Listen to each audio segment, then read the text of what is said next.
The tale began with the protagonist immersed in a video game where a menacing skeleton addressed the knight, declaring him truly worthy of being his rival. The skeleton remarked that indeed the rumors were true and that the title Nightmare of the Continent suited him perfectly. Yet, he added, as long as the forces of light stood by their side, they would never surrender. Sunghyun thought to himself that this was both a terrifying immortal king and a noble knight of light. He sipped on his soda, wondering aloud if their dramatic clash was a bit overdone. Still, he acknowledged it was just a performance. But how had things ended up this way? Even this unlucky guy stuck in his closet watching it all unfold, wasn't that also him? Before long there was a knock at the protagonist's door. A staff member, holding a pen and a piece of paper, introduced himself as being from the Special Ability Control Bureau Relocation and Investigation Department. He asked if Sunghyun was present.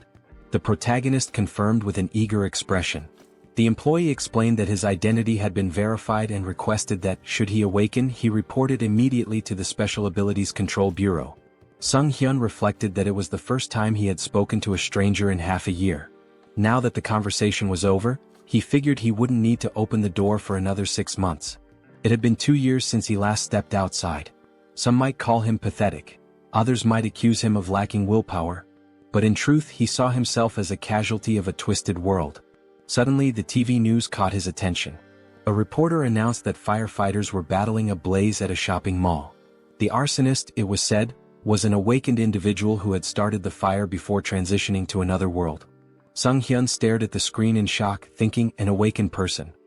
Not long ago, people all over the world had begun awakening one by one, developing mysterious abilities referred to as special powers. After awakening, individuals were forced into another world within 24 hours, returning only after meeting specific conditions. However, very few ever came back alive. Desperate and hopeless, many of the awakened resorted to committing senseless crimes before their inevitable departure. 2 years ago, a reckless prank by one such awakened person had cost Sunghyun both his family and his leg. Though he had tried to muster the resolve to start anew, the effort seemed futile. At one point he sat on a specialized exercise machine attempting to work his legs. He slumped down, exhausted, asking himself what the point of all this was. Why was he so afraid of stepping outside? Perhaps with just a little more determination something might change. Maybe he could leave this place and go somewhere, anywhere. Suddenly, a translucent system window materialized above his head. It displayed a message, dimensional distortion detected. Connection to the Akasha system in progress. Awakening of a unique skill. The unique skilled avatar had been awakened, and a countdown began. 24 hours remained before transitioning to another world. Sunghyun cried out in terror, exclaiming that this must be some kind of joke. How could it all happen so abruptly? The system window displayed a warning. Failure to enter the travel portal within the allotted time would result in a forced transition. With a panicked expression, Sunghyun flung open his closet. He recalled hearing that returning to Earth took about a year, and with time in the other world flowing 10 times slower, this meant he'd have to endure 10 long years there to get back. Eventually, the protagonist, now clad in full gear, stood nervously before the glowing portal. The system window informed him that 3 minutes remained until the transition. Gripping his head in distress, Sunghyun thought, I can't even step outside normally, and now there's a portal in front of me.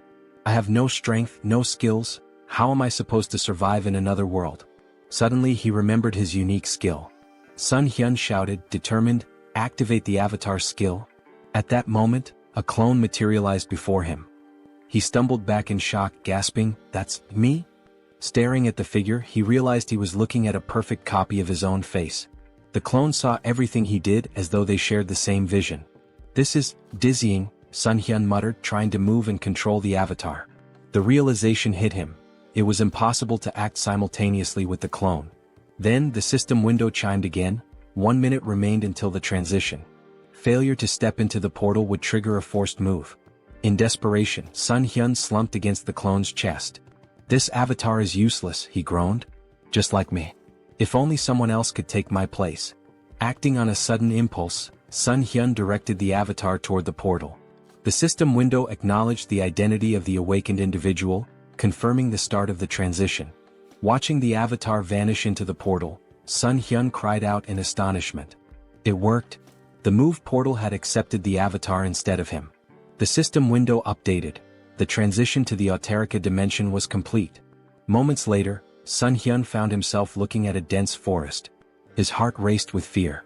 The avatar was supposed to go. Why am I here? But then the system clarified.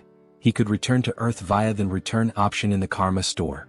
However, karma needed to be earned through adventures and his current karma was at 0. Sunghyun's vision suddenly blurred. Realizing he wasn't physically in the forest but instead seeing through the avatar's eyes, he shouted, "I'm going to be sick." The nausea overwhelmed him and he abruptly woke up at home, sprinting to the sink to throw up. A few moments later, he sighed in relief. "At least I survived the move," he muttered. Gathering himself, Sunghyun added with determination, "Summon the avatar here." A double appeared before him, and as it approached, the protagonist asked in frustration what he was supposed to do with such a useless ability.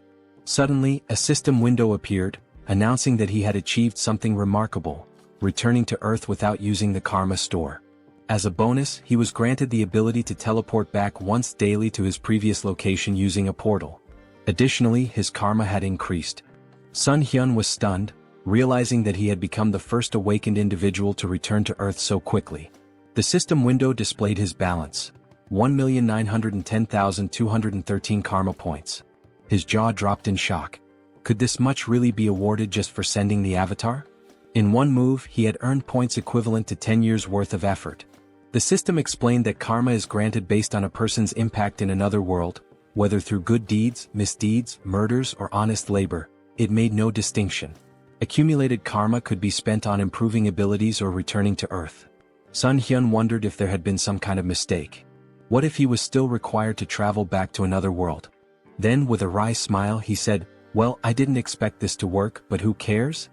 Turning to the system window, he noted that returning to Earth seemed pointless since he was already here. The system offered a suggestion: improving his unique skill for 300,000 karma or exploring other status enhancements. Intrigued, Sunghyun asked to see the details of the status upgrade section. Opening the tab, he saw an option to enhance regeneration for 10,000 karma. What is regeneration? He wondered aloud. Curious, he pressed the button. Instantly, a strange sensation coursed through his legs. Sunghyun looked down in amazement. His legs had been fully healed. The injuries that had defined his life, the source of his pain and isolation, were gone. This wound had been more than an inconvenience. It symbolized his tragic farewell to his family and his retreat from the world. Now it was as if none of it had ever happened. The system updated his status, informing him that his regeneration ability had surpassed the standard level 1 threshold. He had gained a new skill, super regeneration, which significantly enhanced his recovery powers. Later, Sunghyun smiled as he exercised his legs on the simulator. Reflecting on his progress, he marveled at how the karma he had earned not only restored his legs but allowed him to grow stronger. Watching his productive training session, he admired how much power his legs now had. With plenty of karma still left, he pondered where to invest it next. Spotting the option to enhance his unique skill, he eagerly clicked on it. As he activated the system window, he wondered aloud, what can I achieve by improving the avatar's skill? After some time, Sunghyun stood before his upgraded clone, grinning. "You're a real man," he said. The double, admiring its new physique, remarked, "You've put in some serious effort, haven't you?" Sunghyun chuckled, replying, "It's all thanks to hard training." After awakening the avatar skill, Sunghyun realized his consciousness had split in two, allowing him to move freely. Along with this, he gained a new ability to enhance his weapon skills. The system window explained that, with the mind center, he could choose what information to receive. Sunghyun thought, this means I'll no longer experience disorientation, and even if the avatar gets hurt, I won't feel any pain. Grinning, he grabbed a gamepad and remarked that he could now explore another world while comfortably sitting at home wrapped in a blanket. As he considered his newfound control over the avatar, Sunghyun noted that it felt just like playing a video game. But this wasn't the only change. Now he had 3 avatars. Pondering aloud, he wondered if their numbers would continue to grow as he developed the skill. This could get confusing, he muttered. I can't just keep calling them avatars. I need names. Looking around for inspiration, his gaze landed on a ketchup packet on the table. The first clone, he declared, will be called Hans. The system window updated, showing Hans's abilities: general skills, mind center, super regeneration; individual skills, mana attraction. Note: first avatar is Sunghyun. Turning to the second clone, Sunghyun named him Heinz. The system displayed Heinz's abilities: general skills, Mind Center, Super Regeneration. Individual Skills, Survivability. Note, second avatar is Sunghyun. Sunghyun couldn't help but comment, mana attraction and survivability? What kind of bizarre combination is this? Then with a grin he added, well, it's time to complete my long-awaited quest. Settling on the couch, Sunghyun began controlling his clones. He sent Hans to teleport to another world, while Heinz took a bag of garbage and stepped outside. As Sunghyun switched his attention to Heinz, he saw sunlight streaming down and marveled that he felt no anxiety. The mind center is working perfectly, he thought. Hans must already be in another world by now. Switching control to Hans, Sunghyun observed that it was nighttime in a seemingly tranquil forest. It's so quiet, he murmured. Just then, a black panther emerged from the dense foliage. Startled, he exclaimed, how did that thing show up out of nowhere? The panther lunged, but Hans quickly unsheathed his sword and drove it into the beast's mouth. Sunghyun noted with satisfaction, exactly as I expected. No fear or pain. Just like a game. Hans withdrew the sword and finished off the panther. Sitting beside the panther's lifeless body, Hans muttered, is it this hard because I haven't leveled up yet? I'll be in big trouble if I run into another monster. Scanning the area, he spotted a small settlement in the distance. A short while later, Hans arrived at the village, where he was greeted by a villager named Glokali. Smiling warmly, Glokali welcomed him, praising his courage for navigating the monster-filled forest at such a late hour. Hans grinned, gesturing to his injured body. I've got wounds all over me. Elder, do you think I could stay in the village for the night? Glokali nodded with a kind smile. Of course, he said. We should always help each other. Hans exhaled with relief and gratefully thanked the elder. A short time later they were walking through the village, passing by the houses. The elder commented that it was the first time he had seen such clothing and equipment, asking if Hans had come from far away. Hans chuckled. I got a little lost. Kept walking and somehow ended up here. The elder smiled warmly. It's nice to meet someone new after such a long time. How about we share a drink at the tavern? Later that night, Hans lay on a bed, smiling to himself. They even gave me a room here, he mused. The longer he stayed, the more he thought about how kind the villagers were. How long has it been since I felt so happy talking to people? Today really was a good day. Meanwhile, the protagonist sat on his couch, holding a mug of alcohol. This is great, he said aloud, savoring the feeling. Eating chicken after a shower, pure bliss. Traveling around the world like this is amazing. Feeling a pang of guilt, he added, I'm embarrassed though. Hans is working so hard out there. He reflected that Hans was practicing his survivability. I don't know when I'll have to send him away again, so it's good he's preparing. With a smile, Sunghyun concluded, this is fantastic. But no matter how much my clones accomplish, I need to learn more about the other world. What kind of place is it really? He opened his laptop, smiling as he thought, I'll be a great leader. Suddenly, a system window appeared, declaring, Avatar is dead. All skills and data acquired by the avatar will be reset. Sunghyun froze in horror. Hans died. He pointed at the system window, panicked. He died in that village. Could it have been that old man's doing? Did he slip something into the drink? He shook his head, frustrated. How careless of me. Then a thought struck him. Wait, am I reconnecting to the avatar? At the same time, back in the village, Glokali stood with another man near Hans's lifeless body. I thought he'd be useful, Glokali said, but he turned out to be just an empty shell. He managed to get through the forest alone, so I thought he had real potential. But in the end, he's just another elite skeleton. As Sunghyun began to control Hans's body again, he wondered in shock, what's happening here? The system window popped up, stating, race changed to undead. New skill acquired, decomposed heart. Hans's updated profile read, race, undead. General skills, mind center, super regeneration. Individual skills, mana attraction. Note, the mind center prevents mental damage. Sunghyun's thoughts raced in panic. What is going on? Glancing to the side, he spotted a large number of skeletons behind a glass wall. Fear gripped him as he realized, could it be that these lunatics turned all the villagers into undead? Just then, a living man entered the basement. Who is this? Sunghyun wondered. Wait, isn't that the guy from the tavern yesterday? The man, visibly annoyed, grumbled, how much longer do I have to stay in this dump? His gaze shifted to Hans's body on the floor and he stared at it intently. The protagonist anxiously wondered what the man was staring at. Did he really notice I've come to my senses? The man pointed at Hans's body with irritation and grumbled, "Why is this knucklehead still here? Why do I have to redo what everyone else has already done? Move the skeleton's body over there." Sunghyun felt a jolt of worry. "Even though my heart isn't beating, I think I almost had a heart attack." He could feel a strange force trying to move Hans's body against his will. By concentrating, he managed to resist the pull, but he decided it was wiser to obey for now. The man muttered with frustration, "Why does the old man always make me check on these weirdos? What a meticulous pain in the neck." Sunghyun reflected nervously. "This force, it feels so familiar. It's the same one that moved my dead body earlier. Could it be linked to the mana attraction skill?" His thoughts raced. "If that's the case, maybe I can figure out how to control it. And if I can control this force, I might be able to take command of all the other undead too." 1 week later. In the dim basement, Hans's undead body sat on a stack of wooden boxes, his skeletal fingers twitching with faint magical energy. Across from him, a skeleton lay crumpled on the floor. With a flick of Sunghyun's will, the skeleton stood up stiffly, moving as though animated by invisible strings. Sunghyun grinned. "I finally did it. I can control others now. Although it's not exactly what I imagined. I can only influence one undead at a time, not a whole crowd. Guess an elite skeleton like me isn't capable of much more yet." Suddenly, the sharp hiss of a rat caught his attention. He snapped forward, grabbing the small creature in his bony hands.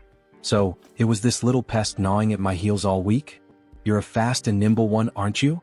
A tiny nasty thing. An idea struck him. "What if I use my magic on something small and fast like this rat instead of a person?" He focused his mana, and the rat's eyes glowed an eerie red. Sunghyun carefully set it down, grinning. "Operation Night Watch begins," he said to himself. "Let's see what secrets I can uncover with this little spy." Outside the warehouse, through the rat's glowing eyes, Sunghyun observed a man pacing outside. "Why is this guy whining so much?" he thought, amused. Then the man opened a heavy wooden door, revealing a second, dimly lit warehouse. The rat scurried forward, darting toward the open passage. Suddenly, a surge of energy pulsed through the air, halting its progress. Sunghyun recoiled instinctively, even with the emotional dampening of the mind center active. "That energy, it's overwhelming. I can't risk getting closer." From within the warehouse, he overheard a conversation. Jeffrey, a sharp-featured man, asked impatiently, "When will the maturation process be done? That fragment of the immortal king, it feels like it's sucking part of my soul every time I go in there." "It'll be soon, right? The teacher's been stuck in there for days." Another man replied, his tone cautious, "It should be soon. But isn't it funny? We're guarding this place so tightly with traps set all over the village and even here. Not even a mouse could sneak through." Sunghyun's thoughts swirled. A fragment of the immortal king? That must be what they're guarding. But where else can I gather information? And where did that old man disappear to? Moments later, a sudden flash of magical energy pierced the rat's body, shattering the connection. The elder approached, his expression calm and his tone almost amused. "A simple mouse," he said, brushing his robes as he inspected the remains. Sunghyun seethed from his safe distance. This old idiot. He noticed even a tiny spy. This is going to be more difficult than I thought. The protagonist's thoughts raced as he wondered, did they really figure me out? The old man stepped closer, inspecting the rat's lifeless body. "An undead?" he muttered, puzzled. "I don't sense black magic, but its body is brimming with dark mana. Could mana influence alone have turned this rat into an undead? There's only one place filled with such dark mana." He turned to the man nearby and asked sharply, "Jeffrey, you're in charge of the warehouse today, aren't you?" Sunghyun, observing from afar, felt a pang of guilt. "I'm sorry, little rat. You've done well. I'll avenge your death, I promise. Watch over me from wherever you are." Some time later, Jeffrey stormed into the basement, his face twisted in rage. "A rat? All this fuss over a damn rodent? That stupid old man?" He seethed, pacing wildly. Then, glaring at Hans's undead form, he barked, "Hey, why the hell are you standing there like that? Follow my order and stand up straight." As Hans's undead body remained still, Jeffrey's irritation boiled over. He approached menacingly, raising a fist. "Didn't I tell you to stand up straight?" he spat. Grabbing Hans by the hair, he yanked him forward. "Aren't you the fool who dared to stand against me? Didn't you threaten to kill me if I touched your family? Go on, repeat it." His face twisted into a sadistic grin. "Oh, that's right. I ripped out your tongue." Jeffrey sneered, tossing Hans to the floor like a discarded doll. "You should be thankful I let you live, even after we hunted down every idiot in your pathetic village. And your wife, she's here too, isn't she? What about your children? Oh wait, maybe they're with other families now. The tables turn. Suddenly Hansa's undead body sprang to life, lunging at Jeffrey and sinking his teeth into the man's neck. Jeffrey let out a horrified scream as he collapsed to the ground. What's happening to me? Stop, he stammered, his voice trembling with fear. Reaching out desperately, he began casting magic, but before he could finish, another undead figure, the reanimated body of Hansa's wife, pounced on him from behind. Together, the two undead silenced Jeffrey forever. Sunghyun, controlling Hansa's body, felt a grim satisfaction. Their revenge has only just begun. A bold plan. Meanwhile, Sunghyun switched control to Heinz and approached the village guards. My brother lives in this village, he shouted. The guards frowned. Your brother? He left not long ago. What makes you think we'll just let a stranger in? Heinz grinned. If that's the case, then bring me to the village elder. He'll recognize me. Moments later, Glokali arrived, his expression calm but inquisitive. What seems to be the matter? Heinz greeted him warmly, bowing slightly. Elder, it's a pleasure to meet you. I believe my twin brother Hans is somewhere here. Sunghyun smirked inwardly. Having two avatars really comes in handy for moments like this. While Heinz kept Glokali distracted, Sunghyun, through Hansa's body, infiltrated the warehouse and approached the fragment of the immortal king. The fragment pulsed with a dark, otherworldly energy, resonating with the undead around it. Is it absorbing the energy from the undead? No, it's more like it's replenishing itself. This explains why the people here are so unnaturally strong. That warehouse I was stuck in before must have been a dumping ground. And yet these fools dare to act superior? They'll learn soon enough. Sunghyun activated his abilities, drawing the fragment toward him. A powerful surge of energy echoed throughout the village, shaking the very ground. The elder's realization. Back at the gates, Heinz maintained his ruse. Twins are connected, he said with a sly smile. We always know where the other is. Glokali frowned, his suspicion growing. Hard to believe, he muttered. Suddenly his eyes widened in panic. He sensed a disturbance and shouted, something's wrong with the fragment. Kill this fool immediately. In a blur of movement, Glokali transformed into a monstrous, darkened form and hurtled toward the source of the disturbance, his face twisted with rage. The guards, startled by Heinz's sudden disappearance, raised their spears in confusion. Meanwhile, the protagonist reflected on the overwhelming surge of emotions emanating from the fragment. Such an irresistible flow of negative energy. Even with the mind center filtering the input, it's like a tidal wave. Could anyone endure this and remain sane? Suddenly, a deafening explosion of energy shook the area, and a system window materialized before him. System notification. Your essence meets the conditions. Information unlocked. Immortal magician Demolic. Rank increased due to the power of the fragment of the immortal king. Dark magic hidden in the fragment has assimilated with your essence.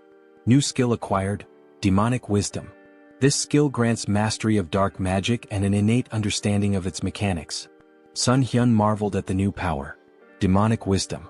Just by observing dark magic, I can wield it as if I've known it forever. This changes everything. In the basement, a man stood near the remnants of Jeffrey's last stand, muttering to himself. That idiot couldn't even handle a zombie rat. Now I have to clean up this mess. Before he could proceed, the elder's booming voice rang out. Check the fragment immediately. And find Jeffrey. Grumbling, the man approached the cage containing the fragment. Why is it so quiet? He asked, leaning closer. Suddenly, a mass of undead surged from the shadows, clawing at him. Panicked, the man shouted, This is impossible. How can they? His words faltered as Heinz's voice cut through the chaos, calm and sarcastic. Lovely weather today, isn't it? The man's eyes widened in horror. How is he talking? The undead latched onto him, but he managed to release a small burst of magic, pushing them back momentarily. However, the cage shattered, releasing a flood of monsters into the basement. Heinz smirked, his voice dripping with mock politeness. Ignoring someone's greeting? How rude. Sunghyun observed through Heinz's perspective, marveling at the newfound power demonic wisdom granted him. Dark magic feels as natural as breathing. This knowledge, it's like it was always there waiting for me to unlock it. Outside, a massive explosion rocked the village as the undead spilled into the streets. Heinz commanded them with unwavering authority. Don't let anyone escape. Kill them all.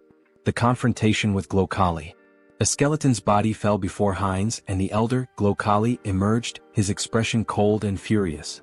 "You should have been an elite skeleton," he growled. "What did you do with the fragment of the immortal king?" Heinz greeted him with a grin. "Glokali, it's been too long. By the way, thanks to you I lost my heart. Fortunately, I found a new one in your warehouse." Glokali's face contorted with rage. "You dare to merge a fragment of the immortal king with such a pitiful body? You've gone too far." Raising his hand, he invoked a powerful spell. Finger of Death. A wave of dark energy surged forward, striking Heinz with enough force to sever his arm. Heinz glanced at his dismembered limb, more annoyed than pained. Attacking someone mid-conversation? Really, where are your manners? Silence. Glokali roared. "Do you have any idea how much effort and resources I've poured into this fragment? An entire year's worth of preparation, and you've ruined everything." Glokali's eyes blazed with fury. "I was so close," he growled, "to wielding a power greater than anything in existence. And now you've turned my masterpiece into this?" Heinz smirked, wrapped in the swirling energy of dark magic. "What's wrong, old man? Can't handle a rookie demolic? Dark thorn?"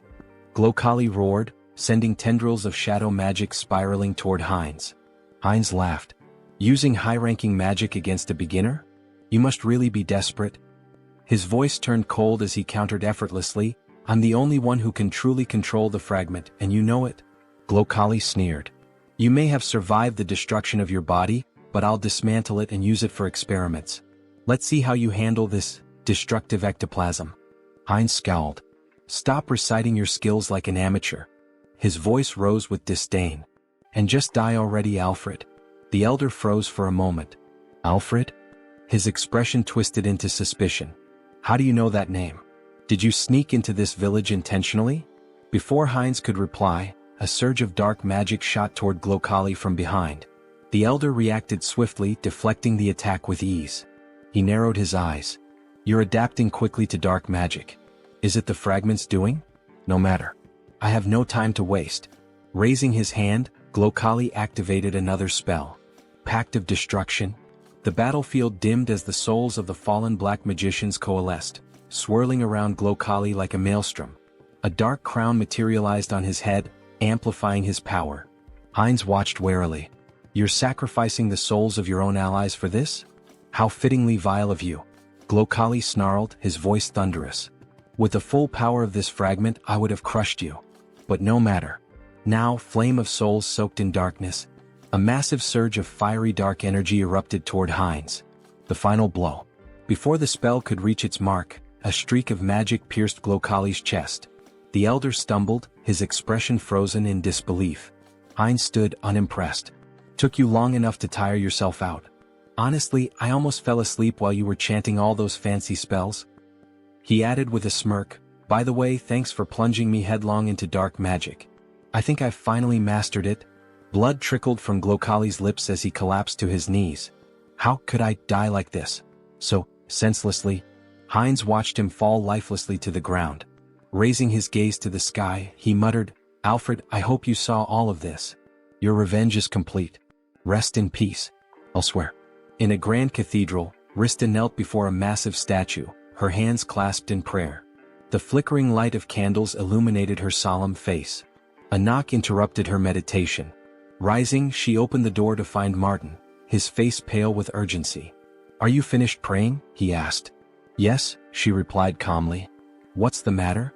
Martin hesitated, then blurted, "The ghost of the immortal king's resurrection has been detected in the west." Rista's eyes widened slightly, though she maintained her composure. "The immortal king?" Martin nodded grimly. "I'll summon the council immediately." As he left, Rista turned back toward the statue, her expression hardening. "The one who brought terror to this continent hundreds of years ago. I won't let it happen again." On the battlefield, Heinz surveyed the wreckage, the remnants of the battle littered around him. "Devastation," he muttered.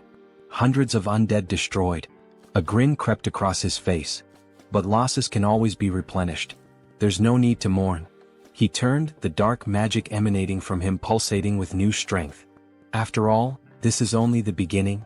Heinz stood, surveying his work. The most wonderful thing about necromancy, he mused, was the ability to create soldiers from corpses.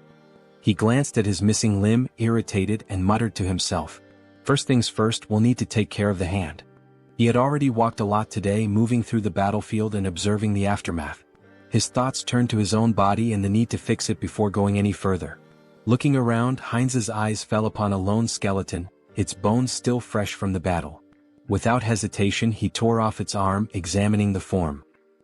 This will do. He attached the arm to his shoulder with practiced ease and placed his other hand over the spot, enveloping it with energy. Super regeneration activated, he muttered under his breath. Clenching his fist, he tested the new limb. Perfect, he said, pleased with the results. The regeneration took a moment, but soon the arm was securely attached, and Heinz's body was as whole as it could be in its current state. Where to start? He wondered. He stepped forward, hands extended as he focused his energy. The skeleton in front of him was about to become his first test. With a commanding tone, he spoke aloud, "You must become my subordinate." The voice of the evil wisdom, the fragment of the immortal king that had fused with his soul, whispered to him in the back of his mind. Its presence filled him with strength, guiding him toward his goal. Return the remaining magical power to your body, cleanse it of the fragments of thoughts. But as he focused, something went wrong. The skeleton suddenly fell apart, crumbling into dust. What? Heinz raised his hands in confusion. Didn't work? A moment of silence followed as Heinz stood before the pile of bones, arms folded, contemplating. He muttered to himself as realization dawned on him. I've been going about this wrong. After a few attempts, it clicked. He turned his gaze toward the village chief's body, still lying in the aftermath of the battle. A dark idea began to form. He pointed his hand toward the body and spoke slowly, "Should I turn you into an undead with a soul to extract information from you?" Grabbing the lifeless form of Makhem by the clothes, Heinz lifted him up for closer inspection. "What?" he exclaimed, his voice tinged with surprise. "The old man doesn't have a soul." Makhem's body had been stripped of any trace of life, except for the magical circle burned into his chest. Heinz examined the symbol and thought for a moment. So this is how they've been controlling things. Throwing Makhem's body aside, Heinz couldn't help but smirk at the oversight. It's strange they didn't think of this little thing, considering the scale of their operations, he muttered. But no matter. I can still use this. With renewed focus, Heinz concentrated energy into his hand. If the soul is gone, I'll have to make do with what's left. He directed the energy straight into Makhem's body, deciding that he would turn the old man into something more useful. A high-level undead with consciousness and combat skills. Heinz's magic spiraled through the corpse, desecrating the remnants of its magical power and cleansing it of any remaining fragment of thought. A few moments later, the body twitched and Makhem rose to his feet, now an obedient death mage. The undead mage stood before Heinz, waiting for orders. His voice was hollow but clear. "I await your command." Heinz looked at him with curiosity. "You're speaking." "I didn't even expect that result," he muttered, impressed. He turned to Makhem, his expression cold. "Your name is Makhem. From now on you will obey me."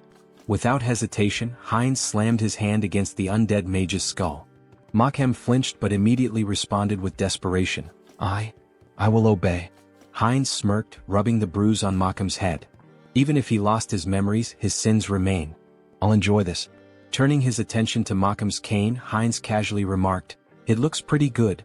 Makhem's bones trembled, his fear palpable. His new existence as a death mage was not one of autonomy, it was one of fear and servitude. The power of the immortal king's fragment coursed through Heinz, and with it, the ability to control life, death, and everything in between. Heinz's grin widened. "You're going to be a useful tool?" As the protagonist stood, looking over the gold he had gathered, his thoughts shifted to the mountain of corpses he had left behind. Among the undead, there was one particularly young zombie, a grim reminder of the recent battle. This young zombie, who killed Jeffy along with him, he thought. He placed his hand on the zombie's head in a strangely respectful gesture. Well, he should rest in peace with his family. With a flick of his wrist, he directed fire at the building nearby, setting it ablaze. The crackling of flames in the distance was the only sound that could be heard as the protagonist briefly considered the devastation he had wrought. No turning back now. Back in his hideout, the protagonist sat comfortably at a table, his belly full after a satisfying meal. He leaned back, smiling contentedly. I ate too much," he said to himself, his voice light. "God, that was delicious." He glanced at his phone, curiosity piquing. "What's the gold rate today?" he muttered aloud, tapping the screen. The village had been full of magicians, and given their affinity for treasure and arcane wealth, there was bound to be a lot of gold left behind. Just think, these people had accumulated a fortune. He began considering what he might do with the loot.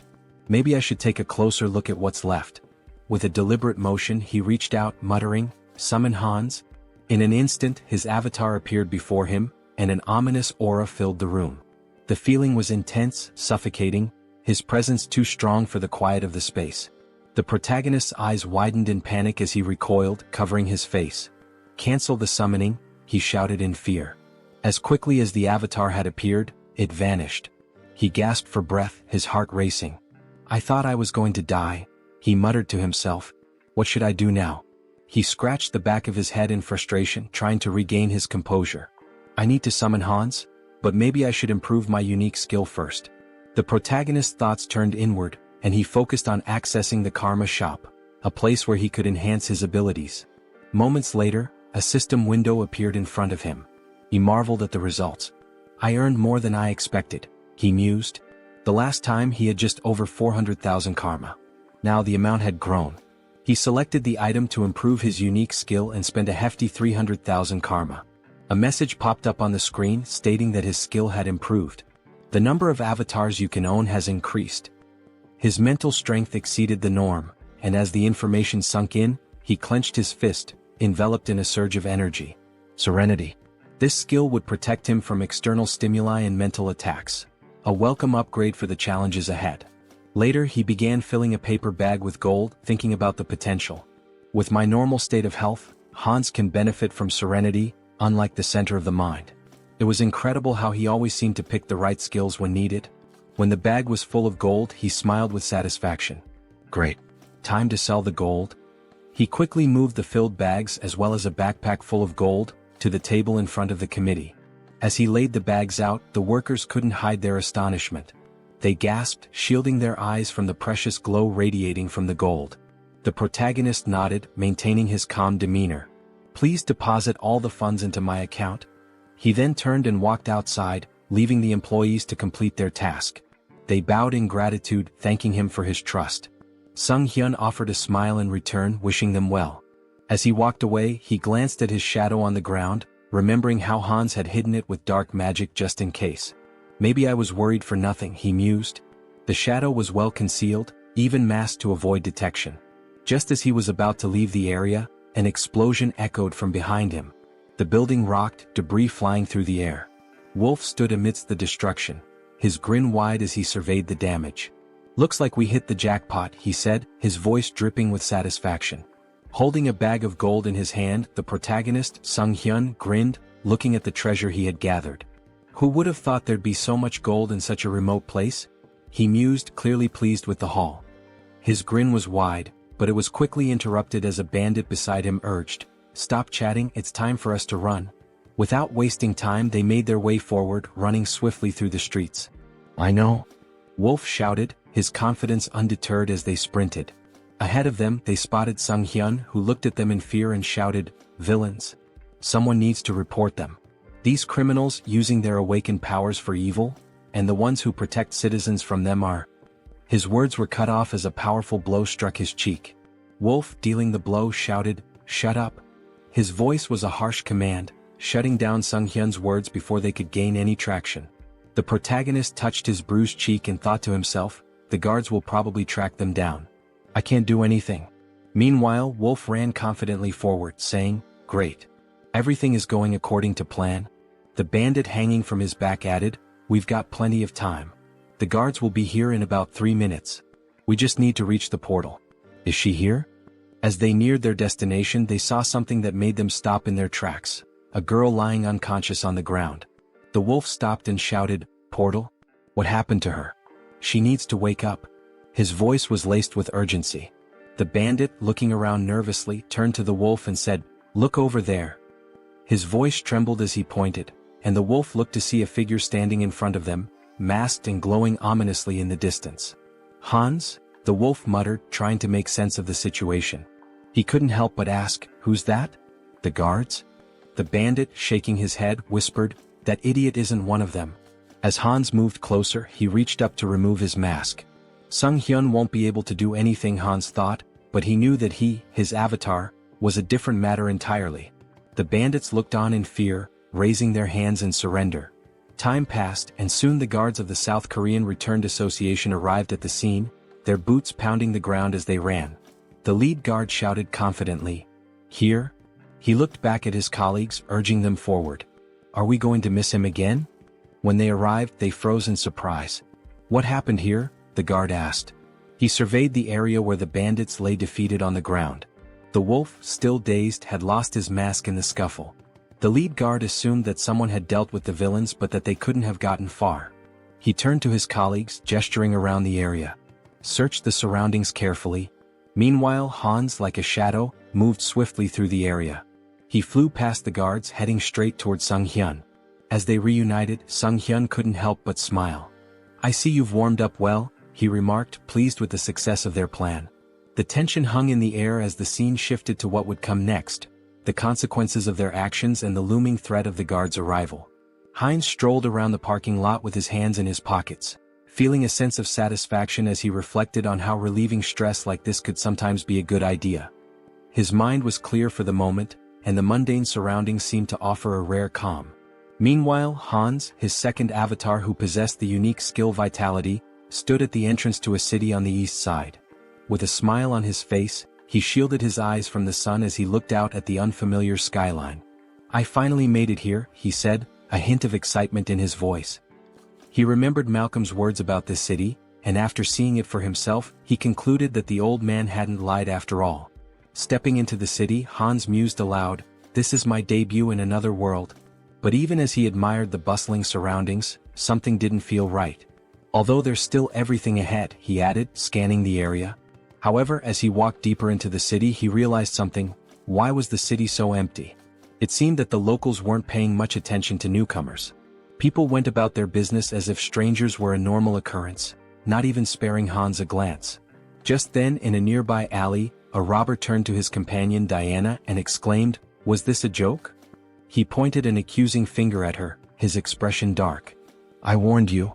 Diana, trembling, folded her hands in a prayer pose and apologized, pleading for a little more time. The robber's tone grew harsher. "I want 2 silver coins from both of you," he demanded. "And you have 3 days. No money? Then there's no other choice." Hans, who had been casually observing the scene from the corner of his eye, thought to himself, local thugs, and a young girl being manipulated. How cliché. He was about to continue walking, uninterested in getting involved, but fate had other plans. As Diana turned and tried to flee from the robbers, she collided with Hans. She stumbled back, immediately lowering her head in apology. "Sorry," she muttered, not knowing who he was. "Let's talk," Hans said, his tone calm as he sized her up. "How well do you know this city?" It was clear to him that he would need a guide. "Who are you, uncle?" she asked, surprised by the stranger's sudden question. Hans grinned, holding up 2 silver coins in his hand. "I'm a potential employer," he said, his smile widening. "Maybe we can discuss the terms?" Diana's eyes widened as she stared at the silver coins, the promise of money catching her attention. She quickly agreed, and the two of them made their way through the streets toward an inn. When they arrived, Diana pointed to the building. "This inn is one of the best places you'll find here," she said, clearly proud of her choice. "What do you think?" Hans, now understanding a bit more about her situation, nodded thoughtfully. He could tell from the way she spoke that life hadn't been easy for her. Diana had barely been making ends meet, struggling to care for her sick brother after the loss of her parents. She also mentioned how she couldn't pay the local tax. In response, Hans handed her a silver coin, and Diana's eyes sparkled with gratitude. "Okay," Hans said with a smile. "You'll come to me tomorrow as soon as you wake up. We can discuss your pay then." Diana agreed quickly, and with that she became his guide, earning 2 silver coins a day. That night, Hans lay down on the bed at the inn, his hands tucked under his head as he made himself comfortable. "Well," he thought, "I'll pretend I'm doing a good deed even if she just wants to rob me." He chuckled to himself and settled in for the night, his thoughts drifting off as he prepared for whatever the next day might bring. Heinz sat up in bed, scratching his head in frustration. The bed was terribly uncomfortable, and despite his best efforts, he couldn't seem to fall asleep. He tossed and turned for a while, but then a sudden sneeze from outside caught his attention. Curiosity piqued, he got up and walked to the window, pressing his hand to the glass. His eyes widened in surprise as he spotted Diana sitting on the ground outside, leaning her back against a box. "Hey, is that her?" he muttered to himself. Diana looked up at him, her eyes widening, and then smiled, waving in greeting. "Hello," she called up to him. Heinz was indignant. "What are you doing there?" he shouted down, clearly irritated. "Why are you waiting for me?" After a moment they were sitting together at the table eating breakfast.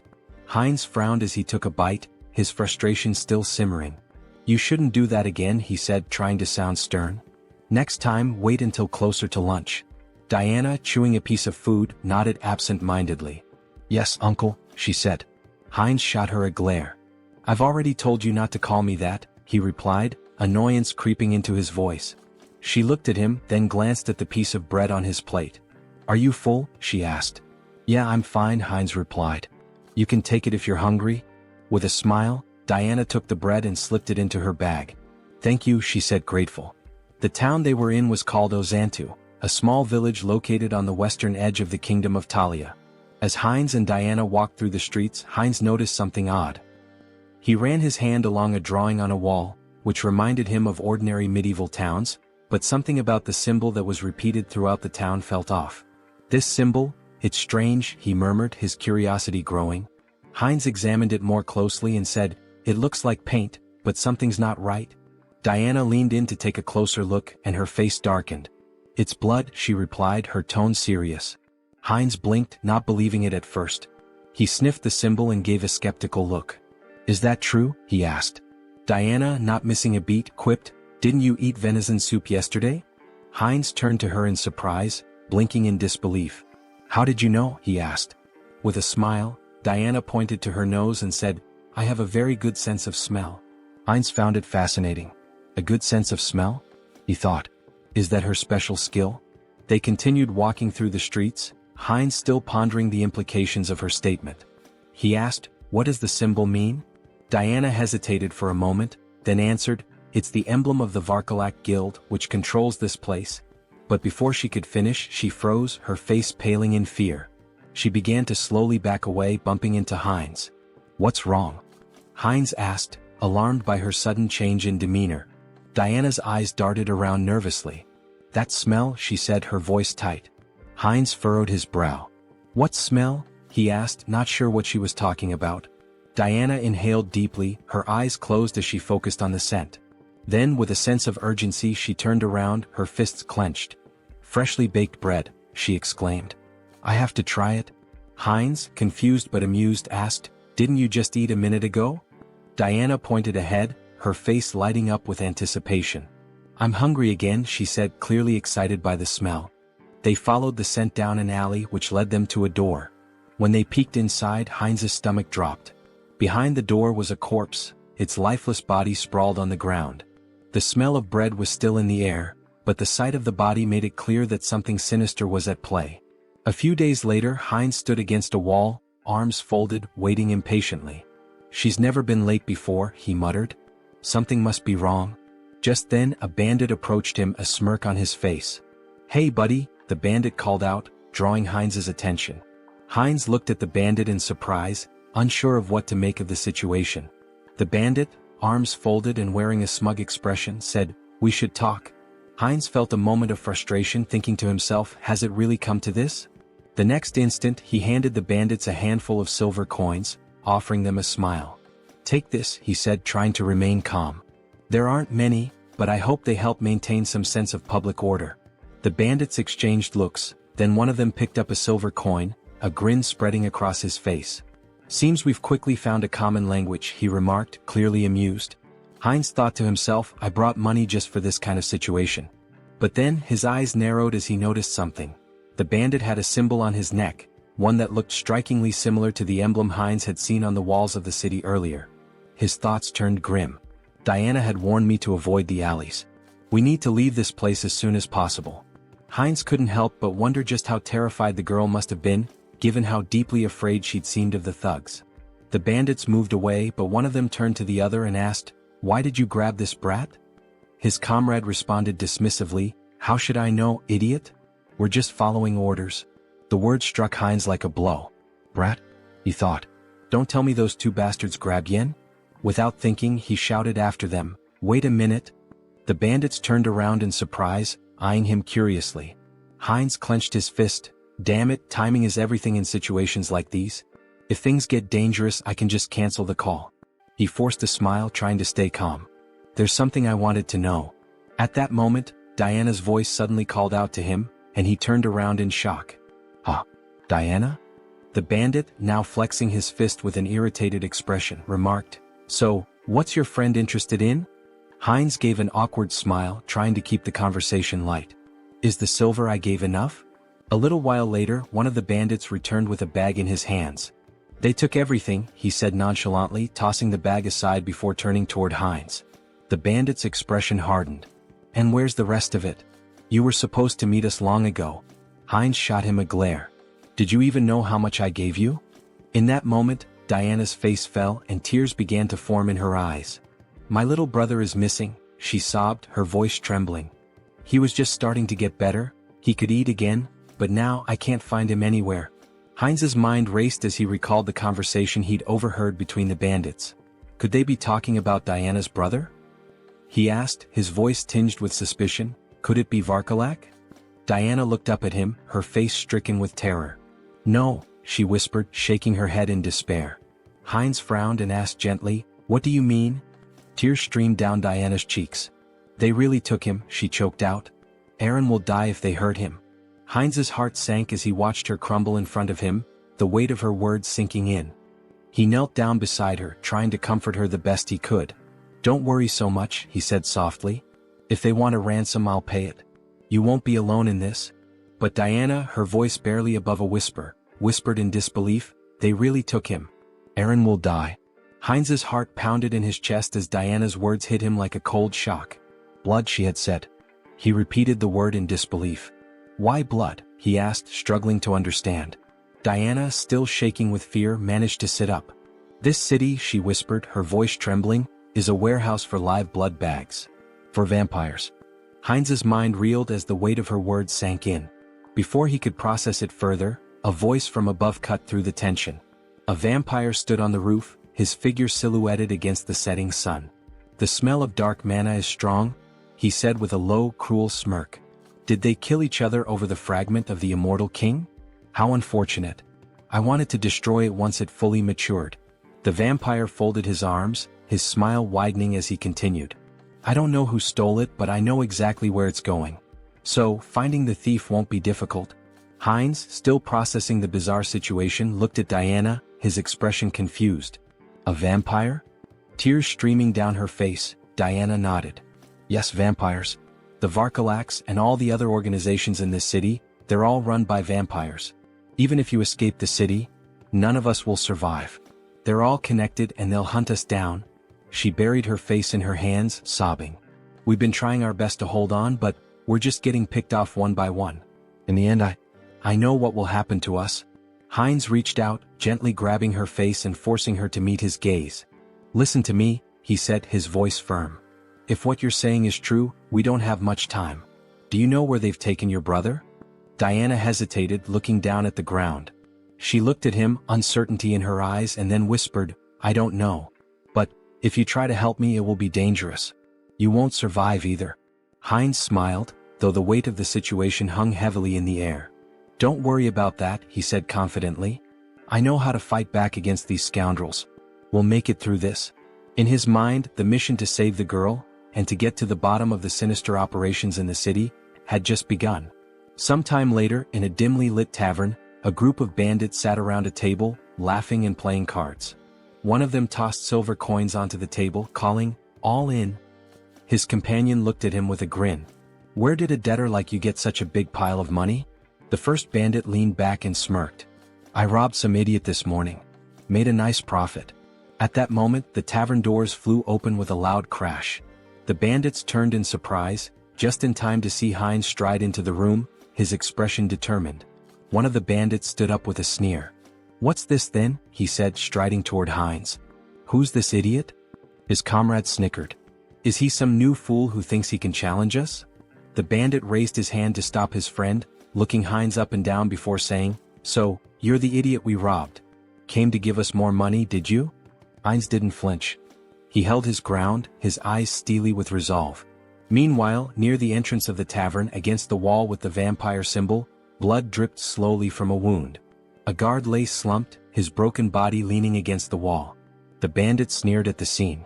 "What happened to the guards?" he asked. "Did you give him a coin or something?" Heinz's expression darkened as he met the bandit's gaze. "I won't ask again," he said quietly but with a deadly edge in his voice. "Where did you take the child?" The bandit's face twisted in disbelief. "What?" he spat, raising his finger toward Heinz.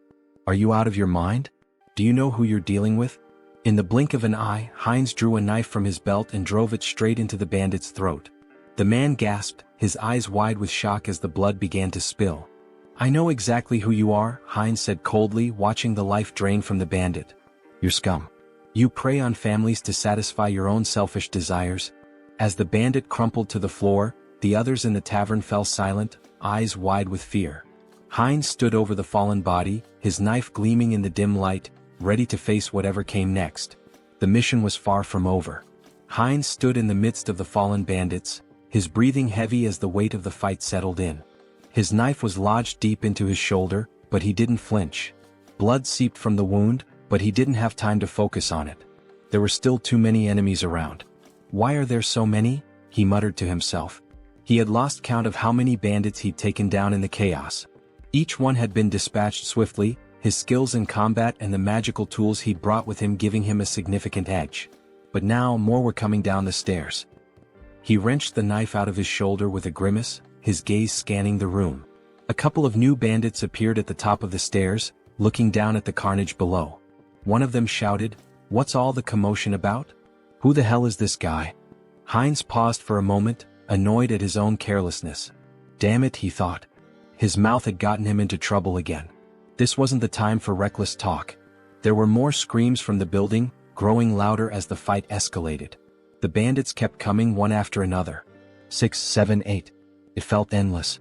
Eventually, Heinz stood alone in the middle of the fallen bodies, breathing hard, sweat dripping down his forehead.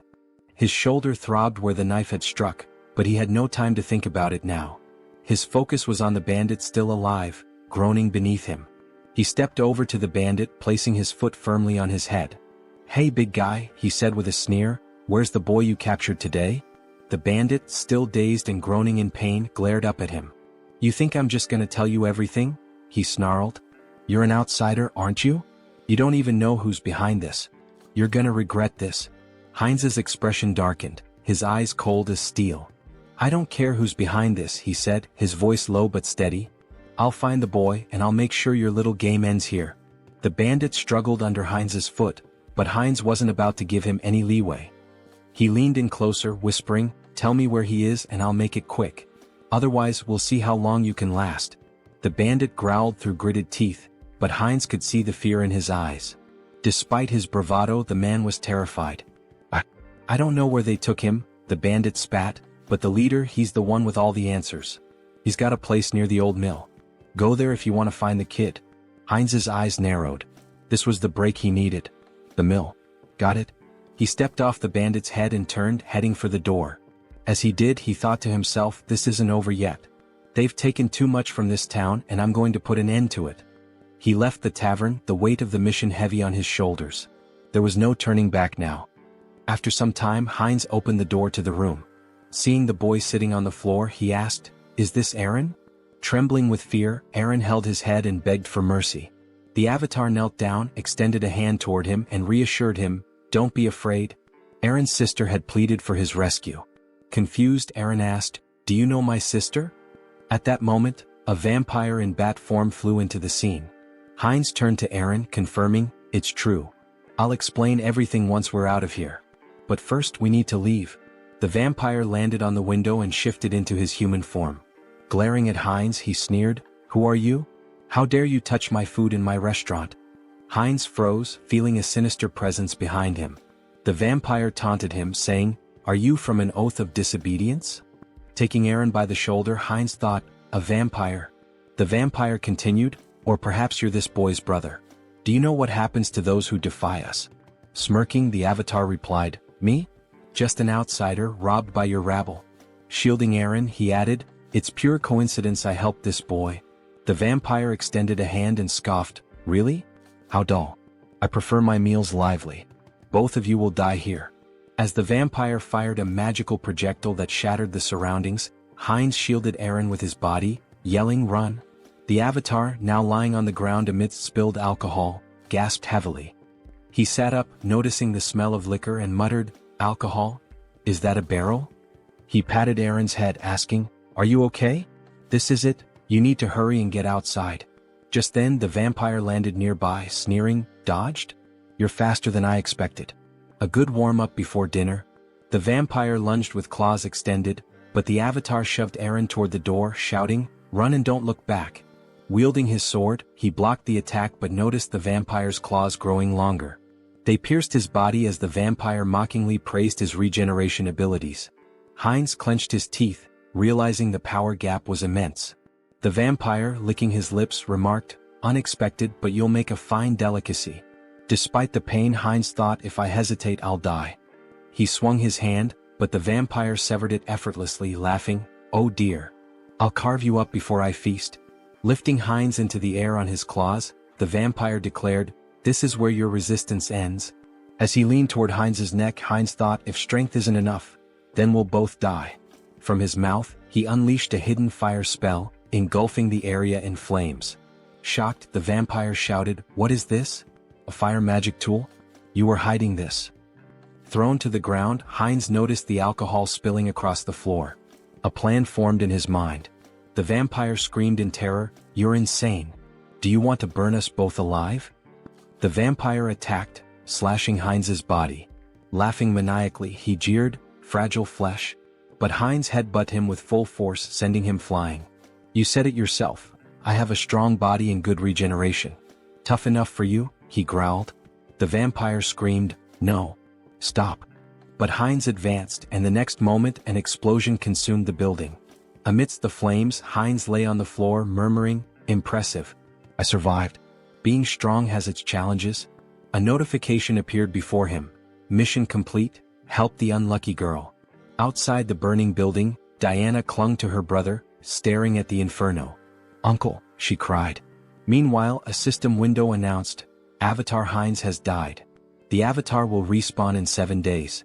Diana stood there, exhausted from her work, wiping the sweat from her brow as she watched the man walk away.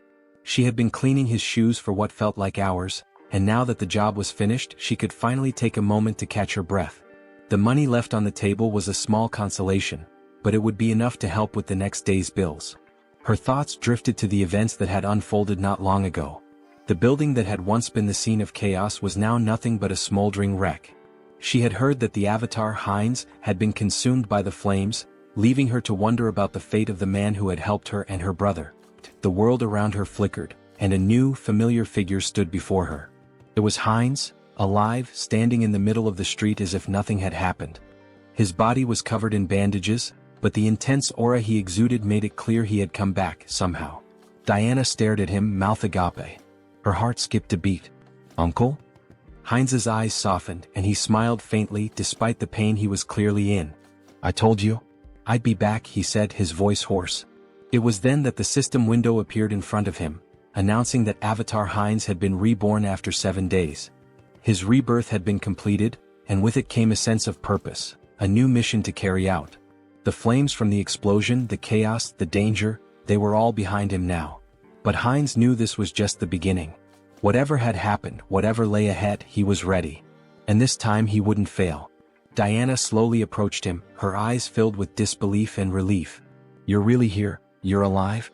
Heinz nodded, offering her a reassuring smile. "I told you I'd keep my promise." He extended his hand, a gesture of both gratitude and solidarity. "Let's move forward together." And with that, they began to walk side by side, ready to face whatever challenge. After some time, Heinz sat on the edge of the bed, staring at the system window deep in thought. It displayed that the interdimensional transfer would take 10 days to complete. "Longer than I expected," he muttered, "but that's fine." Suddenly the wall burst apart and Virik stormed in, grabbing Heinz by the neck. He slammed him against the wall and growled, "This was your doing, wasn't it? The tracks from the forest lead straight here." Heinz, gasping for air, thought, vampires. Have they figured it out already? Virik sneered. The outsider was under the jurisdiction of my slain kin? He accused. Despite his struggle, Heinz couldn't muster the strength to fight back. What a monster, he thought, his teeth clenched in frustration. Leaning closer, Virik sniffed the air around Heinz's neck. I don't sense the aura of dark magic or the blood of my king, he mused aloud. Heinz, barely able to speak, croaked, What are you talking about? I don't understand. I was just sleeping. Virik grinned menacingly. Don't understand, huh? Let's see about that. Pulling Heinz closer, he sank his fangs into his neck. I'll ask again, slowly this time. Lies won't work. Heinz convulsed in pain, thinking this is insane. Why is this happening to me again? The system window flashed a notification. Entity appearance has changed, vampire. Virik released him, stepping back as another message appeared. Special skill acquired, legacy of lesser blood. Heinz's super regeneration had been replaced with regeneration. Still radiating an overwhelming aura, Virik asked, So, are you truly uninvolved in the vow of disobedience? Heinz felt the oppressive authority of the higher vampire, his blood screaming for submission. Swallowing hard, he replied, No, Lord Virik. I'm just a simple traveler. Despite the instinct to obey, Heinz knew his center of the mind ability blocked the compulsion. Virik turned away, muttering, Was I mistaken? Then he commanded, Follow me. We have important matters to attend to. Heinz smiled faintly. Fine. I'll go, and gather some intel while I'm at it. They soon arrived at the Azanta branch of the Vargalak clan. Inside, vampires greeted Virik with respect, though their eyes narrowed at Heinz. One sneered, What is this? New blood. A female vampire covered her mouth, disdainful. What were you thinking bringing scum like this? Before Heinz could react, Rosalicia appeared, a glass of red liquid in hand. Beaming, she grabbed his arm. Hello, little blood. Long time no see, she exclaimed. Her cheerful demeanor caught Heinz off guard. Who is this drunkard? He thought. She introduced herself with a bright smile. I'm Rosalicia. And you? He hesitated but answered, Heinz? Rosalicia handed him the glass. Don't be rude. We're both lesser bloods, aren't we? Here, freshly squeezed blood. Drink up. Heinz stared at the glass, debating. If I drink, I might avoid suspicion. Taking a small sip, he felt a surge of thirst, even through his mental filter. Alarmed, he thought, drinking this is dangerous. Blocking the taste and smell, he downed the rest in one gulp.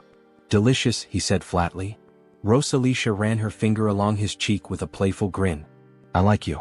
If you were human, I'd drain you dry, she teased. He laughed awkwardly. You called me lesser blood? What does that mean? Rosalicia tilted her head, placing a finger on her chin. Huh. You don't know about vampire ranks? She asked incredulously. Lesser bloods are like knights to humans. Pure bloods, though, they're the aristocracy. For example, Lord Virik, Rosalicia explained. The clan leaders are known as the true blood. And above them is the sacred blood. She paused before adding, Well, it's like a god. The avatar raised an eyebrow. A god? He asked. She nodded. Our prophet. The one we must obey without question. At that moment, Virik, standing on the second floor, tapped his spoon against his glass to draw attention. It seems everyone is here, he announced. Let's get down to business. The room quieted as Virik continued. The fragments of the immortal king have disappeared. From across the room, Perida, a pure-blood vampire, casually adjusted a strand of her hair, observing the proceedings. Virik elaborated, We've determined that the fragments were last transported to the city. But at some point, they vanished without a trace. Teopal, another pure-blood, folded his arms and listened as Virik suggested. It's possible they've already been brought into the city. Heinz glanced up, his curiosity piqued. The fragments of the immortal king? He asked. Rosalicia sighed, giving him a knowing look. Don't you know? Dark mages from a certain village were cultivating the fragments of the immortal king. Heinz furrowed his brow. And the oath of defiance? Where are they in all this? Virik addressed the group. From today onward, each of you will thoroughly investigate your assigned areas. Report anything suspicious immediately. Later, as Rosalicia shielded herself from the sun with an umbrella, she grumbled, Walking around during the day ruins my skin. Heinz, standing beside her and adjusting the hood of his cloak, remarked, Sunlight weakens us. It's no surprise. Both their faces glistened with sweat. Rosalicia continued, Even Lady Perida, a pure blood, is out searching. We can't just sit around doing nothing. She sighed. Still, it's surprising the fragments vanished. Moving them has always been a hassle. Heinz turned to her, intrigued. You mean, you've had the fragments of the immortal king? She nodded casually. The black magicians once cultivated them. We thought we could combine them with ours. Heinz clenched his fists, his thoughts racing. What a break. He looked at her intently and grabbed her shoulders. Where are they? Do you know the location of the fragments? Rosalicia laughed. Me? How would someone like me know? A voice cut in from nearby. I think I might know, Diana said between bites of food. Heinz turned to her in shock. What? The fragments of the immortal king? You know where they are? Diana nodded hesitantly. I think so. But it's been a long time, she said, pausing to chew. About a year ago, I was responsible for keeping the tomb clean. Every Friday, members of the Vargalak Guild would visit the stone chamber inside. But every time there was a foul smell in there. Heinz's mind raced. I should investigate this. Aaron, sitting nearby, sighed in realization. So that's why you always told me to stay away from the tomb. Heinz stood from the table, nodding firmly. Thank you for the valuable information, Diana. I'll investigate this myself. It would be better for them to keep a low profile. Diana said, grabbing his hand and turning to him, that he seemed to smell different now. Could he tell her the reason? Sunghyun said, showing his fangs, that her nose was not deceiving her, but it just happened that. What? It would not affect her, so she should not worry. Diana looked at him in shock. She said, gloomily holding his hand and turning to him, that if he got sick. Diana screamed, exposing her neck, that it was okay with her so he could drink some of her blood. She said, stretching out her hand to him in fear that she just wouldn't drink too much blood. The protagonist stared at her in complete shock. He screamed, hitting her on the head, that she should calm down. Sunghyun said, angry that he already had enough, so she better answer where that place was. A while later, cries of pain echoed through the cemetery. Stand still, Tiapal commanded coldly, his voice full of menace. Do you really want to die? His lips curled into a cruel smile. I'll give you one chance, take your best shot at me. Afterward, I'll gently send you back home. The man, trembling with fear but clutching his weapon tightly, let out a defiant scream and charged at the vampire. Tiapal, unfazed, smirked and activated his ability. How cruel of me, he said mockingly as blood-red threads materialized and bound the man's body. The man struggled, wide-eyed, and pleaded, you don't need to do this. But as his blood was drained, his cries turned to screams. Stop. Please stop. Tiapal sighed, sounding almost bored. This is so dull. He glanced at a nearby servant and barked, clean up this trash and bring me someone stronger for the next sacrifice. Yes, master, the servant replied politely, cradling the man's lifeless remains. Suddenly he paused, staring at the ground in shock. Wait, what is that? Without warning, a swarm of skeletons attacked the servant, tearing him apart. Tiapal roared in fury. How did these filthy corpses get here? His anger only grew as more skeletons surged forward. Servants, destroy these wretched creatures at once. A shadowy figure darted through the chaos, striking down enemies with precision. Who are you? Tiapal demanded, glaring at the figure. Are you a necromancer from the Oath of Defiance? How do you know about this place? The shadow revealed itself as Sunghyun, controlling Hansa's body, wielding dark magic with ease. Tiapal's annoyance deepened. You're not going to talk willingly, are you? He sneered. Fine. I'll just rip your head off and ask my questions later. He unleashed a barrage of blood-based attacks, tearing through the skeleton army. Sunghyun smirked, manipulating the skeleton remnants into makeshift weapons with his magic. So, you'll just leave my head? He muttered, amused. Let's see how that plan works out for you. Tiapal gritted his teeth. The spell is too fast. I can't dodge it. At that moment, Sunghyun intercepted one of Tiapal's attacks. Tiapal froze, startled. Reinforcements? He asked, his voice laced with surprise. Then, with a sinister grin, he added, You've arrived just in time. Have you already reported the ambush here? Heinz too shouted back, I've already done that. Lord Viric's followers are gathered outside. I came here first to help you. Tiapal's expression twisted with anger.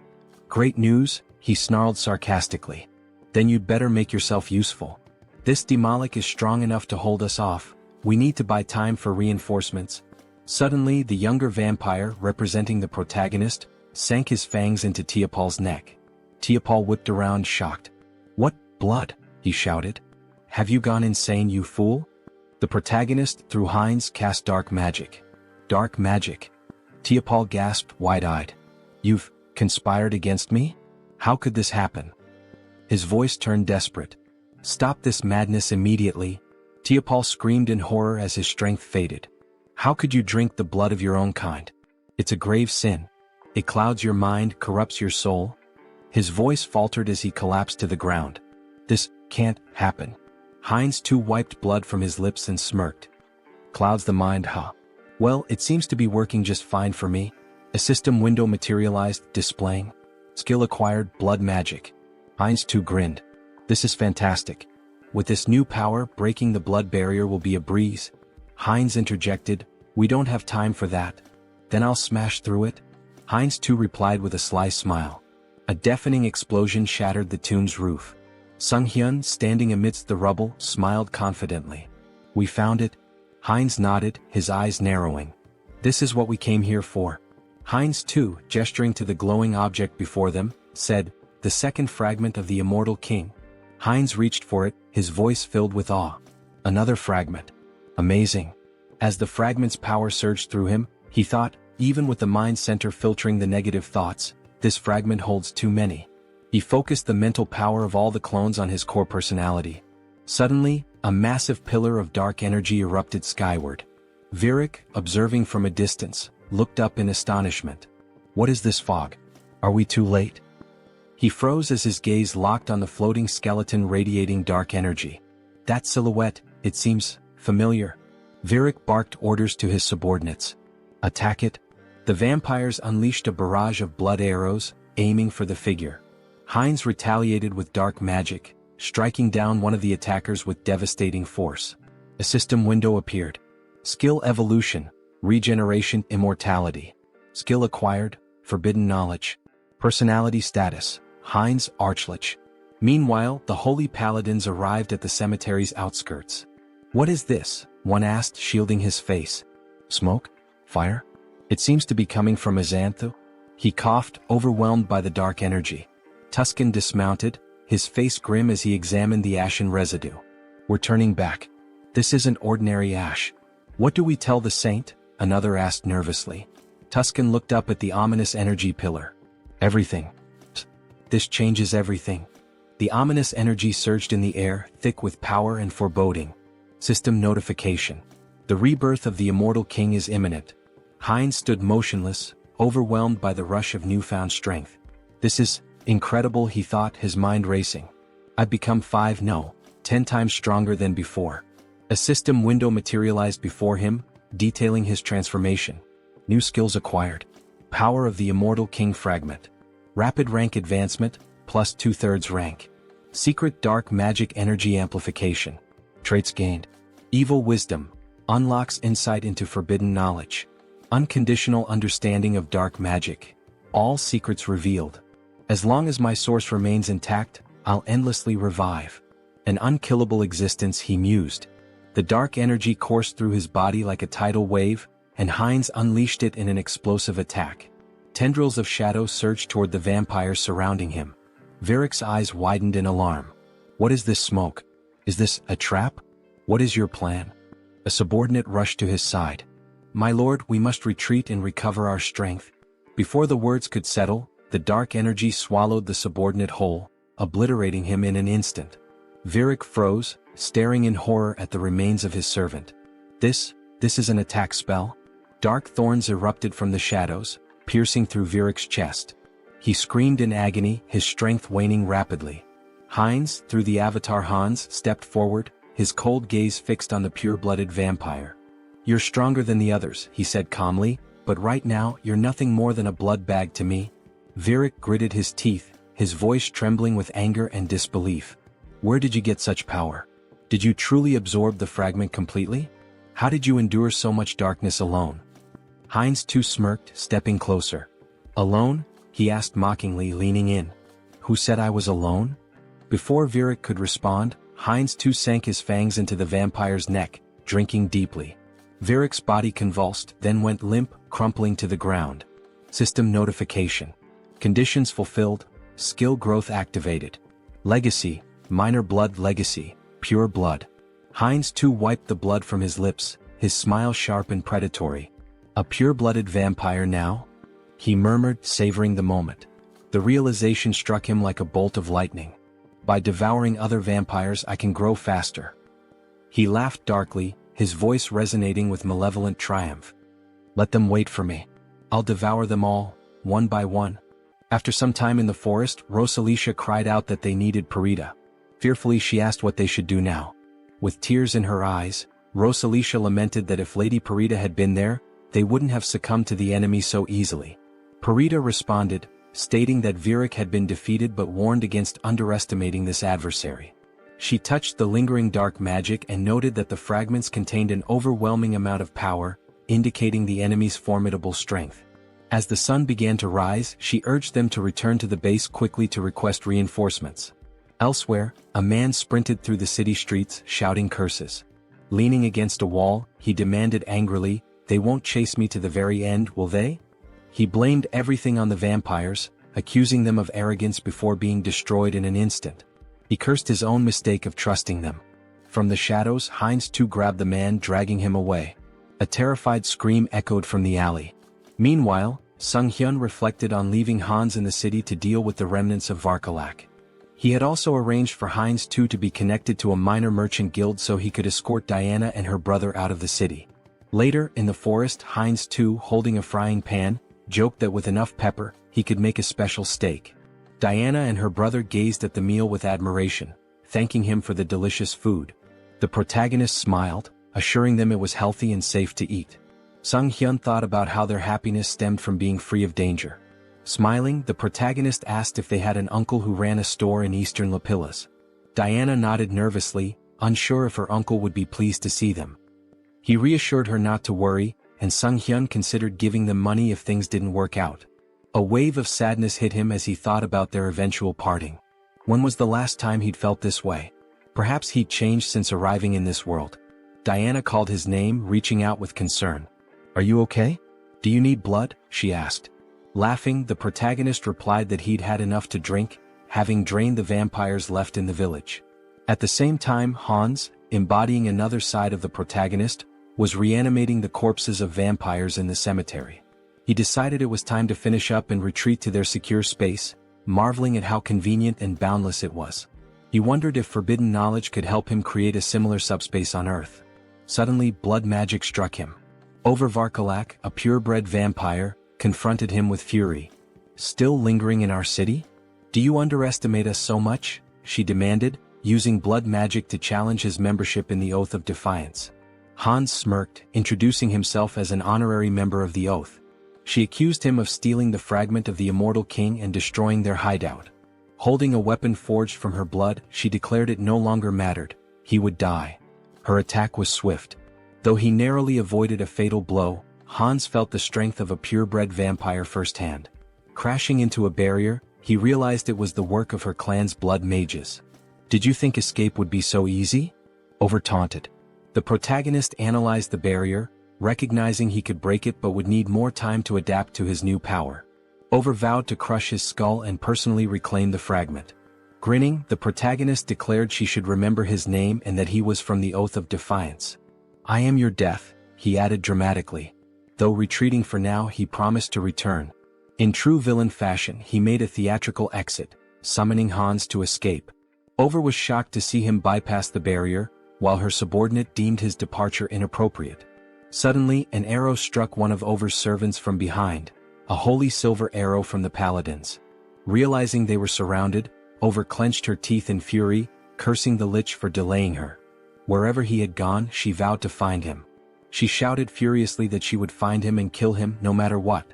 A while later, in the protagonist's room, Sunghyun sighed in relief. "I'm still alive," he muttered. Hans remarked that the recall ability was like a cheat code, reaffirming its power. Sunghyun cringed as he remembered the dramatic line he had uttered before using recall.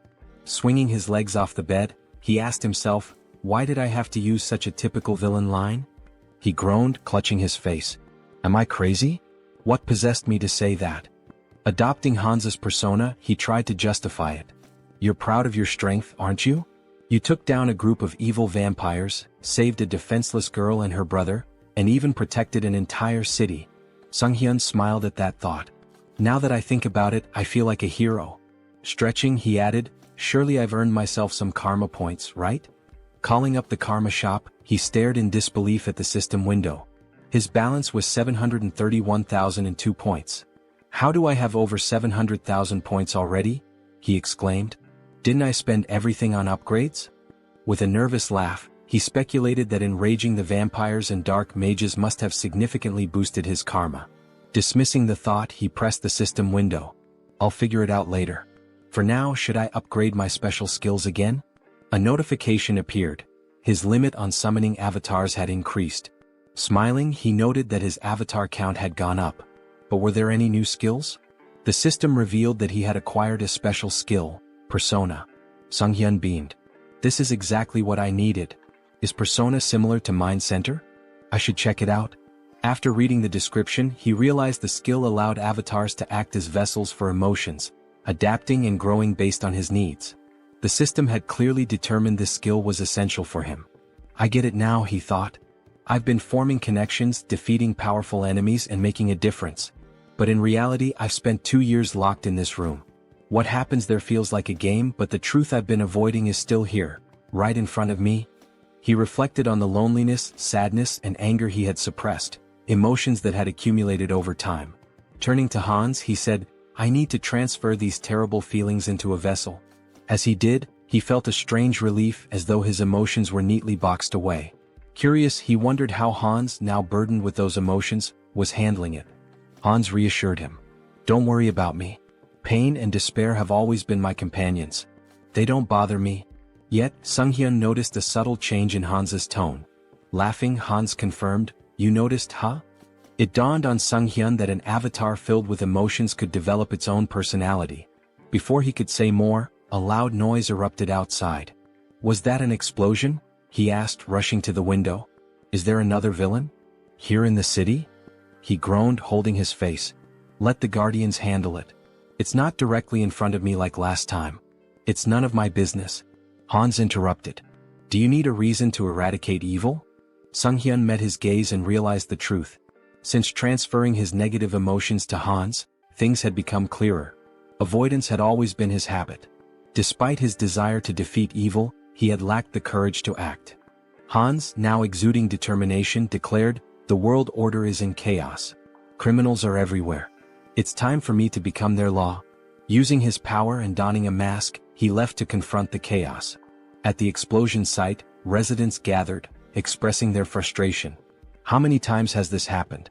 Why haven't they called for reinforcements? Meanwhile, Hans observed the scene. He deduced that the villains had formed an organization, and their time was running out. He wouldn't leave empty-handed. Using dark magic, he created the Eye of Darkness, his new network of spies.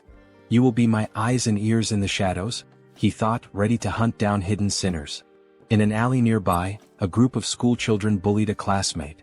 Bring him an ashtray, one taunted. They laughed as one boy held a cigarette to another, mocking him as the best ashtray ever. The schoolboy being held down screamed, begging them to stop.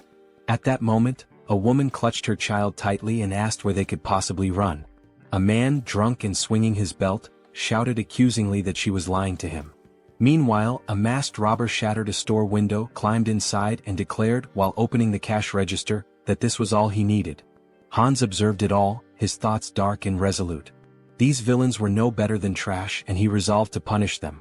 Their punishment would be a trauma so profound it would scar their souls. They would remember this day, and if evil ever sprouted within them again, darkness would come for them once more. Screams of terror echoed throughout the city. Hans felt himself growing more accustomed to his powers, but it wasn't enough, not nearly enough. There was still so much filth to cleanse. He needed to purify the entire city of evil. By the end of the night, Hans stretched and remarked how satisfying it was to rid the shadows of hidden garbage. While the Eye of Darkness had proven useful, its limitations were evident. In the presence of light, its power weakened and eventually vanished. He needed a more reliable method for detecting enemies. However, he couldn't unleash undead creatures into the city. What alternative did he have? The protagonist grumbled angrily about birds ruining his clothes, joking that he should just kill them all and make them his minions. Then, gazing at the birds in flight, he paused. Hans pointed out that an invisible, mobile eye capable of surveilling the city was an excellent idea. After some thought, the protagonist realized that familiars were a form of enslavement magic dark mages used to control animals. Hans, surrounded by birds, questioned why the magic didn't work for him. Sunghyun decided to experiment with various methods to create a familiar, though his attempts had failed so far. Hans mused that it would be ideal if the familiars appeared normal yet remained infectious. However, simplifying their appearance by reducing magic power would weaken their infectious ability. Sunghyun finally understood the complexities of the task. He likened it to debugging, where programmers grind their teeth in frustration. His latest attempt, a revised version of his contagious enslavement magic, was ready to test. Will it work this time? He wondered. A mutated cat leapt from a cage, leaving him disappointed yet again. After 3 weeks of research, significant progress still eluded him. Clicking his tongue, he eyed the last bird in the cage and muttered, "This one better work." As he carefully adjusted the amount of magic power, he grasped the bird and cast the spell again. Sighing in relief, he said he was finally done. But as the bird flew from his hands, he asked in surprise, "What does this mean?" Observing it closely, he realized it appeared normal now. The next step was testing its infectious ability. The bird landed among others, releasing dark energy. Sunghyun's eyes lit up.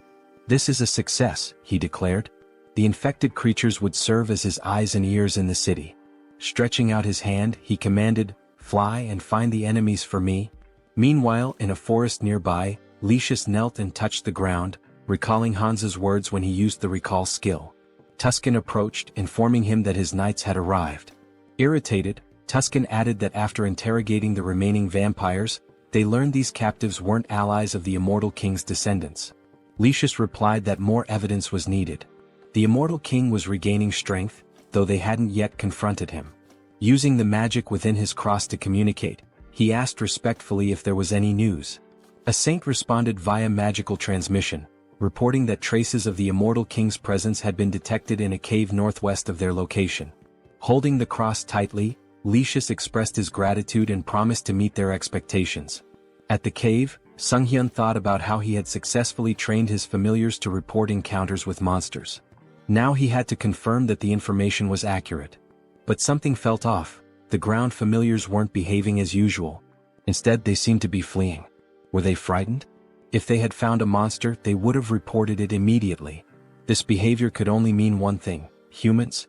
Why are people in such a remote area? He wondered. Could this be an ambush?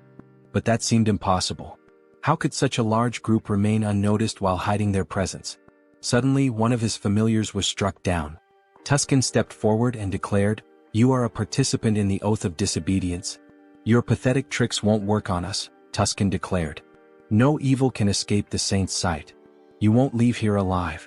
Drawing his weapon, he demanded surrender and promised divine justice. The protagonist recognized them immediately: Holy Knights. He had seen their emblem during his training in Brokislak. Divine power directly countered dark magic, which meant this would be a challenging fight. Hans, unshaken, asked how the servants of the church had managed to find him here. Tuscan struck him sharply with his weapon, silencing him. "You have no right to speak," he snapped. "Don't think you can fool me with your words." The protagonist muttered to himself that his opponent was far too stubborn.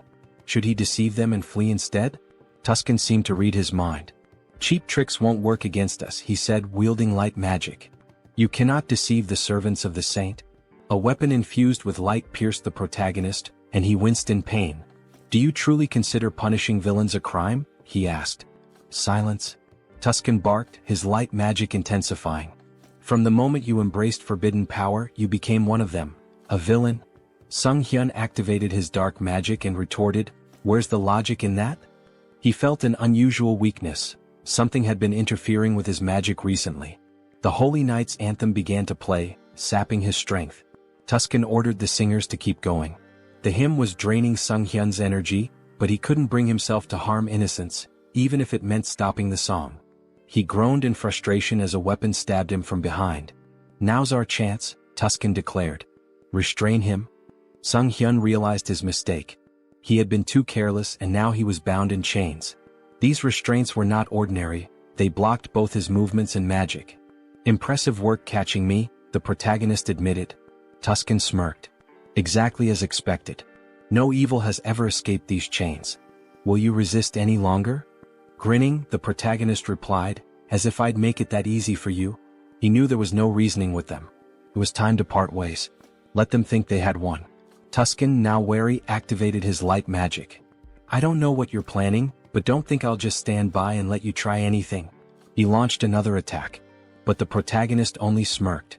The strength of the chains didn't matter anymore, because Hans was already free. Tuscan's eyes widened in disbelief. He broke the chains? Impossible. Who is this man? Later, lying exhausted on his bed, Sunghyun sighed. Trouble seemed to follow him wherever he went. First, the Shadow faction and the Oath of Defiance. Then the Varkalak vampire clan. And now, the Paladin Order, one of the most powerful forces on the continent, had joined the list of his enemies. He called up the system window, his thoughts racing. There must be a reason for all this karma I've been accumulating. Is it because I keep attracting villains from across the continent? He groaned and decided to focus on his original plan for now. Sometime later, in the city, the protagonist prepared to test the fruits of his research.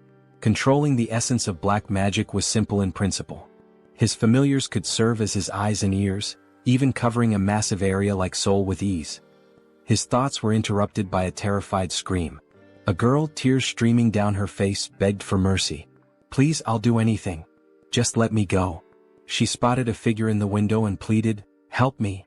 I'm being held here against my will. Don't just leave me.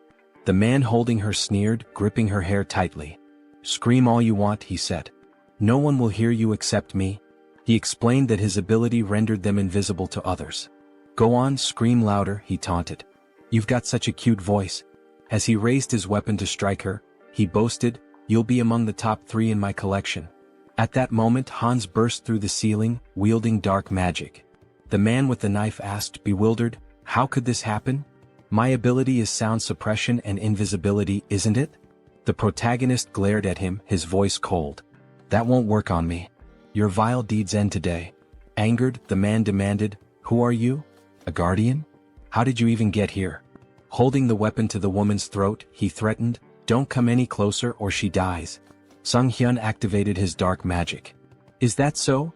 He said, snatching the woman away with a surge of power and holding her safely in his arms. Now what will you do?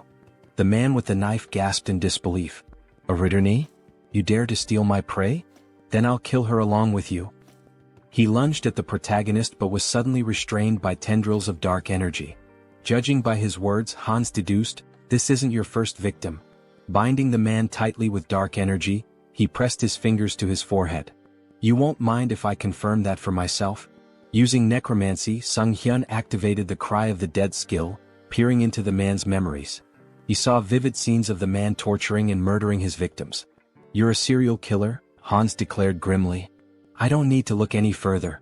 His tone sharpened. I sentence you to death. The man screamed in agony as the dark magic overwhelmed him. Sunghyun muttered, even death is too merciful for someone like you. He considered for a moment. But I need an undead servant for my work. You'll do just fine. With a cruel smile, he activated a spell that drained the blood from the man's body. The system window appeared, announcing the creation of a new undead, Ghast. Satisfied, the protagonist said, I'll need to prepare the subspace portal. It'll come in handy later. Looking at the unconscious woman, Hans pondered. What should I do with her? Clean up the mess? Maybe just call emergency services. A short while later, the police arrived, cordoning off the crime scene. Park Han-cheol, leader of the Special Ops Bureau's criminal investigation team, stood outside, observing the scene through the window. A suited officer approached him. We've reviewed the footage. It's definitely the serial killer we've been after. Han-cheol, irritated, asked, and the person who stopped him? A Ritterney? The officer nodded. Confirmed. But the killer's body is missing. There's evidence of dark magic and blood at the scene. Someone definitely died here. It's a mess. This case is a nightmare, Han-cheol muttered. A rogue playing hero. Do they think the law doesn't exist? Meanwhile, the protagonist stood atop a roof, surveying the city. A passerby on the street pointed upward. Is that a sleepwalker? Who is he? Hans petted a cat perched beside him. I wonder what they'd say if they saw my face, he mused. Elsewhere, at the South Korean Citizens Repatriation Association, Seoul South Branch, a secretary entered Yoon Ji-yoon's office. Sorry to interrupt, but there's something urgent. Yoon, still recovering from a late night, groaned. What time is it? What's going on? The secretary handed her a file. A request from the Special Ops Bureau.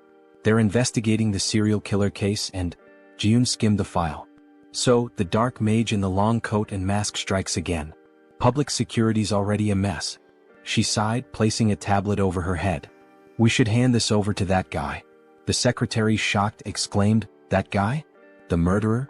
Yoon slammed her fists on the desk. Exactly. He's competent. If we tame him, he'll make a great asset. The secretary frowned. You want him as a guardian? Are you serious? Stop complaining and get back to work, Yoon retorted, gesturing at the towering stack of documents. Frustrated, she threw her hands in the air. I'm going to tear those villains apart myself. Later, Han stood by a window, stretching. With a satisfied smile, he muttered, Punishing villains feels good. His gaze swept the bustling streets. Soon I'll have to deal with a few more pests. The villains' organization was wreaking havoc, causing complete chaos. Having pieced together the situation to some extent, Heinz decided it might be time to shift his focus to the other world. When he arrived, Uncle Diana and Aaron were in tears, shouting his name. The children ran to him, embracing him tightly. You've been through so much, he said warmly. You've worked so hard. We're fine, the children exclaimed, their faces glowing with relief and joy.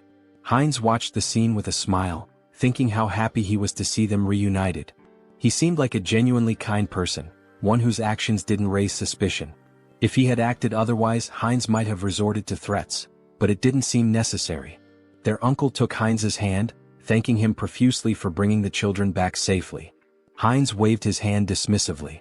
I didn't really do much, it simply had to happen. Diana approached him, gratitude shining in her eyes. Thank you for everything, she said, wrapping him in a hug. I'm so happy. He patted her head gently. This isn't goodbye. I'll visit often. Stay healthy and behave well. Still crying, Diana admitted, I'm a little worried. You seem to be changing a lot. But her faith in him as a good person reassured her. He hesitated. Am I really changing? He asked himself, uneasy. Perhaps it was the influence of his persona skill. Heinz was a blend of negative emotions, driven by a desire for recognition, an attempt to draw attention through intrigue and deception. Yet his character now seemed calm and stable. Diana, looking at him sadly, asked where he was headed next. I'll seize every opportunity, he replied, and embark on a pilgrimage.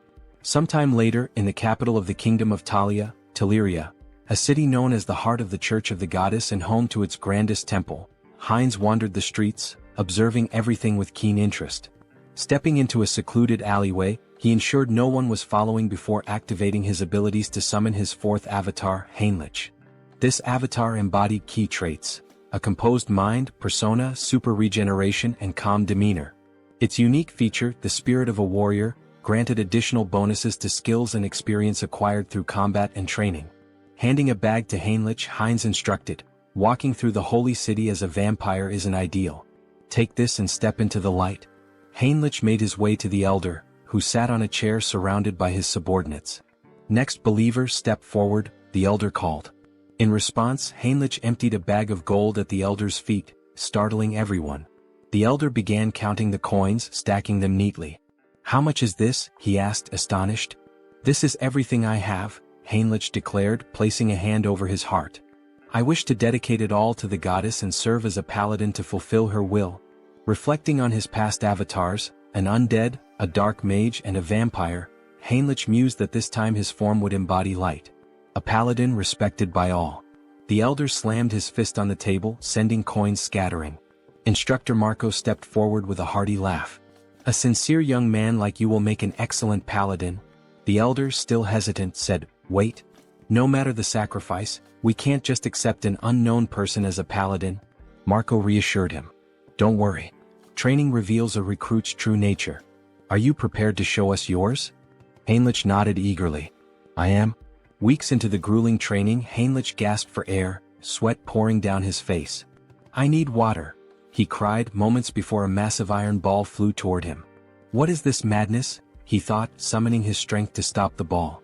Exactly a month had passed since his training began. Initially, he thought the Paladin Order was noble and refined. Instead, it was filled with relentless macho warriors. The room echoed with shouts of encouragement as paladins trained intensely. A fellow paladin approached number 12, chastising him. "You're losing focus. Did you forget the rules? You can't stop praying during training." The paladin knelt in front of him, shouting, "Good. Now concentrate and recite the prayers again." Number 12 resumed, reciting fervently as he lifted the iron ball. The coach praised him. "Well done. Keep focusing. Let prayer restore your strength." From the sidelines, Heinrich observed. He admitted that the repeated prayers, despite being grueling, effectively strengthened faith and divine power. Nearby, two paladins were hitting a third with sledgehammers, who shouted gleefully, "My back feels great today." Heinrich couldn't help but think, this is absolute madness. Let them hit him even harder. Another paladin stood tall, attempting to crush a spiked iron ball with his bicep. Around him, the group shouted praises to the goddess, proclaiming their ever-growing faith. Watching from the sidelines, Heinrich couldn't help but think, do they really need to train like this? On the second floor, the trainer approached Marco, questioning him about the new recruit. Is he just a simpleton? Marco smirked. And if he is, what of it? The trainer chuckled. Well, even before baptism, he's managing to lift such massive weights. His shoulders and lower body are already unnaturally strong. I can't wait to see how baptism will transform him. Hearing this, Heinrich felt a wave of discomfort. Why are they drooling over my body? He thought, trying to suppress his unease. He didn't want to attract attention from this group of apparent muscle fanatics. Time passed, and Heinrich continued to endure the relentless training. During one particularly grueling session, he paused, gasping for breath. It had been 3 months since he began. Without his wind instrument and super regeneration skills, he would have collapsed long ago. His body and endurance had improved significantly, but the endless perversions of the group were the real challenge. Marco approached him, placing a firm hand on his shoulder. Finished with lower body training? How about we hit some chest exercises together? Marco removed his shirt, flexing dramatically in front of Heinrich. Panicking, Heinrich let out a distressed scream. The trainer joined in, striking a dramatic pose. What a beautiful day. Don't you agree we should do some solid back training? Heinrich's discomfort grew unbearable as he tried to suppress a shudder. Why are these muscle perverts targeting me? Later, Heinrich sat near a building with another paladin, stretching his neck. I think I'm starting to lose my mind, he muttered. Not a single day goes by without someone inviting me to train with them. The other paladin laughed. That's because the elders have low expectations for themselves. As they spoke, a group of smiling paladins passed by, laughing among themselves. Suddenly, two figures emerged from the building, Archbishop Lucius and Tuscan. They waved at the paladins, their presence commanding attention. One of the senior members announced, "We've received orders for an expedition with a full contingent of crusaders. When do we depart?" Heinrich noticed one of the paladins and thought, isn't that the guy who pointed his sword at Hans? The returning group must have been searching for Hans. Could they really have been hunting him all this time? Shortly afterward, the recruits gathered in a grand hall. An elder stood at the altar, addressing the group. We are here today for the baptism ceremony of the most promising recruits. Due to special circumstances, the ceremony has been moved forward. We hope for your understanding. One recruit whispered, why are they holding an event that usually happens only once every 6 months? Why now? Heinrich had his suspicions. They're desperate for reinforcements to pursue the heir to the immortal king. But this is a perfect opportunity for me to test my plan. The elder called out, Max Veroin? Max stepped forward, and the elder asked, are you ready to dedicate your life to the goddess and serve as her paladin? I am, Max declared confidently. Heinrich observed quietly, reflecting on the process. Those who undergo baptism transfer all their mana to the deity, losing the ability to use magic. In return, the deity grants a sacred blessing of immense power. The strength of the blessing depends entirely on the recruit's faith. The purer and more unwavering the faith, the stronger the paladin becomes. The elder called the next name, Heinrich. Smiling, Heinrich stepped forward, thinking, I'm fortunate to have devised such a brilliant plan. Until now, he had used his center of the mind skill primarily to suppress external stimuli and control emotions. But he had realized it could be reversed. By combining this with the persona skill, he could project the illusion of absolute faith in the goddess. As the high priest extracted his mana, Heinrich would filter out any mistrust or doubt, leaving only pure, unblemished energy. When the high priest initiated the ritual, the room began to glow with an intense sacred light. Gasps and whispers filled the air. "This is unprecedented," someone exclaimed. "The sacred power is reaching the very head of the goddess's statue." The high priest, astonished, placed a hand on Heinrich's shoulder. "You've just undergone baptism, yet your sacred power rivals that of a priestess. Such unwavering faith. I'm truly impressed."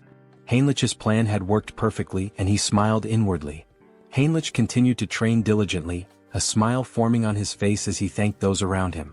Suddenly, a system window appeared before him, informing him that he had acquired the holy baptism skill. This skill allowed him to distribute spiritual power more effectively among his avatars. As he examined his hand, he pondered, "Is this the limit of holy power?" The thought brought him some relief. He had been skeptical that a false faith built on illusion could yield any results. Still, it seemed the skill hadn't worked to its full potential. He reflected further, the church's deity appears closer to the system, a personal god tied to the individual. When he opened his mind earlier, he felt a peculiar sensation. If he had to describe it, it was akin to curiosity, a distant, watchful presence. Is this what it means to be monitored? He wondered. Such power, he decided, should only ever be used for good. Later, in one of the meeting rooms, Lucius and Tuscan stood before a tactical map, moving pieces around as they discussed their strategy. "This is a mess," Tuscan said grimly. "We've been searching for a month and haven't found even a single village connected to the heir of the immortal king." Lucius sighed. "I have nothing to present to the deity." He glanced at Tuscan and added, "And beyond that, I sense the kingdom of Talia's support is waning. The vampire organization hidden within their borders is likely involved." Tuscan moved a few pieces on the board and replied, "During the pursuit of Hans, the misunderstandings surrounding the vampire slope and the oath of disobedience have grown too large to ignore." He picked up one of the game pieces, continuing, "The assassination squad has failed to achieve any meaningful results. Political pressure from the state is mounting, and they're leveraging this situation against us." Slamming his hand against his head in frustration, Lucius declared, "The assassination squad will be disbanded. My subordinates will return everyone to the capital." Tuscan nodded in acknowledgement and left to carry out the orders. As he walked away, he thought about the precarious situation they were in. "We're surrounded on all sides, and the paladins' numbers are no longer sufficient. What should I do with this knowledge?" Looking out onto the training yard, he observed the recruits sparring. "Are these the ones baptized today?" he wondered. Suddenly, something caught his attention, a recruit striking Heinrich with a weapon. Heinrich reacted instantly, countering with an elbow to the face that sent his opponent sprawling to the ground, disarmed. The trainer shouted, "Heinrich wins this battle." A system window appeared before Heinrich, announcing that his avatar had achieved enlightenment through repeated training. He had unlocked the Crusader fighting technique skill. As he stood there, Heinrich noticed a wound on his body healing rapidly. With his super regeneration and newfound sacred power, the injury disappeared entirely. The defeated recruit, wiping sweat from his face, asked, "Did you let me hit you on purpose?" Heinrich extended a hand to help him up. "The effort was worth it," he said with a smile. "Tactics are my style." Yet inwardly he thought, this still isn't enough. To grow further, I need to evolve my abilities. At that moment, Tuscan approached, his expression serious. "Your sacred power is remarkable," he said. "You're already at the level of a trainer or a high-ranking paladin." The defeated recruit looked shocked by Tuscan's words. Tuscan continued, "But you're not experienced enough to be a full paladin just yet." Heinrich tilted his head, curious. "What do you mean?" Tuscan smiled knowingly. "You've likely felt it, more than others." He extended his hand to Heinrich. "I can make you much stronger. Will you come with me to the Rosalia Temple?" The protagonist inquired about his purpose in the Grand Temple, to which the response came as a question. Did he have any particular issue? Heinrich extended his hand reassuringly, stating that there was no problem and affirming his desire to accompany him. Tuscan, with a dissatisfied expression, began walking away, remarking that if he wanted to follow, he should do so immediately. The protagonist hurried after the paladin, requesting time to gather his belongings, but Tuscan advised him to entrust that task to someone else. They entered a room and stood on glowing runes. Tuscan placed a hand on the protagonist's shoulder, acknowledging how sudden everything seemed. He assured him that everything would be explained in detail later. The protagonist nodded, indicating his understanding. Soon they arrived at the renowned Great Temple of Rosalia, the largest sanctuary of the church, positioned at the continent's center. This sacred site was where both the father and the goddess had once dwelled, marking the heart of the faith. Inside, Rister greeted them warmly, expressing her hope that their long journey hadn't been too exhausting. They knelt before her, expressing their gratitude. The protagonist reflected on entering this sacred space, where the goddess resided, as an opportunity for immense growth. He believed it to be the ideal place to develop his skills and gain recognition as a paladin. Determined, he resolved to hone his abilities while handling covert tasks with Hans's assistance. Meanwhile, Hans sat atop a rooftop surrounded by corpses, scrolling through news about the saint on his phone. Acknowledging his newfound fame, he noted that remnants of a human trafficking ring had been eliminated. However, something peculiar caught his attention: mentions of a divine retribution society by the defeated villains. They had cursed him repeatedly, claiming the society would not forgive anyone who failed to act against him. Hans suspected this society was linked to multiple organizations. Stretching as he stood, he resolved to investigate further and continue dismantling their operations. He mused about dividing his profits, now contemplating how best to manage his newfound wealth. Later, Hans walked down the street wearing a mask, considering the risks of trading large quantities of valuable, mysterious items under the guise of the Haho mask persona. Any sudden activity might make him a prime suspect. Entering a discreet establishment, he handed a bag of money to an employee and expressed his intent to sell. The employee scoffed, questioning if Hans mistook the place for a pawn shop. However, Hans emptied the bag's contents, revealing its valuable items. The employee, visibly stunned, quickly began examining the goods. He realized the badges belonged to a group involved in human trafficking, a trading syndicate. He had heard rumors that this syndicate had been dismantled by a masked man. The protagonist turned to the person before him and asked if he was interested in the deal. The man grew visibly nervous and instructed him to use the back door, warning him not to try leaving any other way. Following the instructions, the protagonist eventually arrived at the correct location. A masked man greeted him, asking if he was there to sell something. Hans confirmed, then inquired if payment could be made in a form other than cash. Hans handed over a bag and the masked man began examining its contents. He asked if Hans was looking for material goods and, if so, what exactly he needed. Hans pointed out that he required a lottery ticket for a grand prize, preferably one that could be used immediately. Cash, he explained, was useless to him unless it could be spent. What he needed were legal funds for his real identity, Sunghyun, and a lottery ticket would provide clean, untraceable money. The masked man confirmed that a lottery ticket was possible but mentioned the commission would be steep. Hans assured him it wasn't a problem and asked how much it could sell for.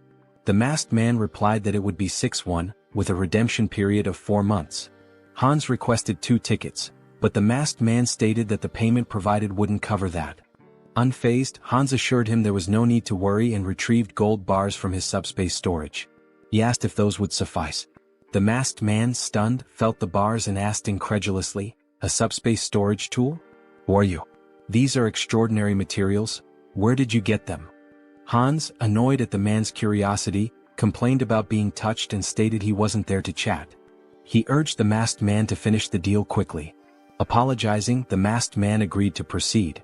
As the transaction concluded, Hans used his heightened senses and noted the faint scent of blood lingering in the air. It wasn't his imagination after all. Moving closer, he remarked that this wouldn't be their last deal and predicted they'd see each other often in the future. Later, Hans stepped outside, smiling as he inspected the checks in his hands. He mused aloud about how he'd used his dreams to win the lottery. Now he pondered what to purchase. Subordinates would make such errands easier, as constantly running back and forth was inefficient. Taking a moment to enjoy the cool night air, he observed the bustling streets. Only a few months ago, they had been eerily empty due to the human trafficking syndicate's presence. Now life had returned and the streets were alive once again. Perhaps it was all the rumors he had heard, but he felt relieved to know that he was somehow involved in promoting peace. Out of nowhere, Gamma approached from behind and whispered in his ear, asking where he was from. Startled, the protagonist turned around, alarmed. He thought, who is this? How did he sneak up on me unnoticed? Gamma, noticing his reaction, tried to calm him down, assuring him there was no reason to worry.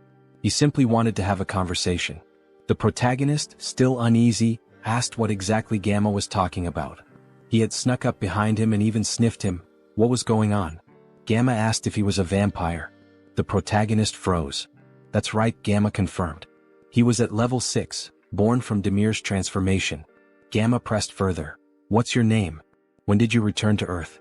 The protagonist, thinking that yet another vampire traveler from another dimension had appeared, realized he needed to come up with something quick to get out of this situation. However, without realizing it, he began answering questions he hadn't planned on, his mind seemingly under some sort of hypnosis. He found himself saying, "My name is Heinz and I haven't been on Earth for a long time." He thought to himself, why am I answering so easily? Is this all his mind control at work? Gamma smiled. Very good, he said. So you're a newcomer who's just returned to Earth.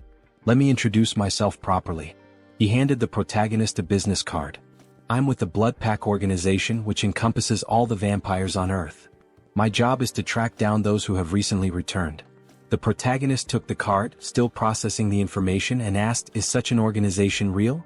Gamma sighed and explained that if the protagonist wanted to survive, they'd better stick together. There wasn't much choice in the matter. The protagonist looked at him in disbelief and asked, by the way, what did you mean by level? Gamma, noticing his growing curiosity, suggested they continue the conversation elsewhere. If you're starting to show interest, let's go somewhere more private. He pulled out his car keys and asked if the protagonist wanted to visit the organization. Seeing the sleek car, the protagonist agreed to go with him. Meanwhile, Jean Soren had been quietly observing the entire interaction from a distance. She relayed the update to headquarters through her earpiece. The target is moving according to plan. We are following him. After some time they arrived at the location. Gamma encouraged him not to hesitate and to step inside. The protagonist, curious, asked what kind of place this was. Gamma explained that every vampire has a unique vampire factor that determines their strength level. They measure and rank these factors by level, and with the help of a magic circle, they can assess a vampire's level precisely. Gamma led him into a room filled with vampires and runes. Heinz was astonished by what he saw, wondering if this was truly a magic circle. The scene struck him as highly suspicious. Gamma gestured toward the circle, urging him to enter it without delay. The protagonist hesitated, thinking he could cancel his participation if it turned out to be dangerous. However, the presence of a skull emanating dark magic caught his attention. Examining it more closely, he realized this was no ordinary dark magic. It involved shamanism, curses, alchemy, and various other mystical practices, all fused together. He wondered how such a thing could even exist. Since the returnees began appearing about 20 years ago, magical tools remained rare, and magical technology had not advanced significantly. This was due to the differences in energy laws between abilities and dimensions. Yet, here was an organization capable of merging such disparate powers. The Blood Pack, it seemed, was far more impressive than he had anticipated. One of the vampires asked him to extend his hand. The vampire made a small cut on Heinz's palm, warning him it might sting briefly. To Heinz's surprise, his blood began to levitate, forming 5 orbs. A vampire noted that this indicated he was at level 5. Observing the tight connection between the orbs, they commented on his strong regenerative abilities. The protagonist thought about purebreds from Alterica, estimating their levels to be around 5 or 6. Gamma smiled knowingly, remarking that he was already nervous. Coming from a dimension no one had heard of, Heinz had only reached level 5, a mere waste of time. At this level, amputating limbs wasn't necessary. The vampires in the room all agreed and activated their abilities. Alarmed, Heinz realized there was another motive behind this ritual. It was far too elaborate for a simple level assessment. He urgently needed to summon help. At that moment, a knock at the door startled everyone, making Gamma visibly tense. The door burst open as Rand stormed in, commanding everyone to freeze. She declared her intent to apprehend Gamma, a level 6 vampire from the Blood Pack, for kidnapping and killing other vampires. Gamma appeared unfazed, questioning her rude intrusion. The protagonist found Rand familiar but couldn't place where he had seen her before. Rand pointed out that when she first heard rumors of vampires being abducted, she doubted their truth, but now the evidence was undeniable. She demanded that Gamma release the vampires and surrender. Gamma mocked her, calling her a naive servant of the Blood Pack. He questioned why vampires needed to live in subjugation, follow human rules, and hide underground. Rand, enraged, argued that it was the actions of warlike vampires like him that forced their kind into hiding. Gamma dismissed her argument and asked whether her comrades shared her perspective. This caused doubt to spread among the vampires behind her. Shocked, Rand questioned their loyalty. Just then one of her allies betrayed her, activating his ability and striking her down. As she collapsed, she demanded to know why he had turned against her. The traitor explained that in his dimension he was a powerful lord. Now trapped in this reality, he was reduced to working as a bouncer in a club. Not all vampires could adapt to her way of life. Gamma leaned in and Rand, struggling, asked about his ultimate plan. Was he kidnapping vampires to start a rebellion against the Blood Pack? Gamma smirked and dismissed her as foolish. Such an endeavor would take centuries. Instead, he revealed that they had discovered a way to grow stronger quickly. He demonstrated this by lifting the body of a vampire and alluded to breaking a taboo. Shocked, Rand accused him of creating mad vampires again. Hines, observing, realized she was referring to cannibalism among vampires. While it wasn't practiced on Earth, when vampires from different dimensions consumed one another, their vampire factors merged, increasing their strength but at a severe cost. This act often led to profound mental instability, a grim legacy from their ancestors. If someone fails to control themselves, they become mad vampires, driven insane by an unquenchable thirst. The first appearance of a mad vampire marked them as a global threat. Gamma, however, smiled confidently and assured everyone that this wasn't a concern. After extensive research, they had discovered a way to remove residual bloodlust. Suddenly, Gamma's victim began screaming in agony, exclaiming that they were being used as experimental material. The protagonist observed the situation closely, realizing that the magic circle wasn't merely for separating empirical factors. It was designed to transfer a drug to vampires without causing side effects.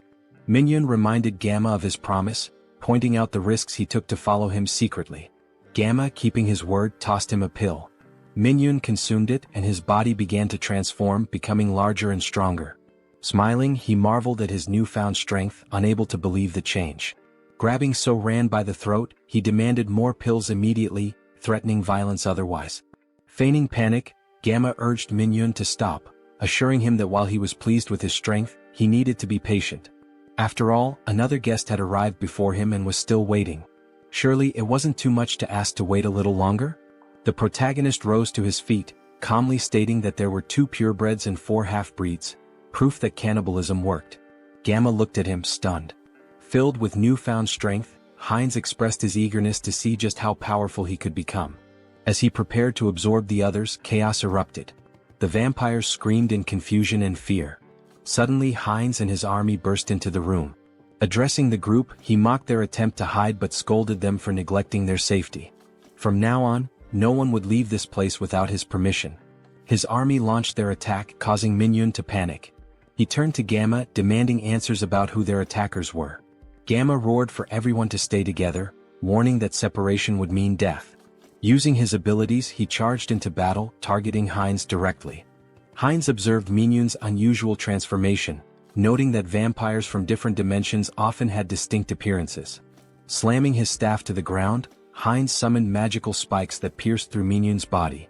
Smirking, Hines declared that minimizing casualties was part of his plan. He leaped into the fray, mocking Minhyun's organic transformation, claiming it posed no threat. Biting into Minhyun, Hines thought to himself that there would be more prey ahead. Minhyun screamed in pain and confusion as Hines drank his blood and heard his thoughts. Minhyun lamented his betrayal and his determination to survive, refusing to accept his end. Wiping his face, Hines remarked that insanity was far worse, as he could hear every obsessive thought coursing through Minhyun's mind. To his surprise, his teeth began to fall out, a sign of his empirical factors evolving and merging. A system notification appeared, informing Hines that he had gained a special ability, hybrid evolution. This ability significantly enhanced his physical attributes whenever he absorbed new empirical factors, allowing him to steal traits from the target's bloodline. Turning to Gamma, Hines remarked that this power was quite impressive. If he were to lose control, he could become exceptionally dangerous. Now he needed an organization to enforce his will. The Blood Pack could serve his purpose, or they would face the alternative of joining his undead army. As the battle continued, Hines devoured the remaining vampires. Another system notification informed him that he had acquired a new vampire trait, Insight. This skill allowed him to assess the physical condition and stats of his enemies. Hines dismissed it as relatively useless but realized that vampires possessed a supernatural ability called heritage, tied to their origins. Using hybrid evolution, he could master this ability and steal all their powers. Gamma, now crucified, demanded to know how Hines had managed to remain sane while devouring his own kind. Approaching him with a grin, Hines taunted Gamma, asking if he was curious about how to resist corruption. The secret, he teased, was to ignore the whispers that accompanied the act. Gamma, panicked and disbelieving, screamed in protest. His cries turned into agony as another system notification revealed that Heinz had gained a new skill, camouflage, which allowed him to conceal his presence. Observing Gamma's transformed state, Heinz smiled slyly, commenting that Gamma must have been using camouflage all along. Not bad, he remarked, relishing his growing power. There were many ways he could use this ability. Should he dive into this bastard's thoughts? Gamma reflected on research, collaboration, support, and the public retribution technology. He also recalled a promise he had made to Mr. Beta. The protagonist panicked, wondering who the hell is this? Was this person Gamma's patron? And once again the Public Retribution Society was mentioned. It seemed like this intricate ritual was also their doing. What were these people planning, aiding the blood pack like this? Later that night, Heinz and So-Ran were driving through the city together. Heinz glanced at her and asked if she was finally coming to her senses. Startled, she yelled at him, calling him trash for selling his life and demanding to know where he was taking her. Grabbing him by the throat, she shouted furiously. Heinz gasped, pleading for her to stop and look around. They had captured him too, and if she didn't let go, they'd crash. Reluctantly, So-Ran released him and apologized, asking for an explanation of what had happened. Heinz asked if she had heard of Ho-Ho's mask. He mentioned that the masked figure had escaped during the chaos when a group of vigilantes burst in.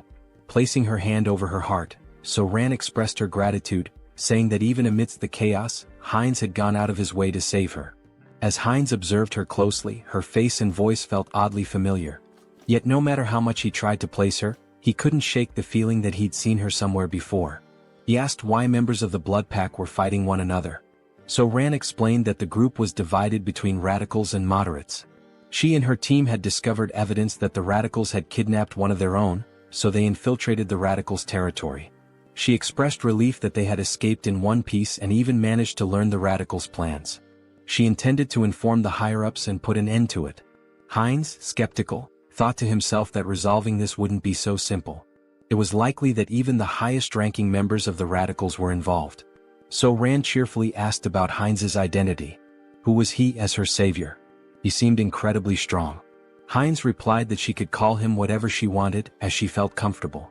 She asked if she could call him up for convenience, to which he nodded, mentioning he'd recently returned to Earth and hadn't formed any bonds yet.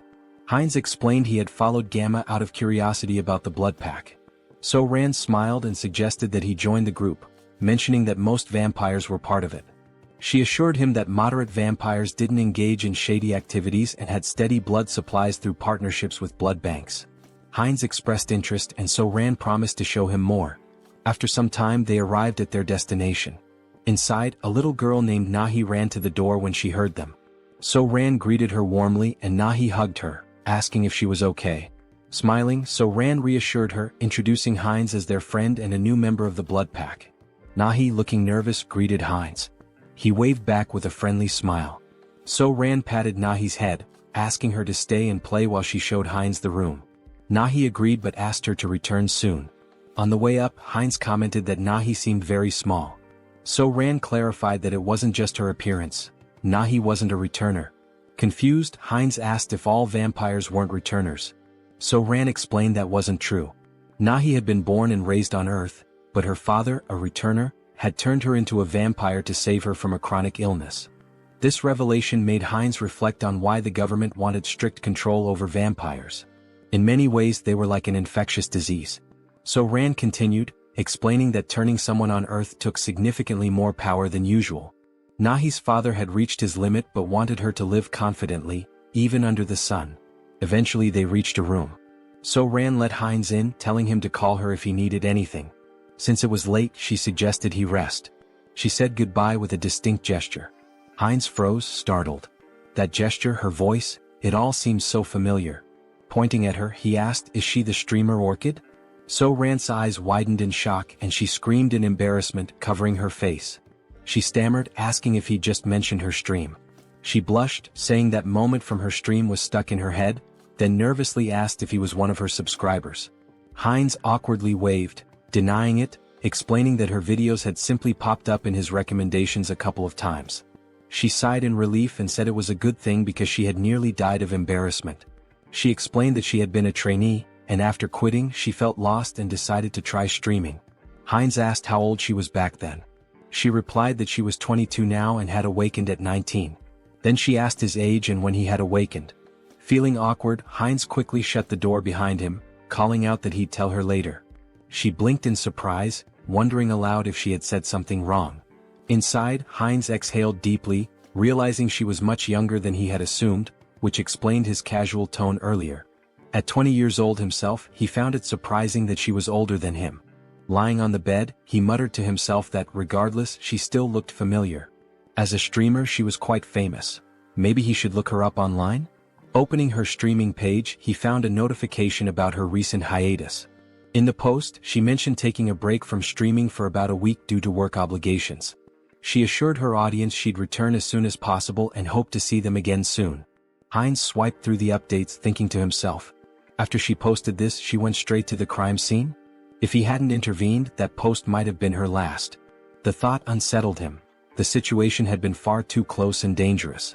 The next morning, Heinz woke to the sound of So-Ran yelling into her phone.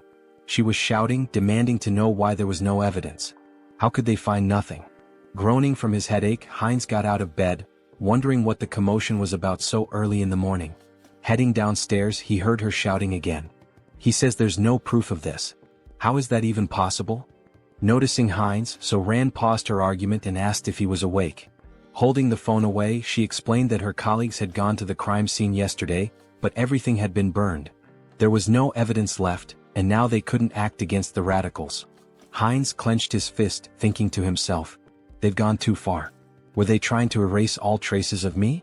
Out loud, he sympathized, saying it was unfortunate, but then he asked her something.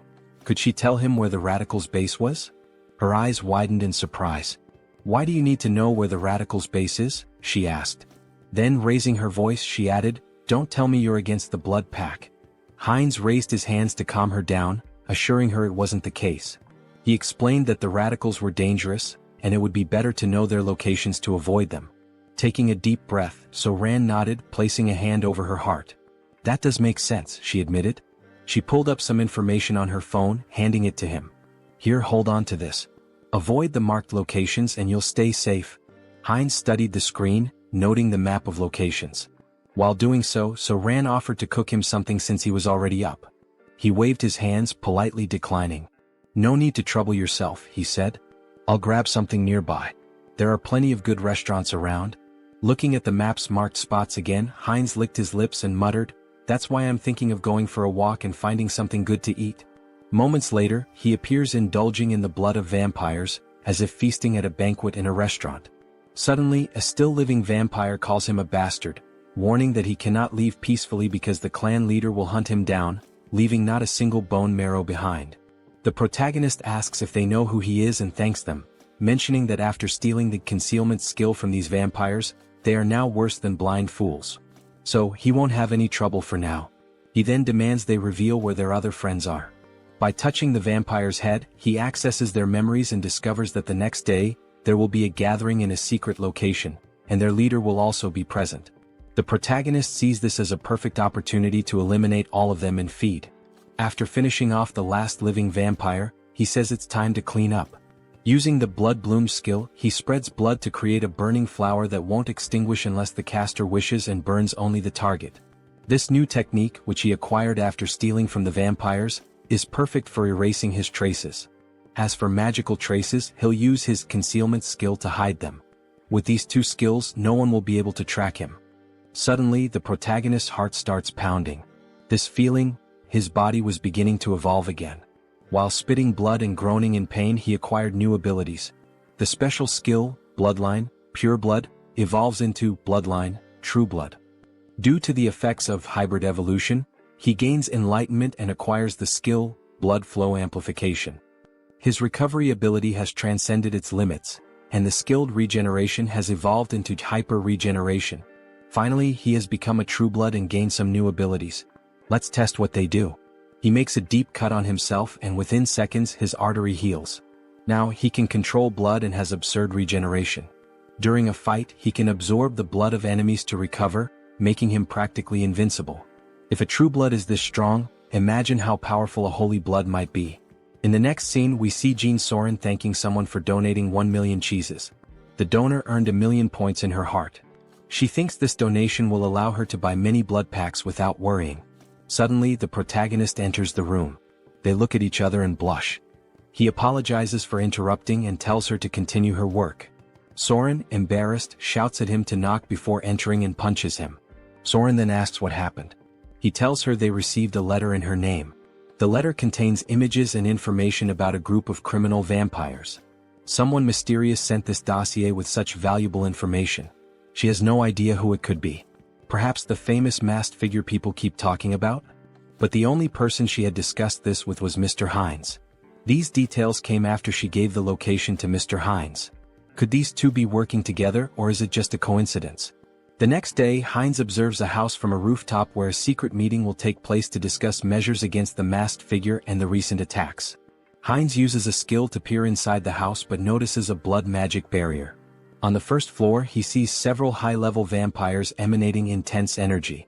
Alright, let's go in. Hans will use the shadows and I'll go from above. Let's enter together and wipe them all out. Hines enters through the window like a scene from an action movie.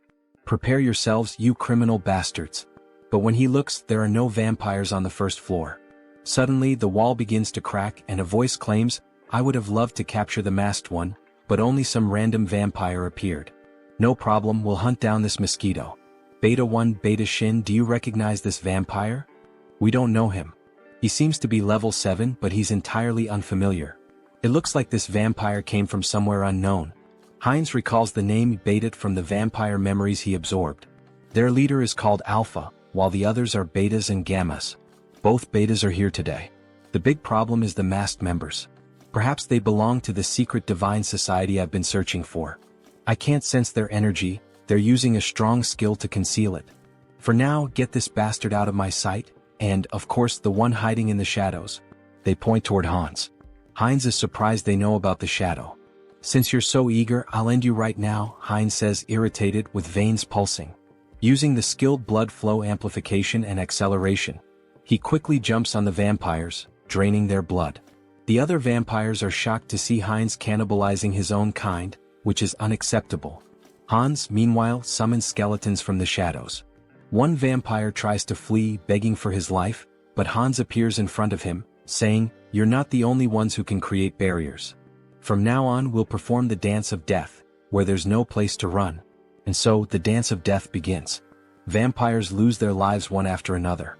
Beta 1 is stunned by the strength of this unknown vampire. This power doesn't make sense, he's only level 6 or 7. There must be some trick. One charges at Hines, but Hines uses his extended claws to stab one.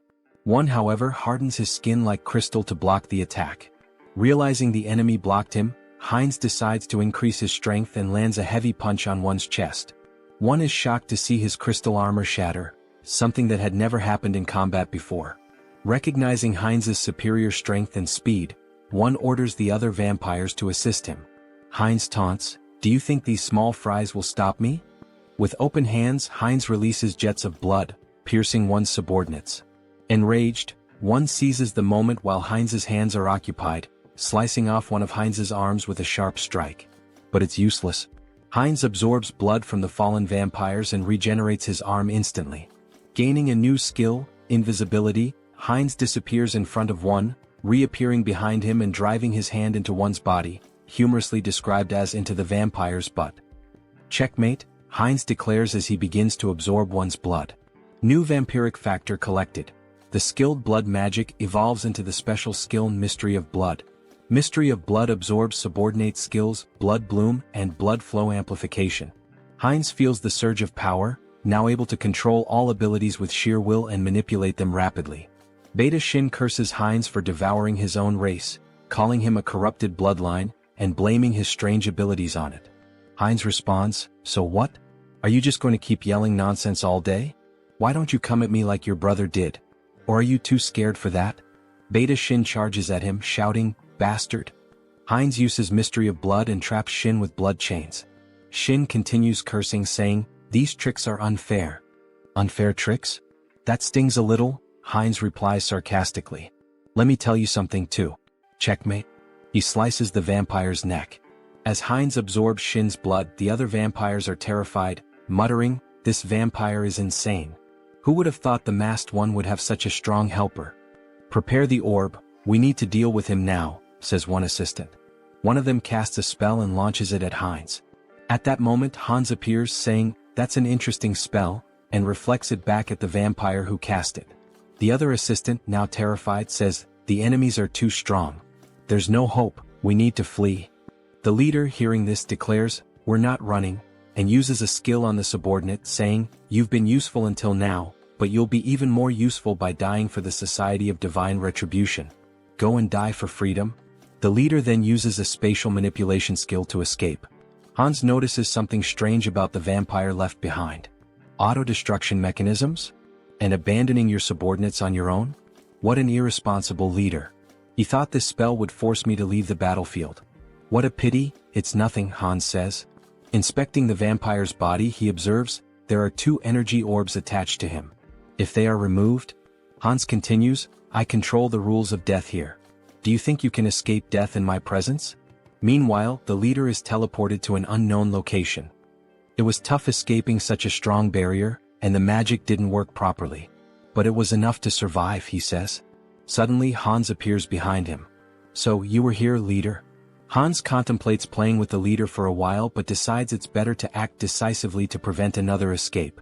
Hans places his thumb on the leader's forehead to access his memories about the Society of Divine Retribution. However, a defense mechanism activates, an unknown memory technology from the society. Hans is transported to the mental realm. A mysterious voice echoes, saying it didn't expect Hans to reach the realm.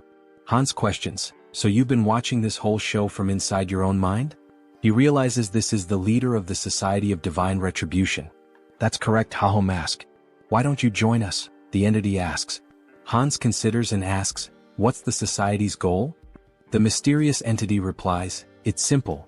Freedom for the returned and creating a world led by them. Hans questions, an organization formed so recently already has such ambitious goals? Recently, the entity retorts. We've existed for a long time. We've been fighting for our freedom endlessly. Hans presses further, so you've been committing acts of terror for ages, haven't you? Answer me. A system alert activates. Warning, Mind Hub is regulating emotions. Repeatedly it states, Mind Hub is regulating emotions. Hans' heartbeat quickens. The entity asks, does that even matter? I hope you make the sensible choice, Masked One. Hans tries to punch the entity but hits an invisible wall. So that's your choice? The entity responds. Here, in the mental realm, mental strength surpasses magical power. You'll never defeat me here. Hans laughs, saying, is mental strength really the deciding factor here? In that case, combining all of our consciousnesses, you're the one who can't defeat us here. Meanwhile, Heinrich trains intensely. 1,021. 1,022, he mutters while lifting a gargoyle statue. Finally, a system message appears. The entity has achieved the conditions and acquired the special skill, Blessing, Sturdy Body. The entity gains the skill, Out Erica Sacred Art, through repeated training, achieving a power level equivalent to a high priest. Heinrich reflects that he didn't expect to surpass his limits with mere physical training. With these new abilities, I've earned the qualifications to be a holy knight. Maybe it's time to discuss the next step. Suddenly he hears a feminine voice, it's the saint in the flower garden. Despite being the saint with the greatest divine power, she appears like an ordinary girl. Hello, Sir Heinrich, she says with a smile. Her radiant aura of divine power betrays her otherwise ordinary appearance. Heinrich greets her and asks, why are you alone in a place like this? The saint replies, I was just watching a ladybug in this field of flowers. The little creature was so cute I lost track of time. Heinrich had thought she was admiring the flowers, only to find out it was the ladybug. The saint notices something different. Sir Heinrich, you've finally received the blessing. Congratulations. The saint's perceptiveness amazes him. Blessing, Sturdy Body is not something achieved with outside help, she remarks, praising his accomplishment. Thank you, saint, he replies. Well, it's time to work. Shall we go to the chapel together, Sir Heinrich? Of course, saint, he answers. Through his studies of history, Heinrich learned why the saint is so obsessed with Hans. In the distant past, the first immortal king turned half the continent into a land of death. Multiple nations united to defeat him. However, his heart was stolen by an ally, a black mage. He reincarnated as the second immortal king, causing the fall of the Great Western Empire. Although the chosen of the order managed to destroy his heart, it was split into 3 parts and scattered across the continent. Every time an immortal king crisis arose, the great divine order was always at the forefront. They knew the heavy toll it took, with countless lives lost along the way. For the saint, who sees her followers as family, her intense hostility and obsession with the immortal king are natural. For now, though, Heinrich reflects, there's no need to worry much about that. The current immortal king is surprisingly gentle and kind-hearted. Alright, back to the main topic. Let's focus my mental strength on Hans. Upon changing the scene, we see a vampire spitting blood. Your Excellency the Arbiter, are you alright? Get out of my way, you're disrupting my focus. This can't be happening, I'm being pushed back. Me? In a battle in the mental realm? How is this possible? Hans begins punching the mysterious entity. At first, Hans had complete control of the battle, but now the entity is growing exponentially stronger to an uncontrollable degree, as if it were channeling the strength of multiple individuals. How did I lose? This isn't just a difference in the mental realm, it's a difference in skill? There's no way my mental abilities are inferior. This is no time to waste on this. An urgent directive is issued to the Soul Branch. Immediately cease all operations, erase all information and go into hiding. Especially for the Korean branch, this is the top priority right now. Inform the commander, a monster is in Korea. Even with Mind Hub and Serenity, Hans wasn't a weak opponent. His resilience would require further study. However, it was regrettable to lose sight of him. The system emits a new notification. The entity absorbs someone else's karma, transforming the skill black magic into the special skill path of sorcery. Thus, this fragment is the remnant of something scattered across the mental realm. Absorbing its karma means my growth comes at the cost of its reduction in power. That's fine. By reading the memories left behind in this fragment, I'll track the hidden members of the Society of Divine Retribution. So this is the Korean branch of the Divine Society, hidden deep in the forest. I won't give them any chance to escape, says Hans, blending into the shadows. I'll uncover all your secrets now. Suddenly, a scientist appears. They told me to evacuate as quickly as possible, but they didn't mention that a monster like this was coming. So the evacuation order had already been issued? At least my effort wasn't completely wasted. Look at you, trying to save a piece of paper with some data, only to hand everything over to me. Let's see what you've been up to for so long. Wait, this incident. I will never forgive you, Society of Divine Retribution. You're the ones who stole my life. I'll hunt down and kill every one of you without exception. Heinz refines excess blood stored in his body into blood crystals, which he plans to use to enhance other vampires' vampiric factors. This refined blood connects these vampires to Heinz, creating a hybrid clan loyal to him. Those who resist will be crushed. The next day, Jean Soren is stunned to learn that Heinz has eliminated all vampires in the region and intends to meet with the leader of the moderate faction. Wait a minute, this is a lot to process. I need to verify these facts, Soren says. Verify? What do you think of this as proof? Heinz interrupts, demonstrating his overwhelming power. Soren is terrified by such a display of power. She knew he was strong, but not at this level. He must be at least level 7 or higher. I can't even gauge his strength. Very well, I will contact them now. To think that you eliminated all the vampires with your own hands and now intend to absorb the rest. This is quite an unusual proposal, almost bordering on unsettling. I have no intention of giving absurd orders. The goal is simply to maintain peace and order, to track connections of the Divine Retribution Society, and eradicate every member. Don't you think these two objectives are contradictory? That depends on where you set the standard. It seems she won't be easily persuaded. If she refuses, then we'll have to use force. Fine deal. What are you relying on to accept so quickly? What am I relying on? Of course, I'm relying on myself. I will help you absorb all the remaining vampires, Mr. Heinz. You can start with Soren. She will be the bridge between us. Very well, that's exactly what I wanted. But I don't think that will be the case for them. Alright, then we should begin sharing the details of the discussion, how to absorb the vampires and about the new faction you mentioned. Let's start with absorbing the remaining vampires and becoming the leader of a new faction. That will be the first step toward taking control of the Blood Pact. Stay still. If you move, you might get hurt. Now let's begin. Heinz inserts a blood crystal into Soren. She feels the refined blood entering her body, healing it, making her blood pulse faster. Her muscles and bones are expanding. This feeling, it's as if she's been reborn. She doesn't feel like she's in her old body anymore. The refined blood crystal reaches a maximum of 30% enhancement. That's not a small number, but it continues. Soren then asks what they should do next. Lord? Heinz asks. Yes, Lord. You're creating a new clan now. Now that a lineage has been stabilized on this land, we'll need to find a new name for our clan. Do you have something in mind, Lord? A name? I'd like something that stands out, something different. Vampires who accept the blood crystals are renamed Heterosis, embodying the hybrid vigor of Heinz's blood. He declares, beware remaining vampires. I will hunt you down and make you the strongest within the blood pact. Returning to the original avatar, Heinz's issues are being addressed, but it's still not enough to bring down the Divine Retribution Society. They've vanished from Korea, but they are a global organization. More preparation will be necessary, enough to eliminate them all at once when they reveal themselves. For now, it will be necessary to expand influence in the other world as well and accumulate karma. For example, events like wars and terrorism. Wait, what the hell am I thinking? If I do that, I'll be killing innocent people. Is there any way to create accidents without anyone getting hurt? Maybe I should give up. As the protagonist glances at a book, an idea emerges. The Demon King Hans wants to destroy humanity, and the hero Heinrich will defend it. Hans will use corrupt nobles to expand his forces of evil, while Heinrich defends against malevolent organizations and becomes a hero. This is a perfect story, gaining karma points from both bad people and good people. It's a win-win game. Alright, let's take this one step at a time. Harley, it's time to act.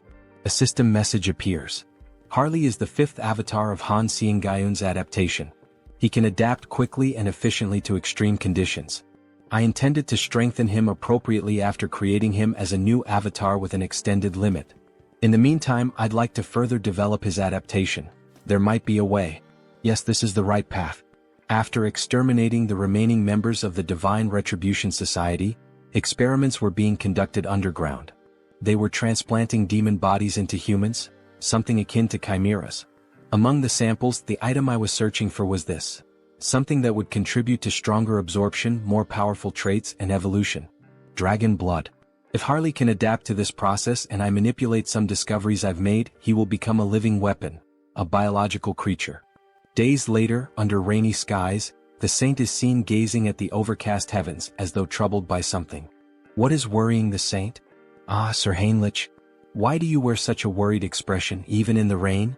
I'm not entirely sure, Sir Heinrich. Perhaps it's because of this somber rainy weather.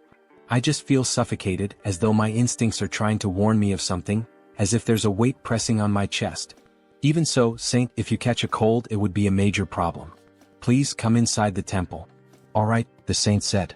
In the next scene, as expected of the saint, how impressive.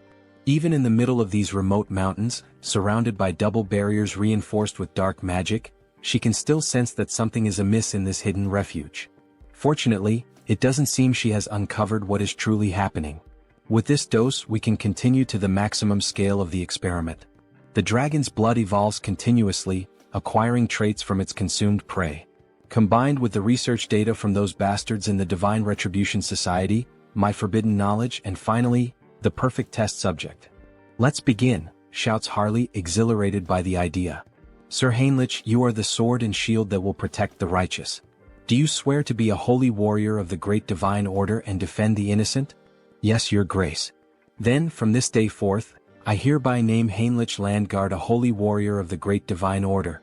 The system emits a notification. The Blessed One has fulfilled the conditions and attained enlightenment, acquiring the special ability Blessing Leap. Meanwhile, Sir Heinrich's necklace radiates a brilliant light. Oh, such grace, exclaimed the bishop, astonished by the strong glow. To receive a divine blessing during the ceremony, this is proof that God, our deity, is watching over us and praying for us. May God protect us. Once again it happened. For just an instant, something touched Heinrich's shoulder. A divine sensation resonated within his body, akin to what he felt during his first baptism, as if the divine were watching him directly. Why is this happening? Could it be because I came from another world? It doesn't feel like a human emotion, like curiosity. Well, anyway, let's focus on what's important. What is this new ability the divine has granted me? Blessing Leap, it allows me to transcend space? What? Transcend space? Isn't that basically a teleportation skill? It doesn't mention any limits on usage or distance traveled. This ability is top tier. As expected of a god, they are so generous, casually granting such a powerful skill. Thank you, God, for your generosity to this sinner. I am moved by your grace and offer you my prayers. Thank you for continuing to watch over me. Meanwhile, the other devotees wept with joy at seeing Heinrich's devotion to God. A young man like this, he's truly devout. That's true. I couldn't agree more, said another man. From now on, it would be necessary to decide which knighthood order Heinrich would join. Congratulations on being officially recognized as a holy knight, Heinrich. For now, you will be temporarily assigned to various holy knight orders. Here are the representatives of each order, here to invite you to join them. Each order specializes in different weapons and techniques, so choose carefully which one appeals to you most. Nice to meet you. I'm from the Order of the Sky Shield. We specialize in defending the outer perimeters of fortresses using long-range spear techniques. I'm from the Order of the Sun Wolf. We take the front lines in battle and wield highly destructive greatsword techniques. I am a veteran of the Order of the Thunder Claw. Here, we handle the internal security of the fortress and master balanced combat techniques using sword and shield. So, which of these orders would you like to apprentice under? I don't think there's a need to choose. I'll train with all the knight orders. What? With my warrior spirit and growth acceleration abilities, there are no limits to my body. I will absorb all the sacred warrior's combat techniques. However, that person in the corner, isn't he also part of a knight order? Why hasn't he introduced himself or said anything yet? Over there, well, obviously. Suddenly the man was interrupted. Our order only selects the best of the best to join us. But looking closer, you're not too bad. With that level of divine power, perhaps you're qualified to take the test. Heinrich's divine power was among the greatest, even compared to high priests. What are the criteria for this knight order? Just follow me. Our knight order has a singular purpose: to protect the most important thing within the fortress of the Great Temple. The most important thing? What exactly are you referring to? That. I'll tell you if you pass the test. Suddenly they entered a room, a library in the castle dungeon. Inside, a man wearing a strange mask sat beside a shadowy statue holding a parchment. That hood and mask, he's a heretic inquisitor. All you need to do is read the text on the table. Make sure you read it clearly so the divine can hear your prayer. Strange, is this some kind of device to weed out spies? This is bad. Could Heinrich's identity be exposed? What is this? I'm offended that my faith is being questioned in this way. It's just a procedure. Is there any reason you can't read it? Damn it. I am the messenger and sword of the divine. Thus, I swear to remain silent under any circumstance to protect this secret. I would throw myself into the fire and carve the mark of faith upon my own body. Suddenly, Heinrich's tongue began to burn, and a sacred symbol appeared. It burns? You are now permitted to enter. What did you just do to me? A prohibition against revealing secrets? A prohibition? No, this is a blessing. The blessing of silence protects you from being forced or willing to reveal the secrets of this place. That's literally a prohibition. Let me explain. We are the Order of Radiant Knights. Our mission is to guard and protect the underground of the Great Temple with our lives. This will be the first and last time you see this place in person. Remember well with your eyes what we are protecting here. Suddenly, two soldiers drew their swords and inserted them into the door, activating a defense mechanism. As the door slowly opened, Heinrich saw what lay beyond. He had suspected something was wrong, but he never imagined such a massive secret. The reason this order stationed its greatest forces at this temple, the reason for all these security measures, prohibitions and blessings. At the deepest part of this great temple lay the last fragment of the Immortal King. Heinrich was shocked to see the final fragment of the Immortal King. Well, the Grand Divine Order was one of the greatest powers on the entire continent. There was no way they hadn't found at least one fragment of the Immortal King after centuries of searching. Clenching his fist, Heinrich wished he could seize that fragment immediately. However, the four strongest sacred knights were guarding the entrance to the temple. Even Hans wouldn't be able to extract the Immortal King's fragment from the temple's deepest depths. Heinrich would have to think carefully about his next move. Suddenly, another knight informed him that due to the blessing placed on Heinrich's mouth, he wouldn't be able to reveal anything, no matter if he was tortured or even killed. Formally, he was stating this anyway. This fact must never be revealed to anyone. Understood? Heinrich confirmed. Don't worry, I promise that only I will know this information. Haha, the final fragment. What an unexpected stroke of luck, Hans said, laughing wickedly as he gazed at his experiment. However, Harley's condition was far more unstable than Hans had anticipated. With a worried expression he exclaimed, "What's wrong?" Why is this happening? Everything should be working perfectly according to theory. Meanwhile, Harley was coughing up blood. He felt something boiling inside him. The dragon's blood had definitely been transfused into his body. But perhaps the power output needed to be pushed to its maximum. Hans then yanked the lever. Harley let out an agonized scream as his body began to tremble violently, smoke rising from his skin. And then he suddenly stopped moving. Harley? Did he go too far? Had he pushed Harley's super regeneration beyond its limit? If that was the case, then Hans was about to lose everything, Harley and all of his research. Screw it. It was all or nothing now. Hans made a desperate decision, injecting every last drop of the dragon's blood into Harley, praying that it would have some effect. Harley's body twitched. His eyes shot open, glowing a furious red. He let out a blood-curdling scream as his jaw contorted, transforming into something monstrous. Crimson lightning crackled throughout the room as Hans watched, frozen. And then he stopped moving again. Shit, so the experiment failed? Hans muttered under his breath. Damn it, Harley. Just as he turned to leave, a system window suddenly appeared before him. System notification. Caution, exclusive abilities have evolved. Your abilities have grown. The number of avatars you can create has increased. Hans' eyes widened. Increase? What do you mean, increase? He looked around at the lifeless body before him. All I see is a pile of corpses, not growth. Then, without warning, Harley's body convulsed violently. His muscles rippled as he snapped his restraints apart like they were nothing. System notification. You have acquired a new ability, physical mutation. Your recovery ability has exceeded its limits. Super regeneration has evolved into regenerative adaptation. Harley let out a guttural roar, his voice twisted with agony and something else, power. His entire body was mutating, shifting, evolving. System notification. Skill adaptation has evolved into special ability, mutation. Hans could only watch in awe, no in terror, as Harley broke free from every shackle that had once bound him. Finally, the mind has connected. The gamble was worth it. Ah, so this is the new effect of the mutation ability? Harley mused, laughing as he examined his altered physique. His body had changed drastically, his muscles denser, his teeth sharper, and even a few dragon-like scales appearing on his face. It almost feels like I've transformed into multiple species at once. Meanwhile, Hans furiously jotted down notes. The good news just kept coming. To think that his number of avatars increased through natural growth without relying on the karma store. This is an unprecedented achievement. He grinned, his eyes gleaming with excitement. I'll figure out how to use this new avatar later, but before he could finish, Harley interrupted him. Should I test my new abilities? He asked, grinning wickedly. Hans smirked. Be my guest. Deep in the forest, Harley stepped into the dense wilderness, marveling at the beauty of his surroundings.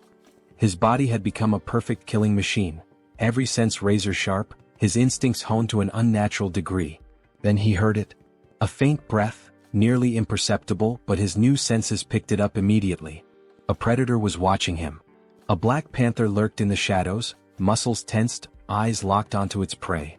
It pounced, a blur of muscle and claws, but Harley didn't move. Instead, as the beast drew closer, his eyes widened. Wait a damn second. Recognition struck him like a bolt of lightning. You're the same species that attacked me the moment I arrived in this world, aren't you? His lips curled into a smirk. Well then, it's nice to see you again. Crack. Before the panther could react, Harley's hand shot out, clamping around its throat with a terrifying grip. The creature thrashed wildly, but it was useless. Forgive me, but... With a single motion, he slammed the beast into the ground with monstrous force, shaking the earth beneath them. The impact alone was enough to cripple the creature, but Harley wasn't finished. His blood boiled. His strength surged. With nothing but his bare hands, he drove his fingers straight into the panther's belly, tearing through flesh with horrifying brutality. The beast let out a final, pitiful gasp, before everything went silent. To enhance the efficiency of the mutation ability, he needed to find monster crystals. More specifically, he had to consume their cores, commonly known as magic stones. It was the fastest and most efficient way to evolve. As he bit into the monster core, his body immediately began to undergo minor transformations again. A system window appeared before him. The entity has achieved enlightenment through repeated actions. Let us further solidify its concept with physical mutation. At that moment, his body visibly evolved. His muscle mass expanded, his height surged, and within moments he stood close to 2 meters tall, his physique now overwhelming and powerful. Having a large and muscular body is undeniably an advantage in battle, isn't it? Another system alert followed. You have acquired the ability, Gluttonous Feast, a new skill that allowed him to consume and digest anything with ease, ensuring that he could always eat more. But using his mutation ability had drained him, leaving him starving. Without hesitation, he tore a chunk of flesh from the dead beast with his bare hands. With this new Gluttonous Feast ability, there shouldn't be any issues if I eat this meat, right? Harley thought, drooling at the sight of it. The moment he took a bite, his body shivered. The meat was incredibly tender, and the blood coating his lips sent a strange, refreshing sensation through him. Is this because of the mutation? He couldn't suppress his laughter, or his growing urges. At this point, anyone watching would think he had lost his mind. His behavior was completely primal. Primal, huh? That word stuck in his mind. He recalled rumors of an isolated barbarian tribe in the southern regions of this land. In that case, Harley smirked, licking the blood from his fingers, perhaps it's time for a class change. The country of Tulek Kingdom, Tarak. The scene opens to the entrance of the guild in this city. What the hell? A barbarian from the south? What's he doing here in the west? The tension in the air is palpable. Welcome. Everyone seems completely on edge. Well, of course they are. This body is stylish and intimidating. Harley figured it might be too much, but in the end it suited him just fine. But he wasn't here to make an impression just yet. His goal was far greater, to become a hero capable of shaping the entire continent, leaving behind a legacy so unforgettable that no one would ever erase his name. So, what does the esteemed guest require? The guild receptionist asks hesitantly. Harley leans in, smirking. Isn't it obvious? He says, slamming his hand down on the counter. I'm here to exterminate the monsters in the northern mountains, near the steel fortress. Isn't that what this city is for? The guild worker flinches but quickly composes himself. Oh, of course. I'll register you immediately for deployment, rookie mercenary. Harley grins. Good. Let's get this started. Meanwhile, at the temple, a grand duel reaches its climax. Heinrich stands victorious, wiping his blade clean. Damn that tenacious bastard. One onlooker mutters. Heinrich had done it. He had mastered every combat technique and weapon style of the Sacred Knights. The entity has achieved enlightenment through training. You have acquired the skill, comprehensive weapon mastery. It was finally over. Now Heinrich could wield any weapon to absolute perfection. This experience would undoubtedly benefit all his other avatars as well. Just as he relished his victory, he caught sight of the Saintess. But something was off. She was dressed in full ceremonial robes. Why is she wearing those? What is she up to? Heinrich wondered. He approached her. Saintess, what are you doing? She turned to him with a serene smile. Ah, Sir Heinrich. We meet again. When it rains, worms always emerge from the earth. He followed her gaze. She was blessing worms with divine power. Blessed worms? Imbued with holy energy? They're not going to turn into giant monsters like in those old fantasy tales, are they? Heinrich thought, unnerved. But his thoughts quickly shifted back to her attire. There's some kind of ritual happening, isn't there? The Saintess nodded. Yes. In fact, it is an extraordinary event. One capable of tracking the Immortal King. It is about to begin soon. The Immortal King? Just how powerful must this guest be, to be capable of tracing Hans? Hans, who had concealed himself behind countless layers of barriers. I'm not sure I can explain it properly, but if you're interested, perhaps, you would like to participate as an honorary guardian warrior? Heinrich didn't hesitate. Yes, Saintess. Please let me participate. Inside the temple, a voice rang out. Lord Granwood is entering. A noble figure strode inside, surrounded by an entourage. Heinrich's sharp eyes scanned the unfamiliar formation. Someone powerful enough to track Hans? I need to confirm this myself. Then more guests arrived and the room fell silent. A formal greeting echoed through the hall. Salutations to the Saintess. But then Heinrich noticed something. Those ears. A high elf. His heart pounded. The guest they had all been waiting for was none other than Rayfury Granwood, a high elf from the Elven Kingdom. In the next scene, we see a luxurious shop filled with magical items, trinkets, and jewelry. Oh, so this is made of bronze? The texture is quite interesting, an old man muses. A shopkeeper approaches, his tone polite but firm. Sir, it's perfectly fine to browse and admire our goods, but it's been 2 hours. Are you planning to buy something, or will you just keep looking? My sincerest apologies, shopkeeper. My knowledge is still lacking, the old man replies. At this moment we are introduced to the protagonist's sixth avatar, Hubert. Hubert, the sixth avatar obtained thanks to Harley's progress in previous scenes, possesses the initial ability of appraisal. This skill grants him the power to see detailed information about items. Material, ruby. Weight, 12 grams. Material, bronze. Weight, 480 grams. However, his proficiency is still low. For now, he can only view basic details about objects. But if he continues to hone this ability, he could become the merchant who dominates the entire continent's market. Of course, before that can happen, he must navigate the opposition of existing merchants.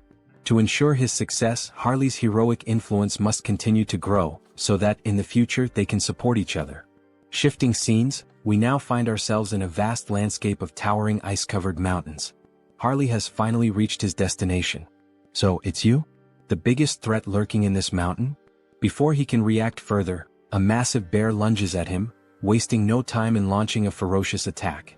Harley grips his axe tightly, bracing himself as he counters with powerful swings, wounding the beast and forcing it to retreat. Seeing an opening, he leaps above the bear, ready to deliver a devastating strike to its head. However, just as his attack lands, his axe shatters in two. Before he can even curse the bear, a massive paw strikes him with full force, sending him flying several meters through the trees. Damn it! The axe didn't work. As the bear charges at him once more, Harley quickly decides to activate his body mutation ability. His arm becomes covered in dragon scales, reinforcing his strength. He clenches his fist and, as if standing in a boxing ring, delivers a full-force punch straight into the bear's mouth. The impact is immense. The bear is sent flying. Tisk, fighting barehanded is more effective than using weapons. But with power like this, I'll never be recognized as a hero. He begins to wonder, could he harness the vitality of monsters without physically altering his body? If so, it might be the key to controlling his own evolution. Determined to test his theory, he focuses on extracting only the energy from the beast, not its physical traits. At that moment, a system notification appears. The entity has met the conditions and achieved enlightenment. A special ability has been acquired, Aura. It worked. A fiery orange aura begins radiating from Harley's arm.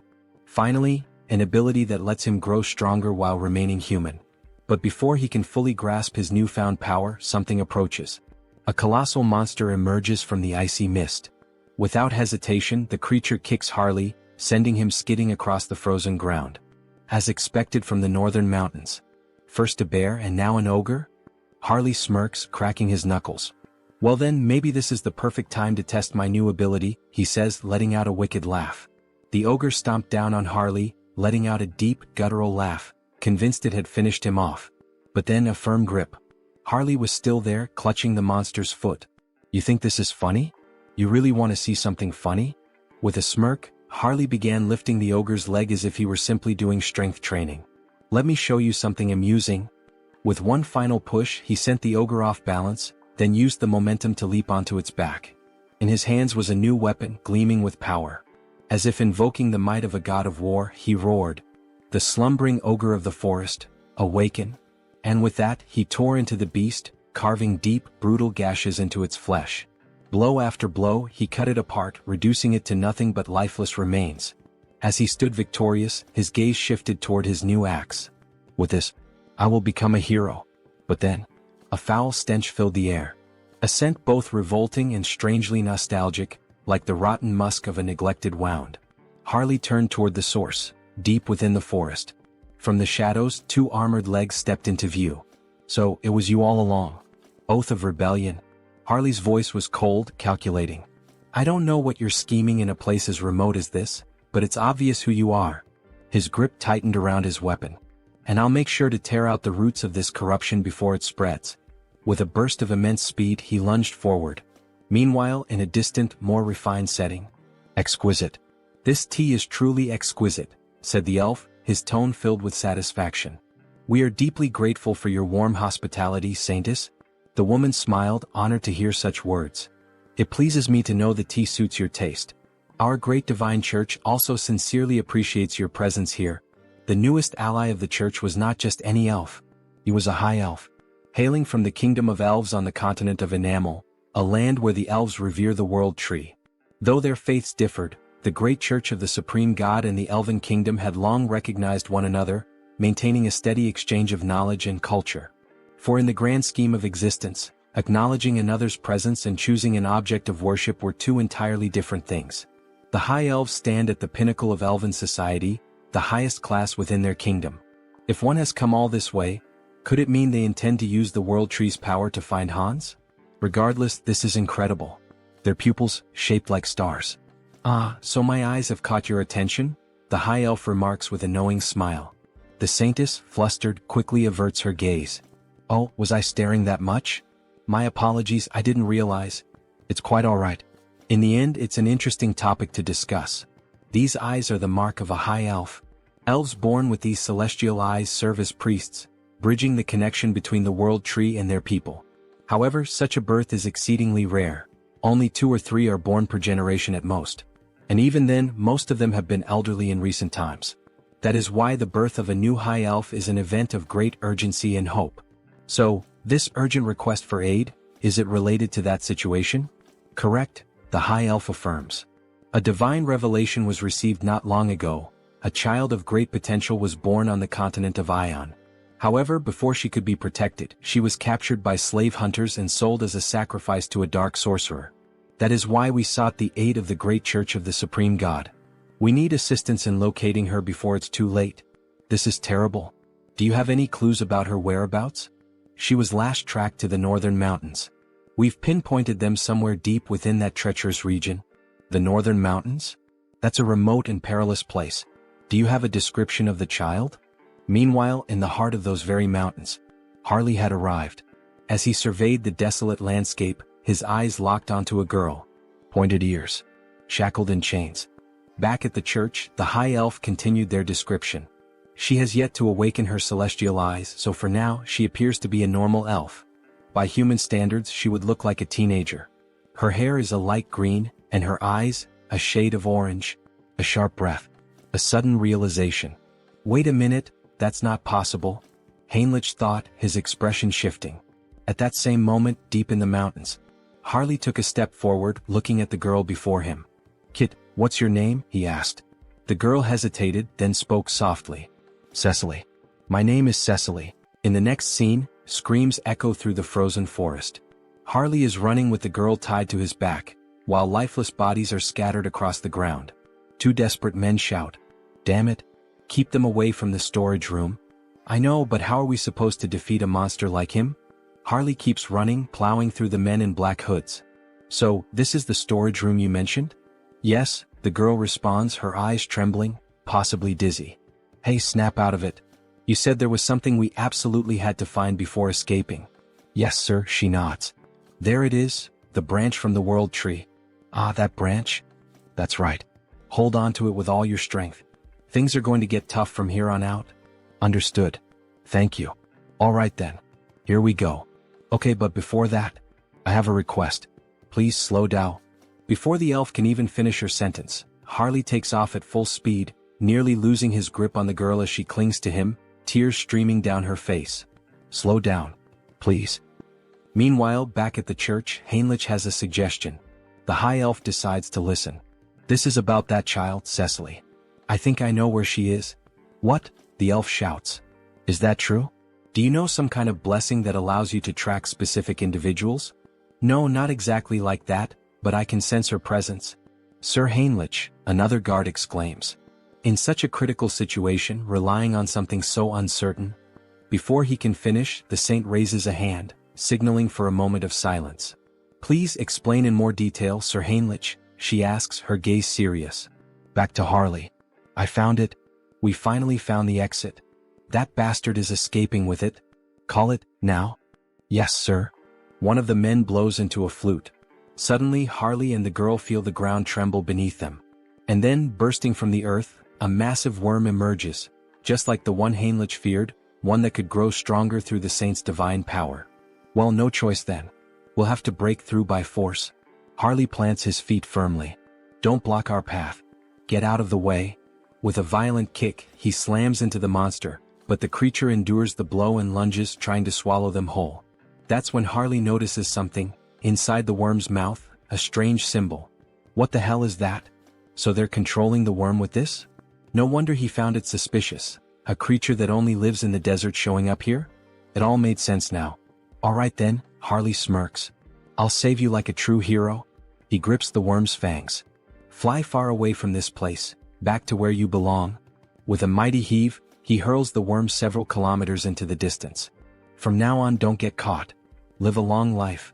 He grins while the girl, still on his back, struggles with nausea. Suddenly, wolves appear, surrounding them. The number of monsters is insane. These bastards keep throwing challenges his way. What the hell are they plotting now? Whatever it is, doesn't matter. I'll just kill them all. As Harley prepares for battle, a group watches from above, whispering among themselves. Who the hell is that man?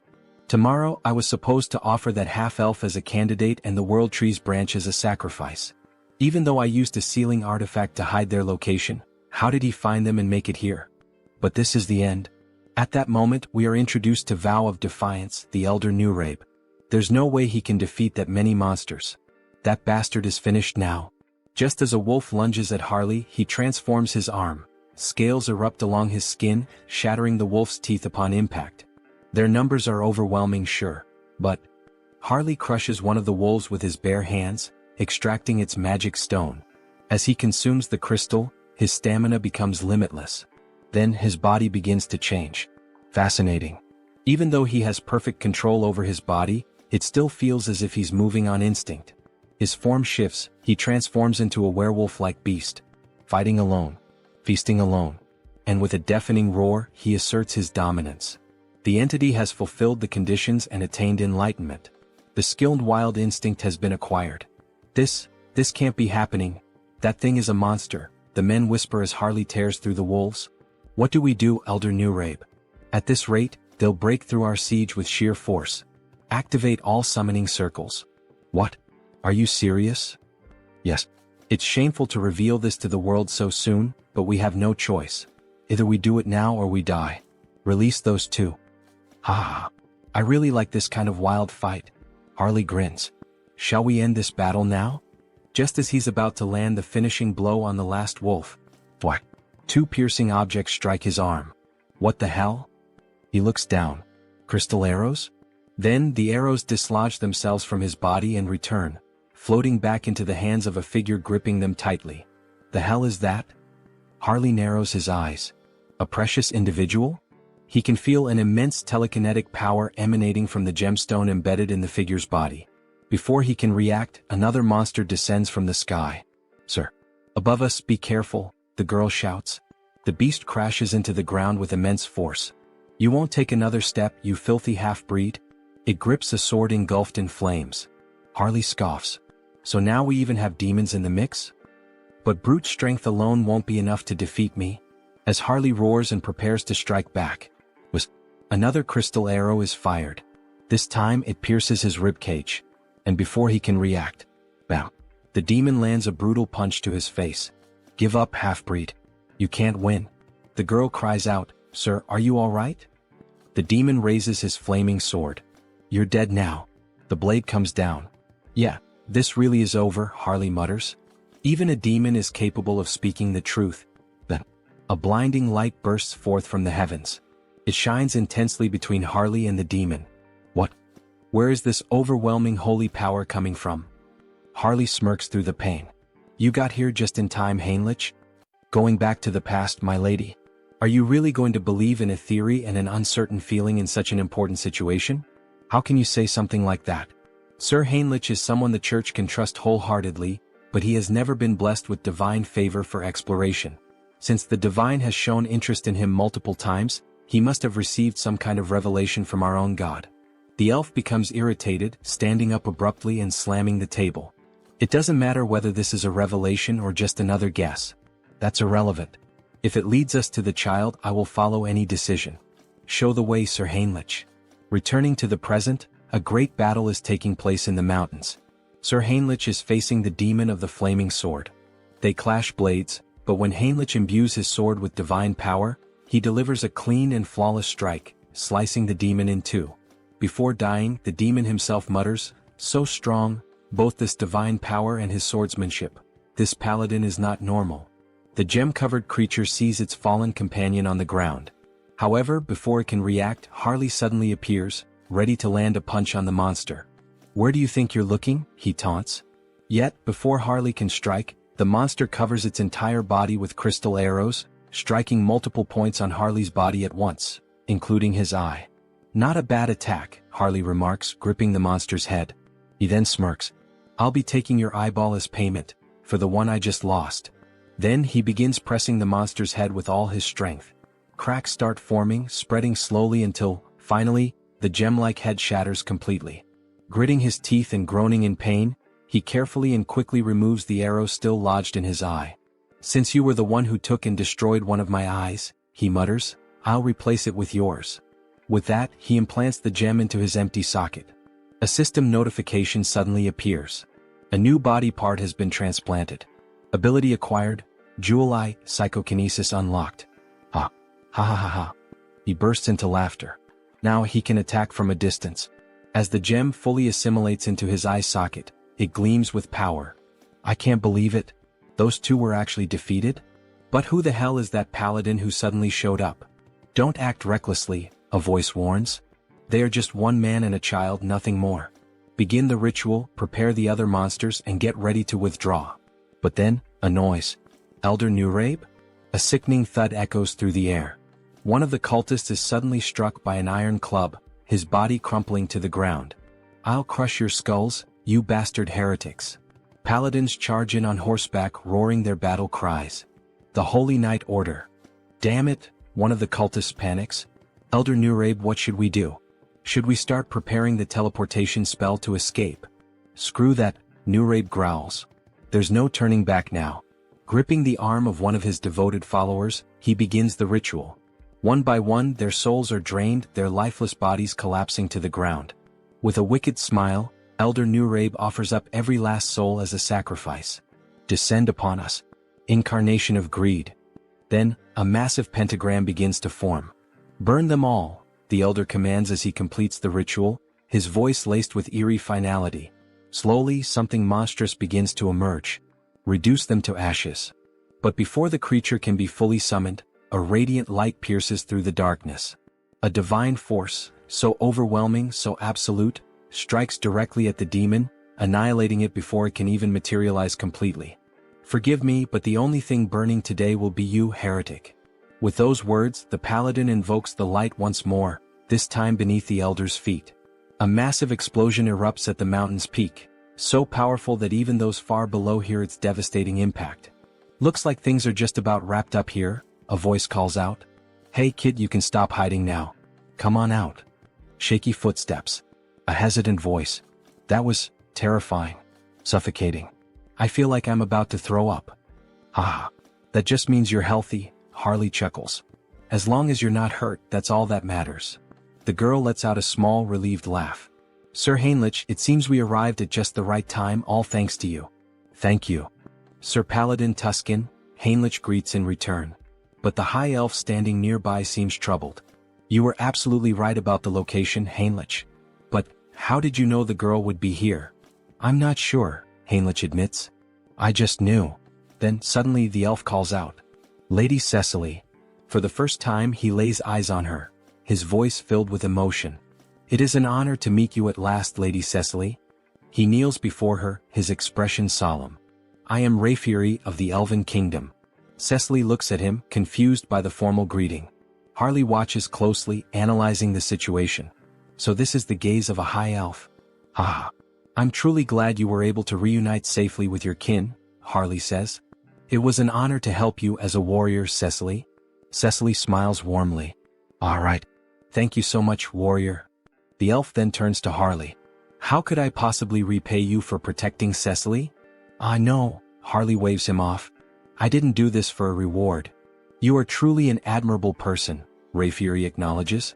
"However, since I have received your aid, I must express my gratitude properly. That is the way of my people." Harley grins. "Well then, if that's how it is, I'd be honored to accept." "All right, Sir Harley, could you lower yourself a little for a moment?" The elf looked clearly uncomfortable with the situation. Cecily then leaned forward and placed a soft kiss on Harley's forehead. "May nature's blessings be with you." A glowing symbol appeared on Harley's forehead, and an overwhelming energy surged through him. It felt like the very presence of the world tree itself. "This is a blessing that only high elves can bestow," Rayfury explained. "The blessing of nature, a high-level enchantment that can only be used a limited number of times." He glanced at Cecily. "Cecily isn't a high elf yet, so this won't be as effective. But once she awakens her true sight, she'll be able to reinforce the enchantment and make it even stronger for you." Then, with a solemn expression, Rayfury continued, "And of course I must give you a proper gift as well. Please extend your hand." Harley complied, and Rayfury placed a small, intricate token in his palm. "This is our elven symbol of promise. Should you ever need assistance in the future, we will come to your aid." "Seriously?" Harley blinked, a bit taken aback. "Thank you. You guys didn't have to go this far. I'll accept these gifts with gratitude. Here, take this as well. One last thing." Harley looked at the additional item, curiosity flickering in his eyes. Meanwhile, another conversation unfolded. "That young man? He has quite an impressive physique," Rayfury observed. "He's just as capable as you, isn't he? You two know each other?" "No, this is our first meeting," Rayfury admitted before smiling faintly. "But I have a feeling this will be a good connection." "If it's your intuition, then I trust it completely," Heinrich said. "The order must also express its gratitude properly." Heinrich took a deep breath, his thoughts racing. "We've gained the favor of both the Elven Kingdom and the Grand Divine Order." Then a voice called out, "Lord Tuscan, thank you for handling this issue so swiftly. Now it is our turn to assist you." "Just hearing that gives me courage," Tuscan replied. "We have only one request. For the peace of this island, please find the Immortal King." Heinrich exhaled slowly. So, in the end, was making contact with the High Elves all for this? He looked up at the sky. The World Tree is the root of all trees. The High Elves can borrow its power, sensing energy anywhere there is life, anywhere trees grow. But, Rayfury added, it will require some form of support. Support? I need some knowledge about the energy we're searching for. The energy of the Immortal King. All right. Follow me. They used teleportation to return to the church. Heinrich never expected to visit this place again so soon. No matter how many times he saw it, the sight remained awe-inspiring. A colossal sacred barrier, its complexity beyond even his full comprehension. Bringing in outsiders only made the church distort the path further, twisting it into an intricate labyrinth. Even someone like Hans would need a considerable amount of time to break through a barrier of this magnitude. We've arrived. Even if an intruder somehow managed to slip inside, the Holy Knights and High Priors stationed throughout the entire building would immediately mobilize. And then, at any moment, this is a fragment of the legendary Immortal King? Alright then. Let's begin mapping its energy trail. The High Elf would track Hans. Meanwhile, elite forces would be gathered, prepared to face him once more. Wait a second. That means there's a path. Fine. On that day, with my own hands, I will seize the final fragment of the Immortal King. In the next scene, an empty chair sat ominously. It's time. Have all the representatives gathered. A vast chamber came into view, lined with chairs, bathed in an eerie glow. The flickering of purple fire cast unsettling shadows across the room. The challenge vote. The executive meeting room. The first to respond was a pink flame, its shape vaguely humanoid. The representative of the Empire is present. Next, a dark violet silhouette flickered. The representative of the East, also in attendance. And finally, as for Nurabe, he is dead. He will not be joining us. A heavy silence hung in the air. You've all heard the latest news? A voice finally spoke. We still don't know how the Order or the High Elves managed to track and eliminate Nurabe. First, Marcos, who was cultivating a fragment, and now Nurabe, who had gone into hiding, yet was still found and killed. Aren't we all getting a little too careless? Another shadow stirred. The resurgence of the Order must be tied to the appearance of the Immortal King's heir. Another voice mused. This heir of the Immortal King. Could we not use him to our advantage? You're suggesting we ally ourselves with the very fraud that's been backing us into a corner? A pause, then a low chuckle. Now that is an interesting idea. No matter how many layers of barriers I erected, no matter how deep into the mountains I hid, they still managed to track my location. It seems the Saint used my fragment to trace me. In that case, all I need to do is hide the fragment in the subspace I created. But the moment I tried to send it in, it was repelled back. Damn it. Did I fail? It seems this fragment won't enter a normal subspace. But if that's the case, then what if I store it inside Han's body instead? Would that be enough to contain it?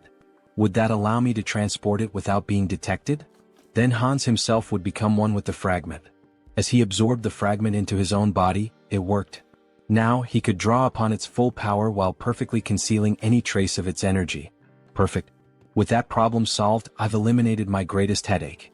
Now the only thing left to do is erase the crime scene. Let's burn everything in this room to ash. With a mere snap of his fingers, flames erupted all around, consuming the space as if he had just opened the gates of hell. Now, everything is ready for the show. I'll release all the barriers. My scent will spread across the land. Come find me. I'm right here. Great divine order, come to me now. Hans exhaled a massive surge of dark energy into the sky. I will seize the last fragment of the immortal king with my own hands. As his overwhelming power spread, the sacred tree finally located him. The high elf had followed the trail. The immortal king is in the monster forest, west of the continent. Summon all available paladins immediately. We begin the hunt now. Bring every archbishop we have at our disposal. Suddenly, a mysterious paladin stepped forward. Well, I must say I feel a bit offended. You didn't even think to invite me to such an important event? I've already heard the essentials. Paladin Pyrii from the Great Temple of Geron will be joining you. Cardinal Pyrii, one of the most powerful figures of the Great Temple of Geron. His presence was reassuring. This expedition was composed only of the strongest. Archbishop. This time, I will go, the saint declared firmly. That won't be necessary, saint. But even the cardinal is going. Saint, you are the pillar of the great divine order. You must remain here. Sir Landguard. Yes, Archbishop? This time, you will stay behind and protect the great temple alongside the saint. Understood. If anything happens to me during this mission, the saint will be in your care. Understood. Don't worry. While you're all away, I'll take good care of everything here. I'll make sure the saint remains safe. However, only the saint will be safe. Soon we will once again face the nightmare of our continent. But in the end, a nightmare is nothing more than a dream. For the divine watches over us and protects us. For the peace and salvation of all. For the peace and salvation of all. The troops began to march toward the church's teleportation gate. As they departed, the protagonist and the saint stood in silence, watching them go. Don't worry so much, saint. I'm sure everyone will return home safely. Really? Did the divine grant you some great revelation? Not exactly. But for some reason, I just feel that's how it will be. Meanwhile, Hans appears. His dark mana was on high alert, sensing everything around him. Standing in front of the church, he could not see through the divine barriers, but he could feel them, woven into the very walls like chains binding the structure. Even if he used a skill to bypass them, the internal barriers would still remain. In that case, I'll force them out of my location. And buy some time. Raising both hands, Hans unleashed several spells into the night sky. They burst into the air like fireworks, a midnight display of destruction. The hell is that in the sky? A guard shouted. Another turned eyes wide. Look down there. We're under attack. Sound the alarm. Call everyone. From the shadows, an undead legion began to swarm toward the church. Meanwhile, deep in the forest, under the cover of night, this is getting complicated. We've searched every inch of where his presence was detected, but there's nothing here. The high elf refused to believe it. He was certain this was the place. If Hans had moved, the world tree would have warned him. But wait, could he have realized he was being tracked? Did he set this up to mislead us? Everyone returned to the great temple immediately. That's an order. This is his trap. It was all a distraction. By the time they returned to the church, it was in ruins. Bodies of soldiers, skeletons, and undead littered the ground. And standing there, waiting for them, Hans. Finally we meet. The last fragment of the immortal king. The time for the immortal king's resurrection begins now. With those words, Hans began to absorb the final fragment into himself. Move quickly. The bell is ringing, signaling that they are under attack. The undead are advancing. Move fast. They seem to be in serious trouble now. Well, good luck to them. Heinrich has been assigned to guard the garden, so all he has to do is wait and then slip in unnoticed while Hans takes care of the rest. Everyone move in this direction, a soldier shouts. Don't stop, hurry. However, Heinrich is starting to feel uneasy. There are more of them than he expected. He sees several paladins, warriors, and other people he has never encountered before. Well, in any case, they still don't know that Hans has already reached the depths of the dungeon. They will be too preoccupied with the undead both outside and inside the castle. But then, someone appears above Heinrich, something almost angelic. The figure begins to speak. Everyone listen. The undead outside the castle are merely a diversion. The heir of the immortal king has already reached the depths. Head to the sealing chamber, all of you. Heinrich is stunned. Who the hell is this person? Wait, that's an inquisitor. How the hell did they figure out our plan so fast? Damn it. Heinrich dashes toward the soldiers. He must intervene before this turns into a complete disaster. If they get there quickly, Hans won't be able to retrieve the last fragment of the immortal king. The ceiling begins to crumble bit by bit. The saint looks on in shock. She cannot believe it. How did an intruder manage to reach the sealing chamber without anyone noticing? Are you telling me that they, the enemy, teleported into our temple? She questions. That part, we don't know yet, someone replies. The saint begins to panic. The immortal king was this close all this time and we didn't notice? All because I wasn't good enough to sense his presence or track him. Oh my god, this is all my fault. So many lives will be lost because of my failure. If the immortal king truly comes back to life once all the fragments are reunited, what the hell can we do? Nothing. Tears stream down her face as she cries. Any apology we give will be too late after so many lives are lost. Then a soldier speaks to her. The road was too crowded, but Sir Heinrich is here. From now on he will take command. The saint, who had been crying in despair just moments ago, now cries for a different reason. A radiant smile appears on her face. Sir Heinrich, you have no idea how relieved I am to see you here. Please, lead us with your strength to fight against this evil. Back to Hans. Thinking about how many undead they have managed to eliminate from the army, they are proving to be more resilient than he initially thought. Countless skeletons lie scattered on the ground, including an inquisitor. One of them has an especially angelic face. Malcolm was no ordinary opponent. He was like an elite boss. Rest well, Malcolm. You fought so bravely. After searching for a while through the war-ravaged battlefield, Hans finally finds it. The last fragment of the immortal king is right before him. Finally.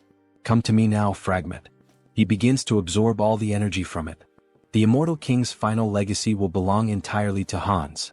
He continues drawing every last drop of residual power from the fragment, devouring it completely.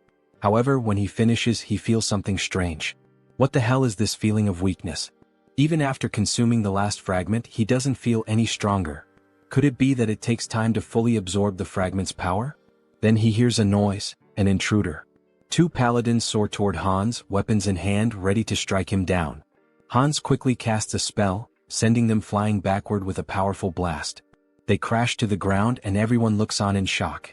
A nun rushes to their side, immediately using healing magic to purge the remnants of dark energy with divine power. Heinrich decides that it's time for him to join the fight. He cannot just stand by and watch them battle like this. However, the saint grabs his hand, telling him that he cannot. It is necessary to first analyze the immortal king's power. They cannot be reckless. Do not charge in alone, Sir Heinrich. Hold your position a little longer. Understood, my saint, he replies. Inside, Heinrich is in turmoil. His entire plan was to buy time by pretending to fight Hans. Give up, lackeys of the order. The fragment is already mine, fully and completely absorbed. Behold my power. Hans declares as dark energy surges through the entire chamber. Do not listen to him. Keep attacking, attack with all your might, someone shouts. Hans knows this battle would be much easier if he simply unleashed his full power on them. However, he cannot take the lives of the innocent. Suddenly, radiant swords rain down from the sky, striking him directly in the chest and left shoulder. This attack, could it be the saint's enchantment? It is incredibly fast and powerful. The saint's expression is deadly serious. If Hans had not instantly boosted his regeneration, he would have been in real danger. If he wants to avoid casualties, he cannot afford to prolong this battle. He decides his next move, he will bring down the command tower first.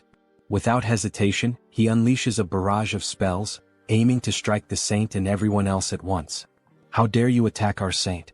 Is he reacting at this speed?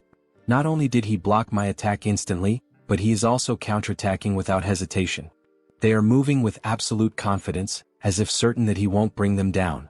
Is someone among them reading my strategy and relaying it? Maybe he should take a look inside their minds. Then one of them questions, "Where do you think you're looking?" Hans is affected mentally. That means he still hasn't fully absorbed the power of the fragment, the saint observes.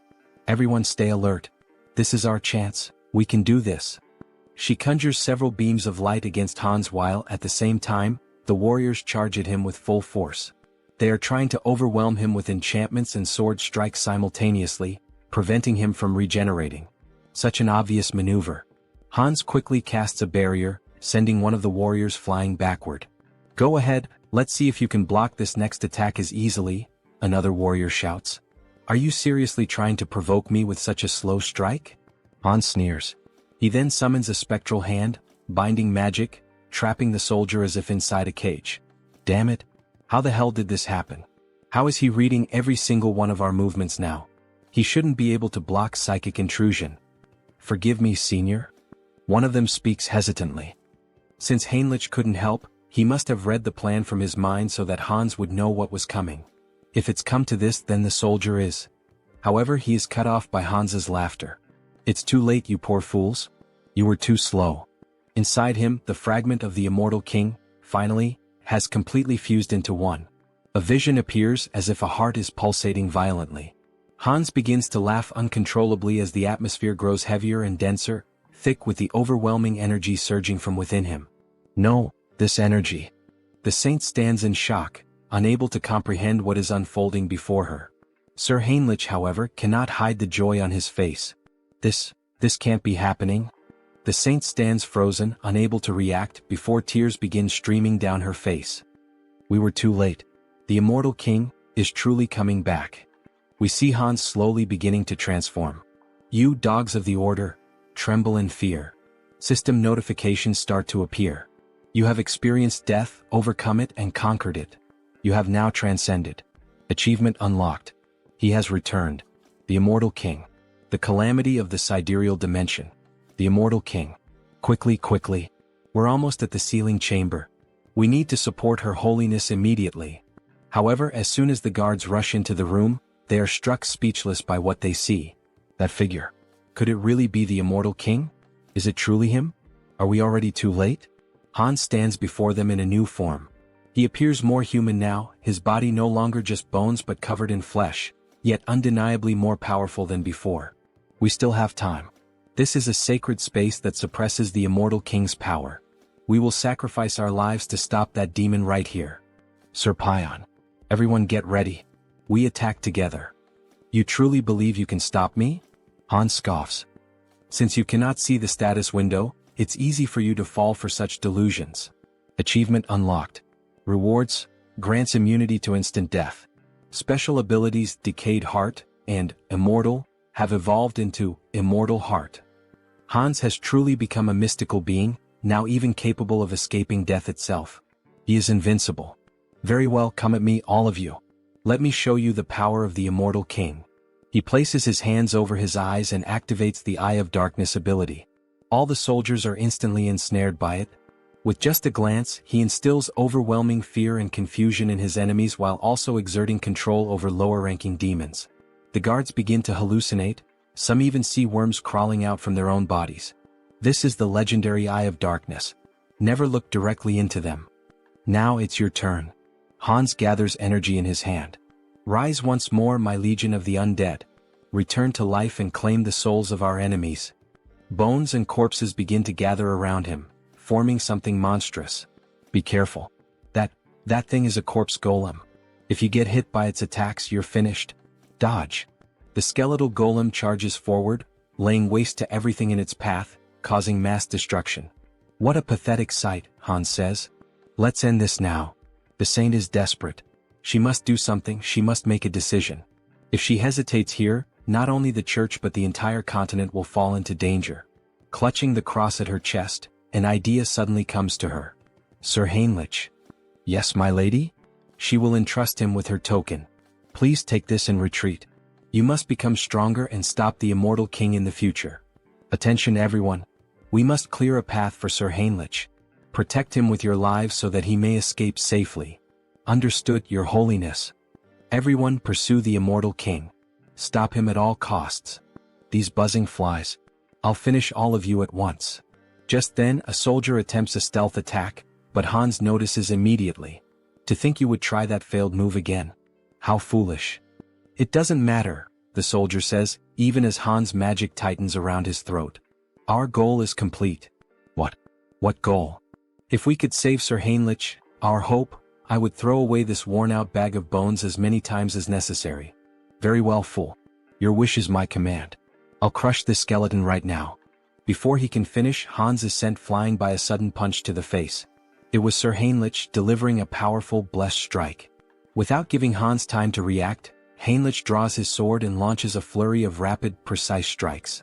Hans watches, impressed. Your movements are excellent, he admits. But Heinrich's sword is too dull. It cannot cut him, much less kill him. Hans retaliates, launching several black energy spears straight at Heinrich, piercing through his chest. However, they do not wound him. He can feel the impact, but the spears have only punctured his armor, not his body. This is the climax. Hans unleashes another spell, causing a massive explosion across the battlefield. The saint screams in despair. Sir Heinrich, what? Even after I told you we should entrust the future to you. She collapses to the ground, sobbing. Why didn't you run away? I did not join the church to save my own skin, Heinrich replies. How could someone who turns his back on his comrades, who stand ready to face death and sacrifice themselves for a greater cause, ever hope to protect the world? The cross-shaped token in his hand begins to shine intensely. Immortal King, you said my sword was dull? Even if my blade breaks today, I will kill you here and now. You have achieved enlightenment by fulfilling the conditions. You have acquired the special ability, Blessing, Rod of Light. This is the third blessing. Excellent. Shall we head toward the conclusion? Sir Heinrich charges forward, striking Hans directly in the chest. That was a wonderful line, Hans chuckles. The emotional delivery was top tier. Now, let's wrap this up with our final comments and bid farewell to our audience. Everyone stares in disbelief at what has just transpired. Servant of the Church. What is your name? I am Heinrich. Heinrich Landguard. How dare you wound me? The ability, immunity to instant death, has been activated upon receiving a fatal attack. I will remember that name. Then, before their eyes, Hans vanishes. Damn it. So, in the end he just ran away. Suddenly, Heinrich loses consciousness. Before he can collapse, another paladin catches him. To think, he actually managed to strike the heart of the immortal king, even in a situation like this. This is it. The resurrection of the Chosen One. A heroic tale that brings tears to the eyes. In the end, Hans was reborn as the immortal king, and Heinrich the one who defeated him with the blessing of the gods. A perfect rivalry between a hero and a demon king.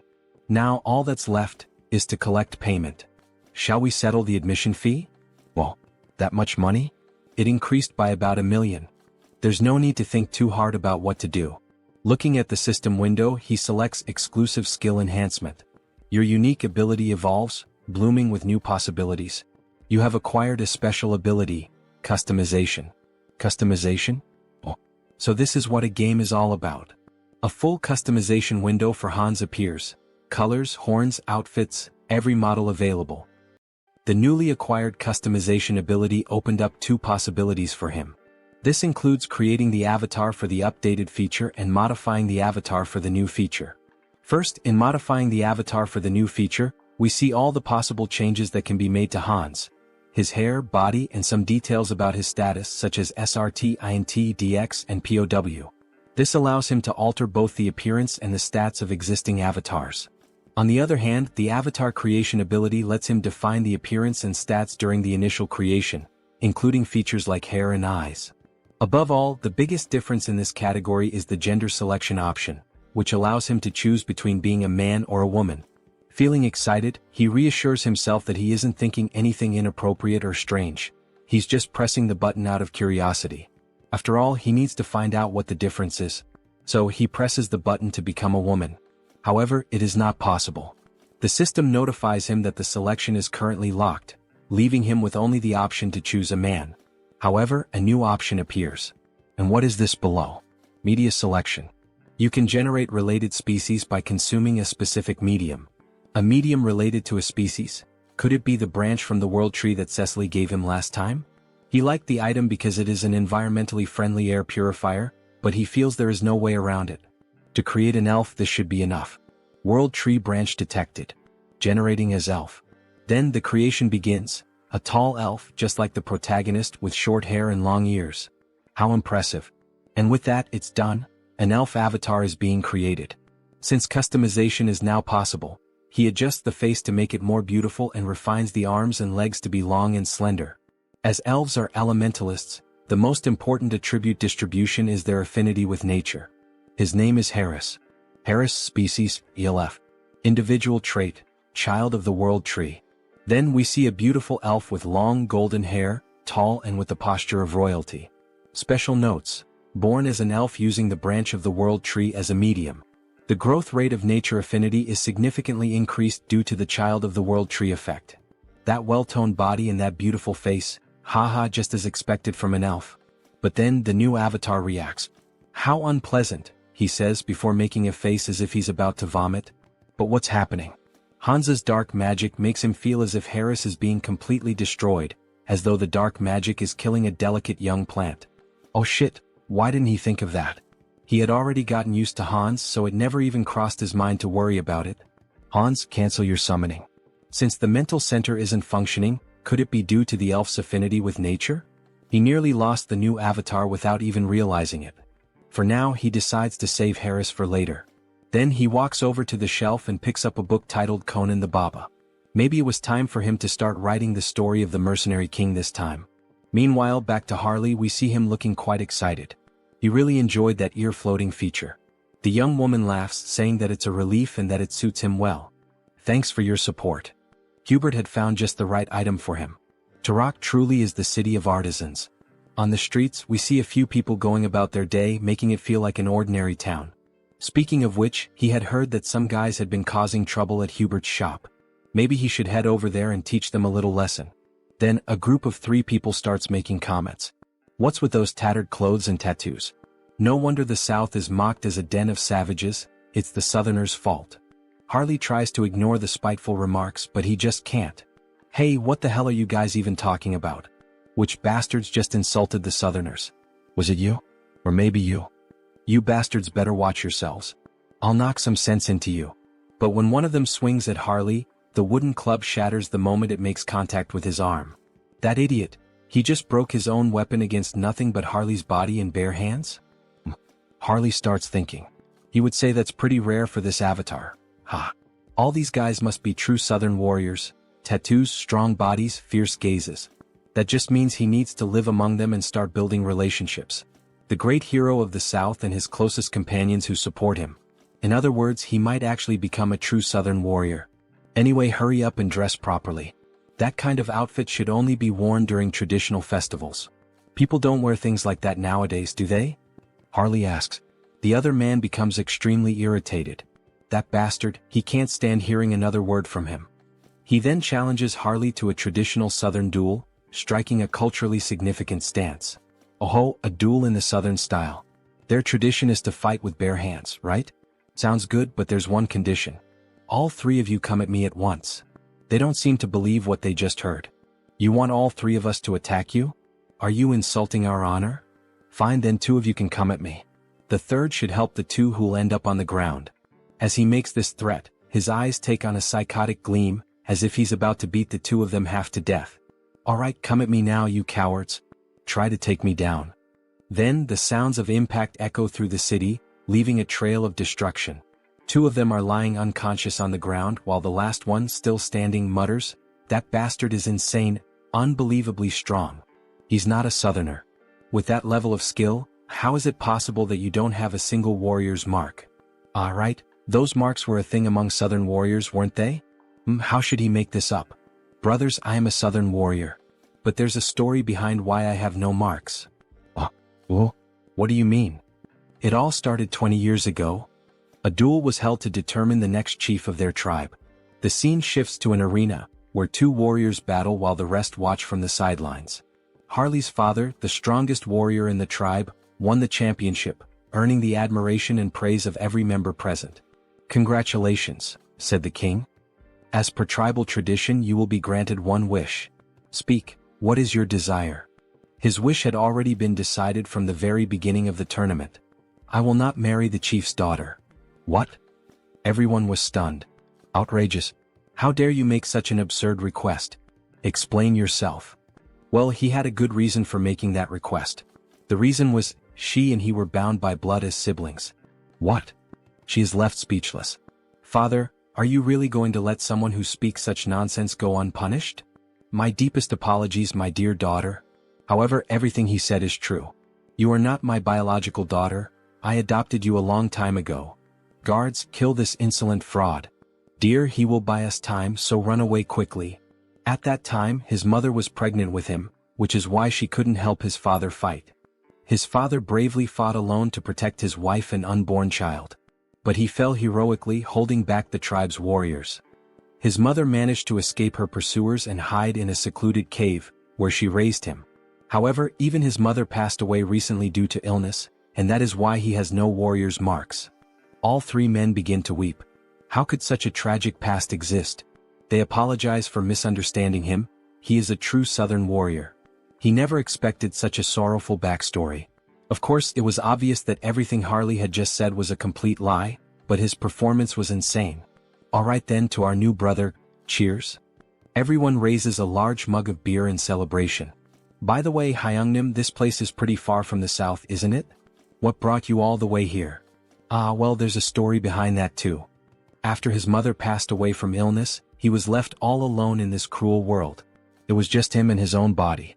He was completely lost, unsure of what to do, how to survive, or what path to take. And then, the only person who didn't just walk past him but actually stopped and spoke to him said, "Excuse me, do you need help?" That person was a young merchant named Hubert, who ended up becoming very close to him. Today they are best friends. Hubert was the only one who truly made an effort, who worked hard to help him get settled. A benefactor and a true friend. But later he found out that Hubert was in serious trouble. Apparently he was being threatened by some bandits. There's no way he could ignore the struggles of someone who once saved him. That's why he came all the way here, to help. One of them slams the table. That's awful. An enemy of our brother is an enemy to all of us. We'll do everything we can to help our brother's brother as well, everyone. Thank you all so much for your help. Harley embraces them all. Alright then, as soon as I use these bastards to silence the fools threatening Hubert, it'll be time to kickstart my real creative economy project. He plans to import a ton of pimenta de terra since it's a rare and valuable spice in this world. In exchange, he'll distribute magical tools, which are common here but scarce on Earth. A win-win trade where everyone benefits. And in the process, he'll also secure a hefty profit, using that income to pave the way for even more explosive growth. Very well, Hyungnam. Let's first head to your friend's shop. We'll make sure the place is well protected. You can count on us. Alright, then I'm counting on you all, guys. Having reliable subordinates really makes life much easier. Now that Hubert's problem is being taken care of by them, it's time for him to move forward and begin his debut as an elf. Then, in front of a castle, we see someone standing. Good morning. This is the Great Temple of Rosalia, correct? I am Harris, a skilled mercenary and close friend of Harley, who in turn is a close friend of the Holy Knights Order. I've come here after hearing that the elf envoys are present at the moment. Would you be willing to grant me an audience? Of course, he also brought a proper letter of introduction. Then we see a piece of paper with a message written on it. This elf is definitely my friend. He would appreciate it if you allowed him to enter. That ridiculously sloppy, no freely expressive, handwriting, and even the scribble on it, leaves no doubt that this is a handwritten letter of introduction from Sir Harley. Please come in. They will guide the elf to the accommodations for the elf envoys. Here we are. We've already informed Lord Rayfury, so just wait for him to arrive. Alright, thank you. Excuse me, it's a pleasure to meet you. I am Rayfury Grandwood, a high elf from the Elf Kingdom. Please have a seat. He heard that Harris was a fellow mercenary of Sir Harley? Yes, I am Harris.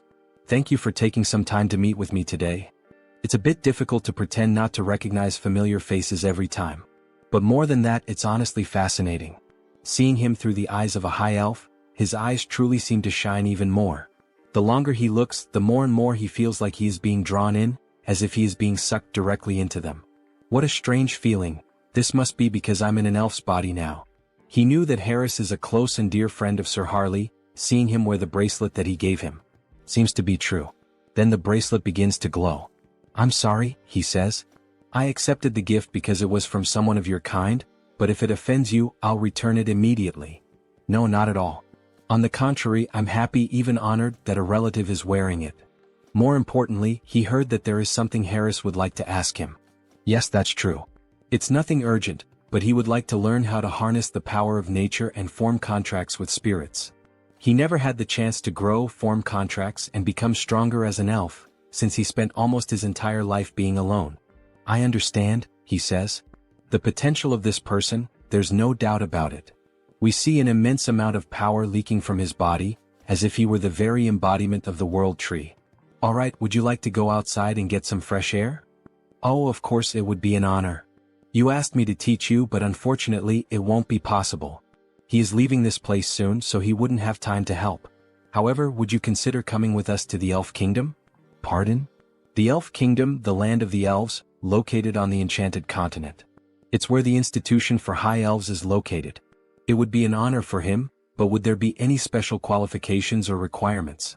Yes, originally it is a place reserved only for the children of High Elves, only they are allowed to enter.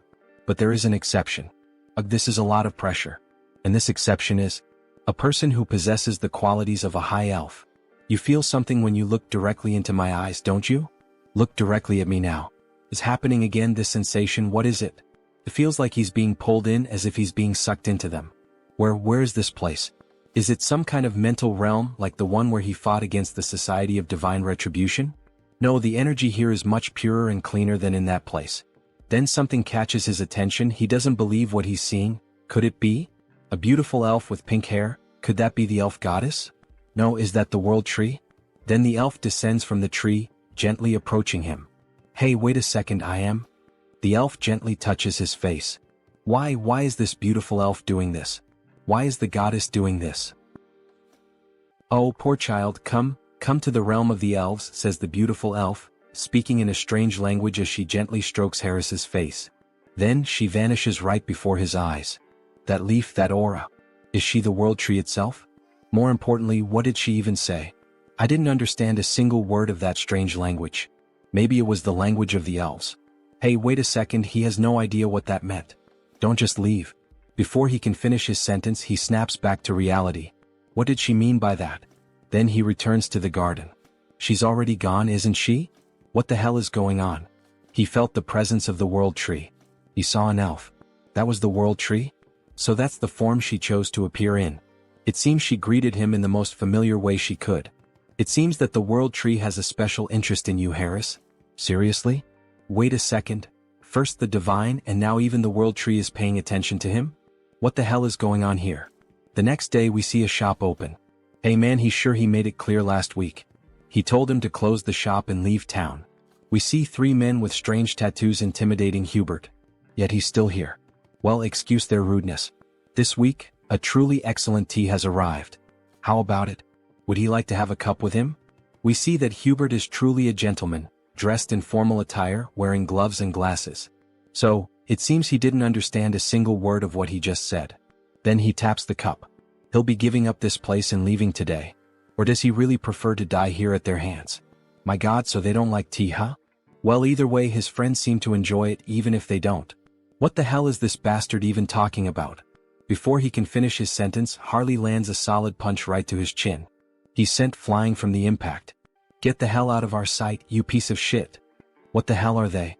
With just one punch he took down our leader. Where the hell did they suddenly come from?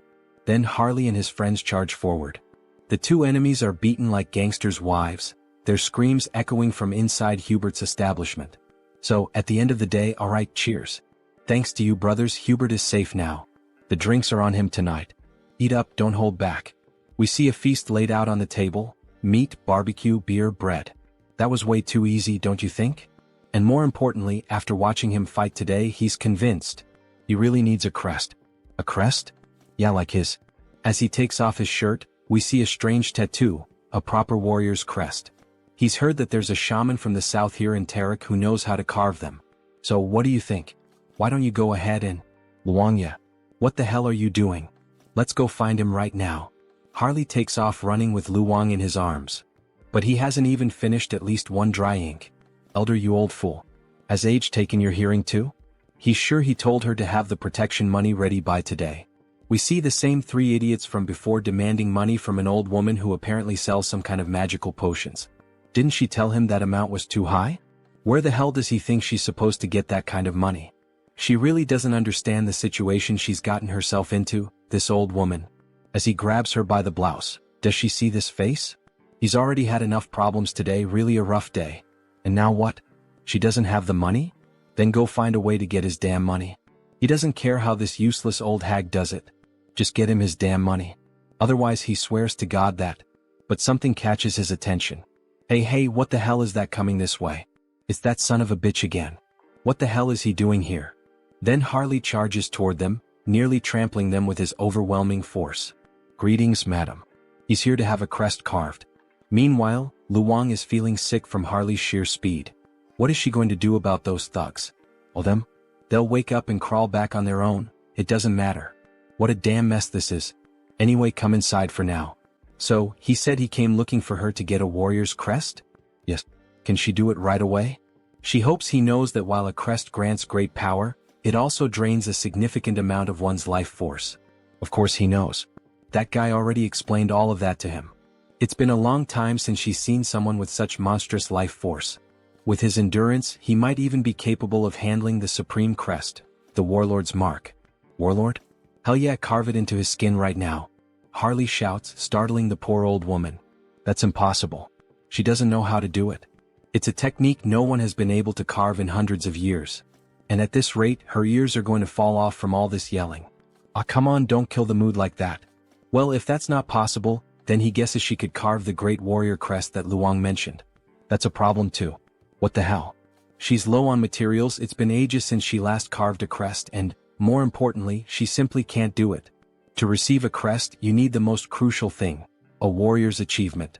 In other words, a feat like slaying a dragon or saving a kingdom. If he wants the great warrior crest, then at the very least, yes, beyond the Iron Fortress in the northern mountains, he would have to defeat the ogre that rules over that place alone, killing it with his own hands. An ogre? Does she even have any idea what kind of monster that is? No one would dare face that thing. Is she trying to get his brother killed right now?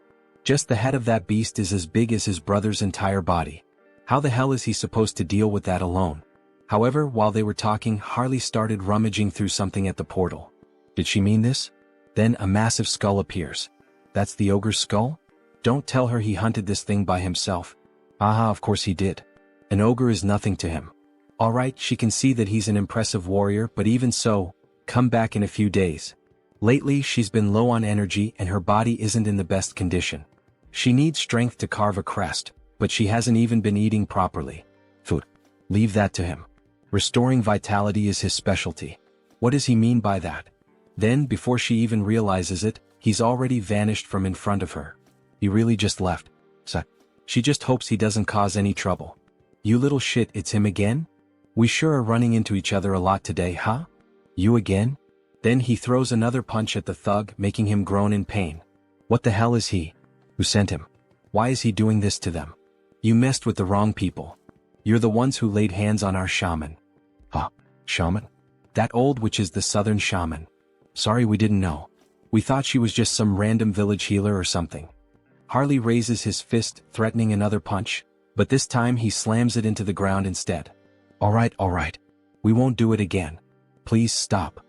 Yeah, you better not. Keep that promise. Hyungnim, I've wrapped things up on my end too. So now what? He knew that a bandit hideout like this would have stuff like this lying around. Luong, get over here and help carry these crates. We're having a barbecue feast tonight with that old lady. As they return home, we see the old woman sweeping the street. Grandma, they're back. She is surprised by their sudden return. My God, what the hell is all that in their hands? What did she mean by all that? It's all meat and alcoholic drinks, to eat and drink together. So what did she think? Isn't that enough for Grandma to eat, recharge and stay healthy? Then we see a flashback as if Harley were another young man. What a shame. If her son were alive, he would be the same age Harley is now. At her age, meat? Seriously? She can barely chew. What? So you're not going to eat it? Maybe she'll try a little, since he went through all the trouble. Then we see the old woman biting into a piece of meat and downing a bottle of wine by herself. They knew that women from the south had big appetites, But still, she ate everything by herself and didn't leave anything for them. Ah, that was so good, the food and the drinks were delicious. Alright then, now that our stomachs are full, shall we begin the engraving on Harley's skin? The engraving process is painful, you know. So she lays Harley down on the bed and starts getting ready with the needle to pierce his body. Is Harley mentally prepared? Aha, of course he is. Don't worry, old lady, he was used to going through procedures like this on a bed, a reference to when Hans used to perform experiments on his body. However, before he could finish that thought, the old woman put a stuffed bear in his mouth. Her son bit down on that toy when he had the engraving done on his own skin. So she knows it's going to hurt, so keep it in his mouth because she's about to start. Alright, here we go. When she presses the needle against his body, the needle snaps. Damn it, his skin is so tough that the needle broke and she can't pierce through it. Wow, I can't believe it. Isn't there another way to do the engraving on his skin? He knew that Hyungnam was exceptionally tough, but this is insane. There's no way we're going to use another technique. Don't worry about that. She shifts the angle of the needle, and the markings on her arms start to grow stronger. She's going to make sure that all that meat and alcohol she ate and drank will be paid for, in full. Activating all the markings on her body, she begins to pierce and carve the engraving into his flesh. It's time to show what a first-rate tribal shaman chief from the past is capable of. Then we see the mark that was made, a fiery sun, resembling the symbol of the Sun Pirates from One Piece. Captain Fisher Tiger. System notifications. The entity has fulfilled the conditions and attained enlightenment. He has acquired the skill, Chaco-style combat symbol. Current symbol, Great Warrior. We see a large marking on the right side of his chest. This is truly impressive. It's far more efficient than enhancement through bio-aura. At this level, even without using the body mutation ability, he could defeat an ogre in a barehanded fistfight to the death. This is perfect. We see the old woman, completely exhausted and worn out. Harley is even concerned about her condition. What's the matter? Is she alright? Is she feeling anything? Don't worry about her. It's just that it's been a long time since she used that kind of strength and those engraving techniques. She's just out of shape. She'll be fine after resting a bit. Lock it in, brother. We've just found more work to do. And what would that be, brother Harley? Meat. He shakes the old woman, shouting in desperation. We need to find more meat. She can't be in pain if we're going to finish the other crests. We need to keep her alive and well. That damn stubborn bastard. Let her rest a bit before continuing. In the next scene we see Heinrich lying in bed, his body completely wrapped in bandages. Meanwhile, someone is standing in front of his body, praying and speaking divine words. A paladin approaches from behind and asks if she's still praying for him. Cardinal Pion, if she continues praying and using divine power without resting, it will certainly have serious consequences on her body. So please go easy. Yes, she knows the consequences. But her heart won't let her rest. She can't forget what happened, the last vision she had of him. In that moment he stood firm against the immortal king, refusing to back down until the very end. Yes, it was like witnessing the birth of a new hero. Wait, Sir Heinrich, a new hero? The saint's face turned slightly red. Oh, your eminence flatters me by speaking that way. Sir Heinrich, you're finally awake. We were worried, you've been asleep for many days. Is the pain bearable? Thanks to the saint's care, your body is doing well. Sir Heinrich, we now proclaim you not just as a champion of our great divine order. No. We proclaim you as the hero of Out Erica. Finally, says Heinrich with a mischievous smile. Now he can say that both the hero and the demon king have officially been cast in their lead roles. Let's create a Taoist, the one who will play the demon king Hans. Now that the hero has been born, he believes it's time to fulfill his duties as the demon king. With the power of his perfectly refined contagious ministry magic, he will spread his infamy even farther than before. He sees it clearly now, the filthy stains of wrongdoers. He prepares to begin the night hunt. He will drag every one of them into hell. Quick, move and keep going. This patient came first, get out of the way. Damn it, what the hell is going on this time? Looks like that bastard with the Haho mask showed up again. Well, any idea what's happening? One thing is certain, they got involved with someone extremely dangerous. On Sunghyun, a dark mage sent by the skill management department. They ended up messing with the wrong person, got on the wrong path and ended up dead like this. That freak with the Haho mask or whatever it is a completely insane monster. This level of pure dark magic is beyond human comprehension. That person's body is basically just an empty shell now. He'd bet their soul has already been enslaved. If he were caught by a monster like that, if it were him, he would choose that option without a second thought. As if that would help. says the so-called best dark mage in Korea. He's nowhere near that level. Having a dark mage of that caliber as an enemy, well, that's what it really means. No way. He said the culprit was the Haho mask, right? In that case, let me take a closer look at the curse. He then uses dark magic on the dead man's head. However, he suddenly feels a devastating force as if something is watching him. That feeling, he collapses to the ground in shock. Hey, what the hell just happened? What's wrong? Did he find something? Team leader, he feels like he's about to die right now. What the hell are you talking about? That bastard. The Haho mask. He saw him. The Haho mask noticed him. He tampered with the spell on his own, so if he gets caught, he's screwed, no doubt about it. At this point, there's only one option left. Is he going to fight against the masked Haho? If he just dies now by jumping off this building, he could peacefully cross over to the other side. Hey, stop doing something stupid, you lunatic. The masked Haho only hunts and kills villains. You'll be fine since you're innocent. So calm down and breathe. Alright. Hearing those words like that made him feel a little better. Thank you very much. After all, he is innocent. Is this bastard stupid or something? And somehow he starts to feel his body slowly relax, until he passes out and collapses to the ground. Hey Sunghyun, what the hell just happened? Nurse. Please help us, he passed out. Meanwhile, Hans watches the entire situation from afar. Interesting, that man seems to have the ability to use dark magic even if only in a light form. He doesn't sense any evil aura from him, so there shouldn't be any problem with meeting that guy again in the future. The next day we see a blog filled with various posts and information about the masked Haho. Hans's popularity has grown so wildly that it's now out of control. What could Haho's abilities be? A vigilante of justice, the dark hero. Some people are even calling him the shadow hero. But it's not like he's actually happy with all this attention surrounding Hans. This could end up becoming a real problem down the line. Oh, what a headache. How the hell is he supposed to start operating from now on? However, someone interrupts his thoughts by knocking on his door. Who could it be? Your fried chicken delivery has arrived. Wait, what? Kang Tae-san. It's been so long since he last saw him. How has he been all this time? Hey, but look at this guy, damn. It's been years since this Hyung showed up and this is how he reacts to a guest? Ah. What do you mean by the way he reacted? Well, even though he's my friend right now, he's the last person I'd want to see or talk to tonight. Skill Management Bureau. Criminal Investigation Division. Kang Tae-san. Still, Tae-san is the only friend he made during his childhood.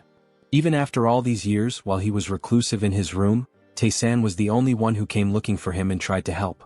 He's truly a valuable friend. But seriously now, Hyun seems different.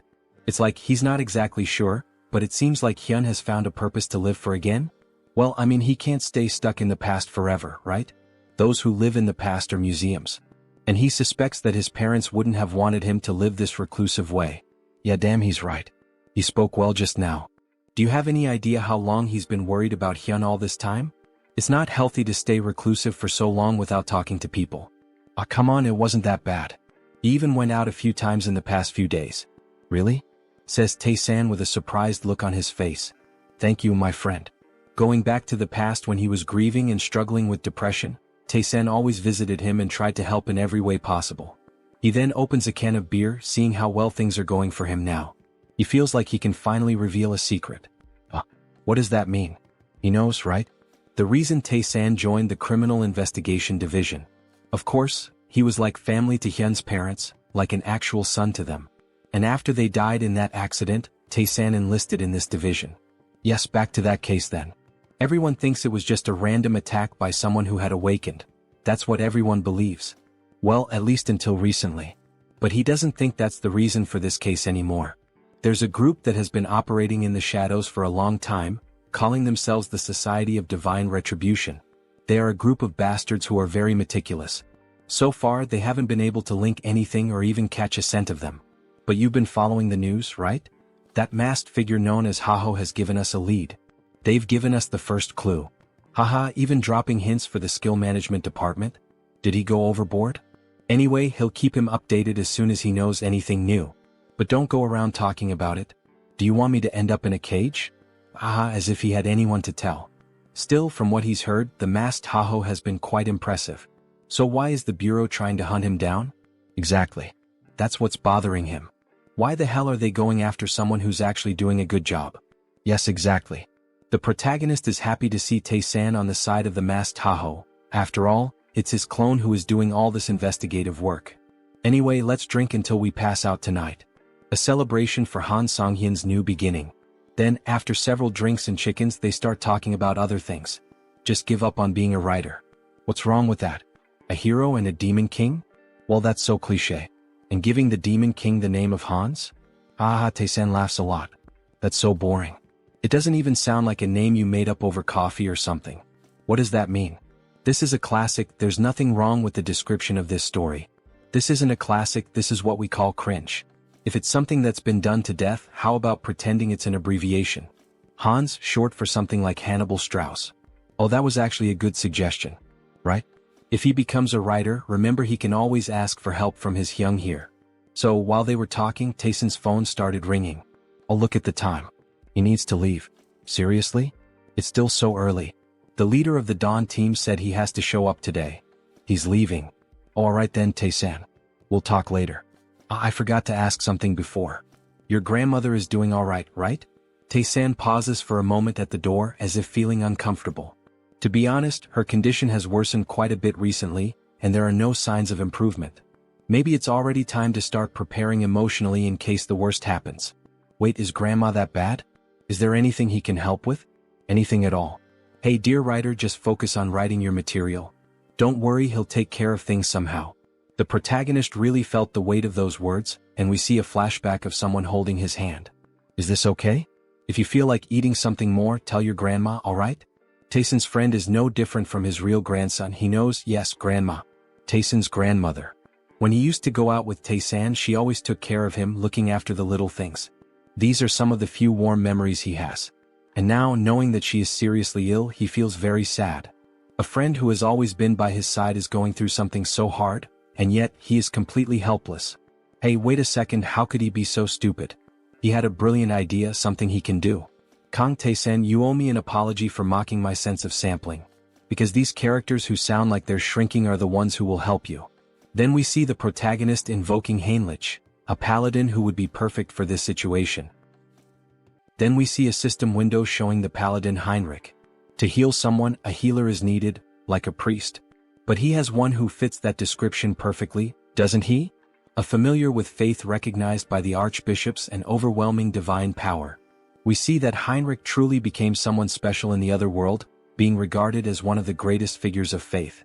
Heinrich really can heal Tae-san's grandmother. But wait, how is he going to make Heinrich disappear for a while? If he vanishes right after officially becoming the hero, it will lead to misunderstandings. Even the saint is focused on him now. Well, with night falling and the day about to turn, it's better to wait. For now, it's best to hold off until the right time to disappear from the original world so he can heal the grandmother. Then in the next scene we see a child singing while carrying apples, dressed in very formal clothing. A lively city with many people walking through the commercial district. The girl asks the boy if he's alright if the bag full of apples isn't too heavy. Yes, sister. It's fine, it's not heavy. However, in a moment of distraction, one of the apples ends up falling out of the bag. Stop rolling. Wait, don't run through the city like that, Aaron. Then the apple ends up landing at the feet of a stranger. Oh dear. You need to hold this more carefully, says the man, holding the apple in his hand while the children stare at him, startled. But then the girl finally begins to smile with joy, so it was him all along. Mr. Hines. Hello everyone, how are you doing? All good.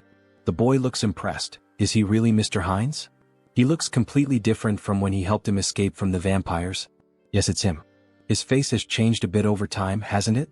Uncle, why on earth are you only showing up now? It's been so long. Haha, right, it's been almost 7 months since he last visited them. Apologies. He had been very busy lately. Alright, but the fact that he came all the way here like this must mean he has some business to take care of here as well, right? Haha, she seems to know everything about him. Heinz looks surprised. How does she already know? No, he came here just to see them. It's alright, Mr. Hines. They're comfortable with it, just be quick about saying what you need to say. But you really should visit us more often, says the boy. Alright, honestly he can't defeat both of them, so he decides to be direct. He searches through his clothing and then makes a proposal. Diana, can he be her employer again? He wants to borrow her information gathering skills and offers her 2 gold coins. Yes, of course I'll help Uncle Heinz, says Diana with a smile. A moment later, near the end of the afternoon. We see a house and its garden, someone shouting out Soren's name. Also look for places that sell these magical tools. We see various luxurious items, jewelry and magical tools spread out on a table. Wow Lord, where did he manage to get all these high-quality items? Haha, there's always a way to get certain things. Thanks to Diana, he not only obtained high-quality magical tools from the shop in Talia, but also got information from Brokaslak, who had been silent for a while. The pepper he requested is stacked up in the storage room. Great, her friend is going to sell it. And the purge is over. The purge? What does that mean? The people who pretended to surrender or tried to hide. He identified every one of them and executed them, he says with a sinister laugh while throwing cards with his dead targets onto the table. Finally, now our clan will be normalized and secure. Alright. From now on, they just need to exchange magical tools and pepper periodically. So, he's counting on her to take care of the administration of Heteros from now on. Soren is confused by the information she's just received. What the hell did he just say? She's never done anything like this before, she's not sure if it's a good idea. Can she really manage the clan well on her own? Jean Soren, she's a capable person he trusts. If it's her, he's certain she will do just fine. Oh, the master trusts her. She blushes at his trust and promises to live up to his expectations. How easy it is to deceive this girl and gain her trust. He's using dramatic lines everywhere. If he thinks about it, we're not much different from a small or medium-sized company now that trade between the two worlds has been established. Let's get to the point. Shall we start the conquest of the clan in earnest? Then, back to the original world. It's already nighttime and the city seems quite lively. There are lots of people walking around, enjoying the moonlight, listening to music and chatting with one another. Based on the information he and Diana managed to gather, he personally investigated and was able to find it. This is the source of his blood, and he's convinced that this is the base of the Brokaslak clan, where those two soldiers are standing guard. Then he throws something near the guards to draw their attention and quickly slips in through the back door like a shadow. Why did this one fall on its own? Was it the wind or something? Then we see a beautiful lady holding a glass, drinking it all in one go.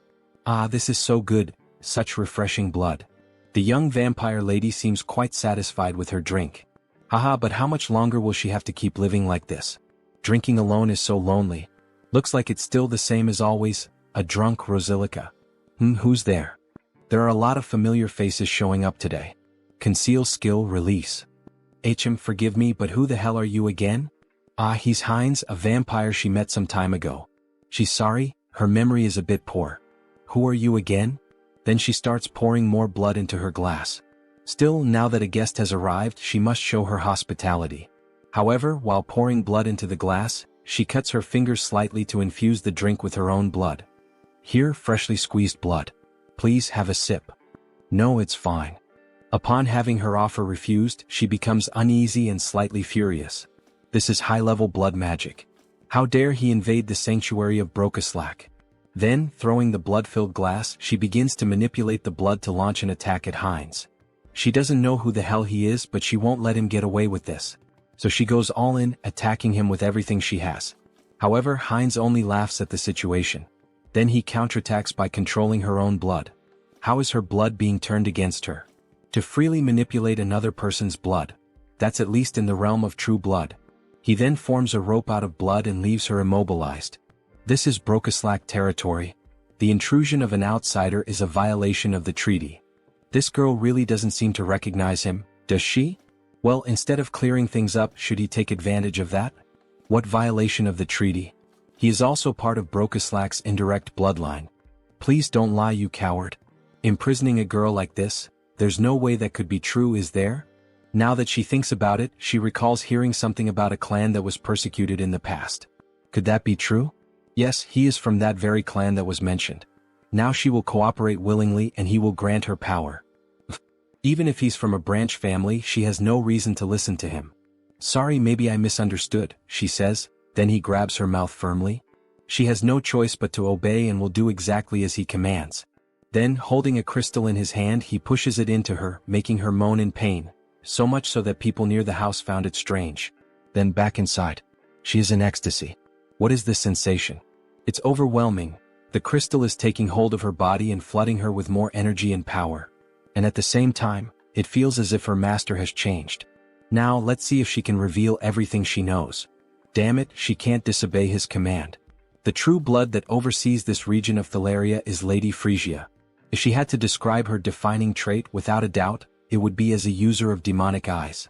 Then we see a beautiful woman with very pale skin, blue eyes and slightly pointed ears reminiscent of an elf, sipping a cup of coffee. The butler then offers her another cup of tea and asks, "Lady Frisia, are you also enjoying the human world today?" Yes, it's always interesting to observe it. The way they struggle to live with such humble bodies. Then we see that they are well above the houses and buildings high up in the mountains. However, he has heard that the recent Protestant denomination is expanding its influence in Rafalashi. Don't worry. This kingdom already belongs to Brokaslak disguised as human nobility. A simple pressure on the kingdom will resolve this quickly. However, before she could finish her sentence, the butler's head is ripped off, and a jet of blood sprays out. Alright, so you are Frisia? Her expression changes now she begins to question. She has never seen this vampire's face before. He is a complete stranger. Pure blood. He doesn't seem to be of true blood. Meanwhile, Heinz savors the butler's blood. Let's assume he's from a branch bloodline. Humph, a humble branch blood like him dares to pick a fight without knowing his place. She makes a scornful face and takes a light breath. She's going to make him realize the mistake he just made, so she activates the demonic eye, which turns completely dark. However, the protagonist quickly repels the attack with ease. That's impossible. How did he dodge her demonic eye? He already knew how her ability worked, the fact that it doesn't work against him. She knows what that means, doesn't she? Now, who is the one that doesn't know their place? Oh, so he is a true blood after all. Attacking them right in the heart of Brokaslak territory, what is his goal? She asks angrily. His goal? Isn't that obvious? He says with a laugh. Everything you have in Brokaslak. He will be the one to take it all and become the new king of the vampires and the cities. She bursts into wild laughter, unable to believe what she just heard. I don't know if he's stupid or just bold. Alright, I get it loud and clear. But he should have one thing in mind, she is also of true blood. Then she awakens both of her eyes, increasing her speed. Even Heinz can't keep up with her and takes a punch to the stomach. Her hand is reinforced with magic and martial arts, making him spit out blood. He really thought his nonsense would work with skills so weak that he can't even dodge? She laughs as we see her arm massive and full of veins. This woman, is she a martial artist? What the hell? She's using her demonic eyes, so he thought she would rely on magic. This is so different from what he expected. Then she starts to summon the blood from her umbrella, using a blood strike toward the protagonist. It lands squarely on him. So, she's a physical fighter, huh? He's under pressure, spitting blood. Impressive, he can still stand. Let's see if he can block this too. Then she charges at him full force, wielding an umbrella. She even handles a sword with flawless technique.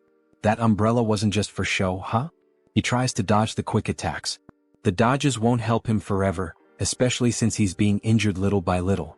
Alright, this next blow will definitely crush him. It will leave him with nowhere to escape. Then she summons a sea of blood against the protagonist. Is this an AoE ability? If that's the case, he'll cut his way through this blood tsunami. However, something feels off.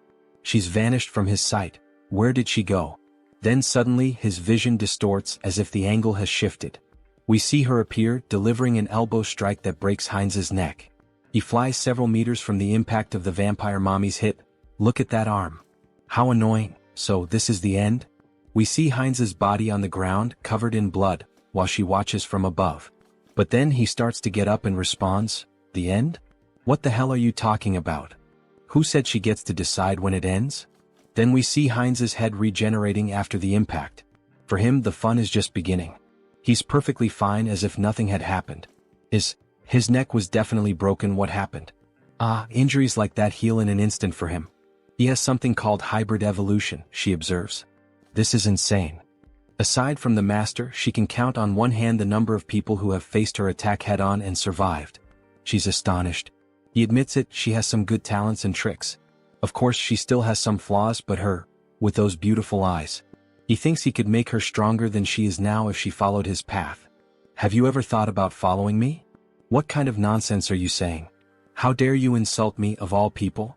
She will turn him into a pincushion so full of holes that he'll never get up again. However, before she could attack, her body stopped moving. What is this? We see a massive pentagram made on the floor with blood, layered with profane magic. If that's the case, then he has no choice. He'll have to use force. Then he starts moving the blood around. Blood magic from the blood on the ground? When did he do this? Then she is bound by strands of blood around her neck. It's true, he's not a martial artist like her. He's more of a blood specialist, a kind of vampire mage, we could say. She's completely covered in the strands of blood. And also, he can do this sort of thing. He turns his finger into a magical crystal, and as it penetrates her neck, she begins to undergo a mutation. Raffalashi injection. She starts crying out in pain, screaming that it hurts. It hurts so much as the crystal starts to take full control of her body. Sorry, but for a high-ranking vampire like her, a small dose wouldn't be enough to control her body. Then she begins to transform even further, emitting a huge red aura. Finally, it ends. She lies on the ground, devastated. What the hell did he do to her without her consent? She will never forgive him. This is so ungrateful. She should be thanking him, not lamenting. Doesn't she feel it? That sensation, that strength, as if she had been born again. He's right. Every sense in her body feels completely different from before. Her strength, reflexes, flexibility, all her physical attributes not only improved but evolved to a completely new level. Well, starting to feel like thanking me now. She thinks she is. So that she could give him the power to finish him off. Then she tries to make a quick move with a direct punch at Heinz, but her body stops before reaching him. She can't move. What the hell is happening? Her body doesn't want to move. What did this bastard do? It's as if her whole body is bound by iron chains, or rather, chains of blood. This is the power of his blood domination. She has no choice left. She will move exactly as he wants her to. No way, not even with sacred blood would this be possible. Too bad for her because he can. Now, finally, he can ask the most important question, the reason he came to her. Frisia, where is the clan master? Does he think she'll answer that so easily? It's the Duke Bright's mansion. Wait, what? What the hell? Her mouth moved on its own. Good. A little servant so obedient. Our protagonist has gotten himself a nice slave, haha. You bastard, take your hand off me. The gold of the Duke Bright's mansion, huh? It's impossible for a clan lord not to notice that a true blood is being captured. I think it's time to end this quickly and cleanly. Time to begin the massacre. Then at night they arrive at the Duke's house. Master, it's Frisia.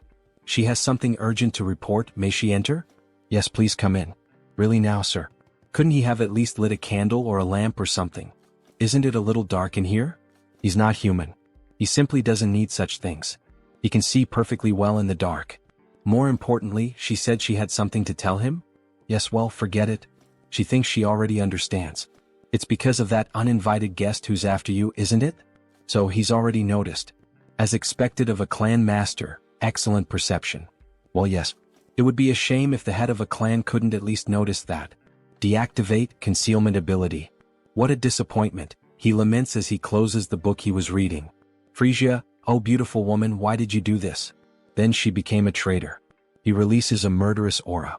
He's ready to kill both of them. He is deeply disappointed in her, Frisia. To think that she would dare betray him and serve another master. Mullo is boiling with rage, almost fully transformed. Frisia tries to calm him down while Heinz watches the situation unfold. Lord Mullo, this is a misunderstanding. Please calm your anger. A misunderstanding? You both come to his house at this hour of the night and try to attack him, not to mention the different scent I smell on her.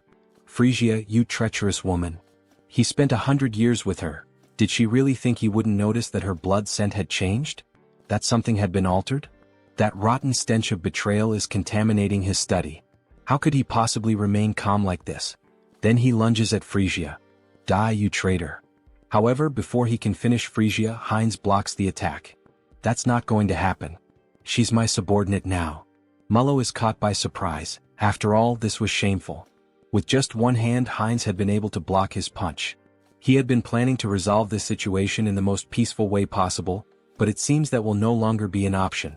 Violence will have to speak for itself. But who the hell is this arrogant vampire?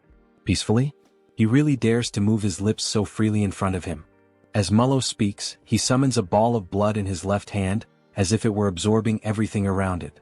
He will cut off that snake tongue of his, along with the traitor. Then, a massive circle of blood appears above them both. He is like Heinz, a magical vampire. Come to me, children of Brokaslak. Several vampires begin to emerge from the magic circle, summoned by his spell. Go and feast on the blood and flesh of these traitors. Kill them for him. Offer the blood of the traitors to Lord Mullo. How dare they? This is no place for people like them. They're nothing but a bunch of puppets who think they're vampires. Then she begins killing them one by one using the umbrella. Something's not right. There are only about a dozen people summoned here. And yet, he has hundreds of vampires spread across the entire capital. Are you telling him this is all that's left of his subordinates in the capital? Mullo is stunned by the weight of that information. Meanwhile, Frisia continues slaughtering the weak vampires. Frisia, what the hell did she do in the capital? What happened to all of his subordinates there? Frisia remains silent. After all, she has a new master now. I'm sorry, Lord Mullo. And as a sign of respect, leaning on the umbrella, she informs him. Most of them are now subordinates of Lord Hines, to whom they have sworn eternal loyalty as their new lord. He doesn't understand. She's saying that his subordinates accepted a new bloodline so easily, without even trying to resist? That's no different from cannibalism within their own kind. With his hands hidden behind his back, he begins to cast a new spell. With both hands brought together, a black sphere made of blood starts to form. This will drive him insane if it continues like this. Is she really sure she wants to follow a man like that? One who will soon lose his mind? Well, all of this is only possible because Lord Hines is from a collateral bloodline of Brokeslack. He's from a collateral bloodline of Brokeslack? As if, don't be ridiculous. Did they really expect him to believe all this crap? As if he were stupid. Brokeslack, magical blood technique. Blood mist. Bear witness. He is visibly shaken by the fact that he's lost all of his subordinates in the capital. So this is the infamous barrier of a blood sorcerer representing Brokeslack. What is this pressure? Is this Mullo's domain? Feels like his head is being crushed and his body is twice as heavy as normal. It's far too early to be this surprised, Hines. No matter when or where, they will always answer the call of their master. Then, by sacrificing a bit of blood into the magical seal on the ground, a vampire wielding a scythe begins to emerge from beneath it. Serve your master, Obeyer. Ah, what a headache being woken up so suddenly. Then we see that it's actually just a vampire child holding a massive scythe in their hands. Why did you summon him so suddenly to this place, Lord? Even though he can see a lot of blood scattered across the floor along with some vampire corpses, what the hell is going on here? Why was a child summoned alone this time? Damn it, Obeyer is already realizing this is a complete mess. No time for chit-chat. Obeyer, kill those two bastards right now. Leave no trace of them behind, wipe out their very existence. Alright. Understood, just give him a moment. He's still waking up from the deep sleep he was in, but he quickly comes to and suddenly appears behind Frisia and Hines, both of whom are caught off guard by his sheer speed. So this is Obeyer, right? Hines had noticed how fast he was, so he must be some kind of pure-blood vampire assassin. Obeyer tries to strike Frisia first, but she dodges the sudden attack.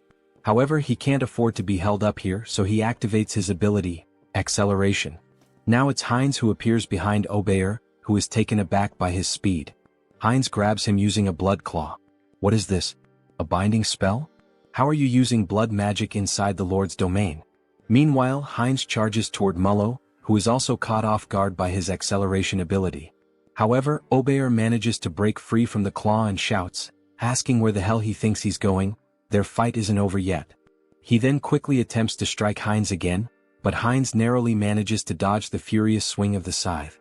Holy shit, he was right in front of him. He could have killed Mullo if it weren't for that damn kid. Looks like he has no choice now, he'll have to deal with that bastard first. So he uses the acceleration ability again, and the two begin fighting all around the area. All that can be seen are flashes of light moving rapidly. Not even Mullo can clearly follow what's happening. Unbelievable. Obeyer's agility is simply the highest ever recorded, not just in Brokeslack, but compared to any vampire they've ever known. And even so, that other vampire is keeping up with his speed? Seriously, who the hell is that guy? In the heat of the moment, while the two were locked in combat, Frisia took the opportunity and attempted a surprise attack on Obeyer, which ends up being successful, allowing her to completely overpower Obeyer. That damn child, she never liked his irreverent attitude, not even back then. Now is a perfect moment to settle this. He shouldn't overstep his limits. Why doesn't he have some fun with her instead? She's dying to kill him with her own hands. Wait, something's wrong again. Even Frisia is managing to keep up with Obeyer's speed? That's not possible. After all, the Lord knew both of them perfectly and was aware of every trait his subordinates had. What the hell is going on here? And she's even taking down other subordinates on her own? Where the hell did she get that kind of power? Does he really think he has time to let his guard down? Heinz seizes the moment and launches a surprise attack from above. Mullo is caught off guard, but in truth all of this was part of his plan. After all, did Heinz really think he entered this barrier of his own free will? What foolishness. He'll never be able to dodge his attacks here. Then, forming symbols with his hands, he summons a powerful strike. But Heinz was laughing. Dodge. He never planned to do that in the first place. Then his arm is brutally torn off, yet he keeps advancing straight toward Lord Mullo. And finally he manages to press 3 fingers right into Mullo's chest. That bastard, he actually dared to sacrifice his own arm just to win this battle and get close to him. As if he knew how frugal he truly is. But Heinz's arm regenerates quickly. He wouldn't be foolish enough to actually lose a limb. What do you mean his arm regenerated instantly? Even among vampires, very few possess the ability to heal that quickly. Don't worry, Lord Mullo. He's not planning to kill him. Not planning to kill him? What's that supposed to mean? What the hell is he trying to do? What do you think? He's inheriting his lordship. Then he begins to drink the blood of the former lord.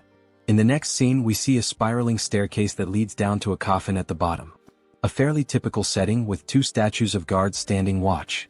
However, the coffin slowly begins to open, and we see a girl emerging from within. A beautiful vampire with long dark hair and ears resembling those of an elf. Her arms are held close together, and she wears an extremely elegant dress, with a crown of thorns resting on her head. She lets out a yawn but finally rises. She's so tired, she wishes she could sleep a little longer. We get a better look at the coffin, wide and large. But she thinks that can no longer be allowed. After all, something happened, something changed while she slept. Her gaze is shown, completely red and unlike anything seen before. This vampire clearly appears to be someone powerful. Something has happened to her son. It's time to act. Then back at Lord Mullo's castle, we see a commotion unfolding. Step forward. Don't move yet, stay still. We see him summoning more magical crystals. Raffalashi injection. Both Mullo and Frisia watched the process they had both gone through, but now it was time to do the same for the remaining subordinates. Those who have finished, step back, there's still much work to be done. Next. Finally it's over. He took an eternity to finish marking all the remaining subordinates. So this means all the subordinates in the capital have been accounted for? That's right. The rest can be summoned in order. It will be more efficient that way. What? Watch your tone, alright? Ahem, it will be more efficient. Heinz takes the opportunity to tease. As expected, having a clan lord nearby really does make things easier. This visibly irritates Mullo. His hypothesis about the marks was correct. Injecting a Raffalashi into a high-level vampire seemed too risky, so he forcibly drained their blood, which ended up lowering their level. And finally he extracted the Brocaslack, the source of their blood. It feels like just yesterday that he was bitten and accidentally became a vampire. And now, he's rising from the very bottom all the way to the top of the hierarchy. It really seems like a whole different world. Along the way he's gained numerous useful allies, ranging from simple vampires to ladies and lords. Hey Mullo. Yes. He will be responsible for gathering the remaining Brocaslacks from all the regions. Understood. And one more thing. Damn it. Alright, and now what else do you want him to do? Then Heinz begins to move the globe of the world map. He wants Mullo to start gathering information about the continent. Wait, information about the continent? Yes. He wants him to build his own intelligence network, or make a deal with an existing one. How he does it is entirely up to him. This is an important task, so he is counting on him to carry out this mission. As he leaves the room, Mullo seems restless and finally he asks. He heard from Frisia that he said he would unite all the vampires and become king. He has already proven his abilities well enough, Lord Heinz, so he will give him his full support. Good to hear that. So he is counting on him. As he exits the room, Heinz pauses for a moment and becomes thoughtful. Why the hell did he say something like that? About becoming the king of vampires? He probably just let it slip in the heat of the moment. Well, he thinks having more subordinates to command isn't such a bad thing. Lately, he's been saying a lot of these catchy phrases, whether with Hans or now with Heinz. The path of the vampire king? It might be time for him to start laying out a serious game plan. One where he dominates all the vampires and maybe even becomes the Holy Blood. Then, snapping back to reality, we see our protagonist excitedly fiddling with something. Yes. Almost perfect. Define the jawline sharply, shape the orbital bones so they curve upward nicely. Now that's just right. He was using the new customization option to modify Hans. After all, he is the immortal king, so this is the least he can do, to have a fearsome appearance. And let's be honest, my subscribers, doesn't this new design for Hans look amazing? What do you think? Comment on the video and take the chance to leave a like, as it really helps the channel keep posting this manhwa. Well, I finished customizing Hans, now let's focus on something else. Finally it's done, right? The conquest of the Brokeslack kingdom by the vampire Heinz, it's all coming to an end. Or at least this is just the small beginning of what's to come. Which means now the long-awaited moment to profit. Karma Shop. When opening the Karma Shop, we see that he managed to accumulate quite a lot of money thanks to Heinz's conquest.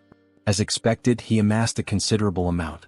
Well, normally taking control of an entire clan is something most people couldn't even dream of. What will he do if he upgrades this time? He's wondering. Then he presses the option, Upgrade Exclusive Skills. However, something strange happens this time. 2 system windows appear simultaneously.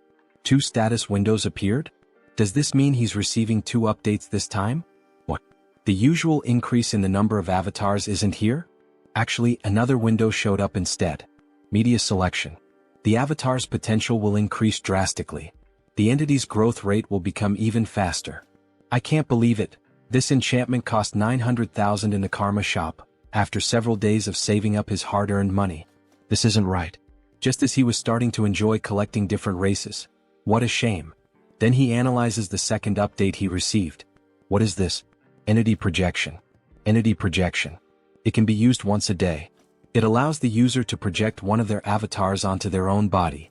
What did that say? Does this mean he can use the power of all the clones he's created so far directly with this body? Right? Surprised by this new update, which allows him to become one of his clones through a specific power, he begins to look through all the information about his clones. Hans the Immortal King. Heinrich the Paladin. Heinz a Vampire. And even Harley and Harris. All of them are available for use. Seeing them all together makes him very proud. After all, he built each one from scratch. He completed missions, spent points, changed part of some world, whether for good or for evil. Entity Projection. Can be used once per day. Allows the user to project one of his avatars into his own body, so he can become one of his own clones. What a spectacular ability. Wait, if he uses this skill wisely, does that mean there could be 2 immortal kings at the same time? That's incredible.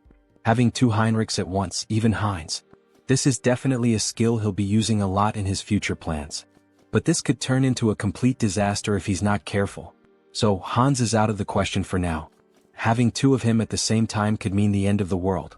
Well, as expected, the first one to use this ability will be him. He will transform into Heinrich. Then he taps on his notification window. His body begins to undergo a transformation. Even the armor and weapon are exactly the same. The hair, the voice. This is incredible. However, not everything is perfect. The divine power is about half of what it was in Out Erica. Is this what it feels like when an awakened one returns to Earth? Then a notification appears on the screen. Duration time, 9 minutes. It's a shame he can only use it for 10 minutes. Well, I'll head out for a bit. That should be more than enough. In the next scene we see a hospital at night. The classic shadow of Hans appears inside a room. Then we see Hans and Hyun emerging from the darkness. So, shall we begin the work? Before Hans leaves, he gives a like. Just like you, subscribers of the channel, make sure to subscribe, like the video, and comment if you want us to keep making videos about this manhwa. Then we see the hand of an elderly woman. Grandma, he's finally here. We see how weak she is, needing machines to help her keep breathing. He holds her hand tightly, almost in tears. She remembers him, right? He's Sunghyun, the one who used to play, go out, and party a lot with Taesan, her grandson. He had wanted to visit her a bit earlier, but he was only able to get out and come here now. Starting today, he'll begin visiting more often, so she'd better not get tired of seeing his face. Then we see him beginning to use identity projection. Target selected, Heinrich. So please just hold on a little longer, Grandma. Let's activate the Uterican Divine Technique. He holds her hand as he takes on the form of Heinrich and begins to pray for her. The divine power starts to flow from his hand and moves toward her heart. Pour out all the divine power to restore energy, boost resilience, and cleanse the body. May God save this poor soul.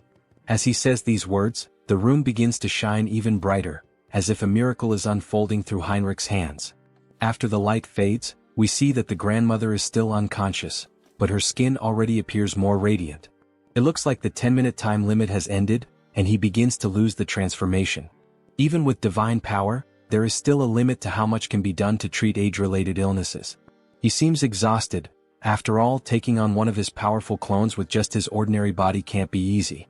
But this should help improve her condition. Now, he can only rely on his grandmother's willpower.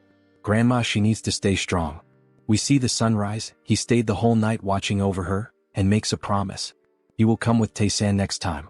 Then, back in the world of Out Erica, we see images of a forest. We see the elves within the forest. So, is Harris one of Harley's friends? Yes, that's right. We see Cecily quite curious about the relationship between the two.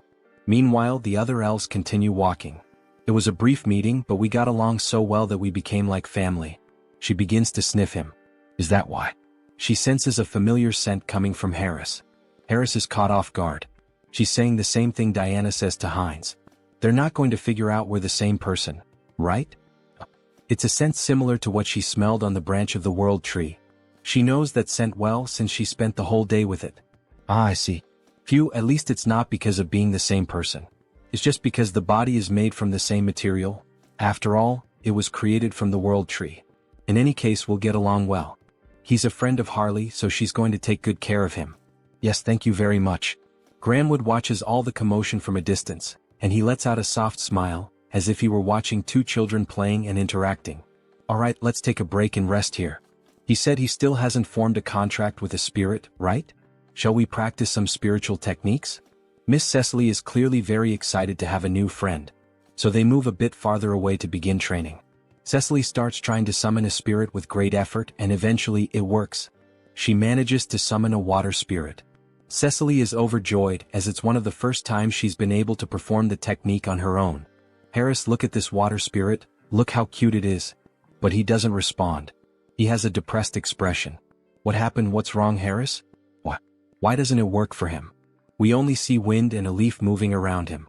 Even after reaching the maximum value of his affinity stat, it still didn't work. Is something wrong? Is it because he's a false elf? Spirit mages and spirits are companions who grow together. Rayfury, he's going to help us. Before summoning them, it's important to form a bond with them first. Reveal the power of nature that exists within you and show it to the spirit. He had tried to form a bond after summoning the spirit, but it seems he got the order wrong. He's glad he followed the elves after all. First, focus entirely on affinity and release the overflowing power of nature. Then he begins to channel nature's energy, which emerges in its purest form, glowing a vibrant green. He gathers all the natural energy around him. But what is this? Why is he so good at it? He had mentioned this was his first time trying. Interesting, he has a gift for quickly picking up what he's taught. Maybe he has strong potential. Wait, he feels something pulsing in his hand, an electric sensation. Then system notifications begin to appear. Through repeated training, the entity has reached enlightenment. You have acquired the skill, Spirit Magic. That's it. We see that an electricity spirit has appeared, resembling a Pokemon. At this rate, the two of you will soon be on the same level. He's growing so fast that she almost feels betrayed. Ah, thank you. He has also taken a step forward as a spirit mage. From now on, its name will be What? A reference from real life. The What symbol, W, is the unit of power in the International System of Units, SI. It measures the rate of energy transfer. Alright, let's take a break here. Then he places his hand on the tree. From this point on, he will open the path. All forests and trees are connected to the mother tree, the world tree.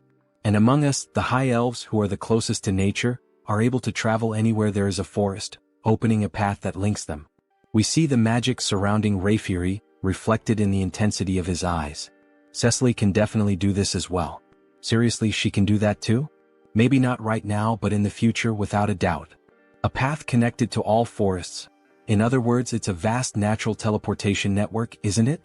This is far more efficient than the portals of the Great Divine Order, which require physical installations. This is the power of the world tree. Alright, we've arrived. Harris is amazed by what he sees. There's no way this place is Real World 3. We see a massive tree with a structure built around it and a bridge leading directly to it. There are several houses and other buildings nearby. It's much larger than I imagined. It's your first time seeing the world tree too, right? But Cecily doesn't respond to him. Upon coming into contact with the true tree, she enters a deep trance. Then, with no control over her body, she begins to float toward the tree, while Harris and Rayfury watch in silence. She moves toward the tree which radiates natural magic.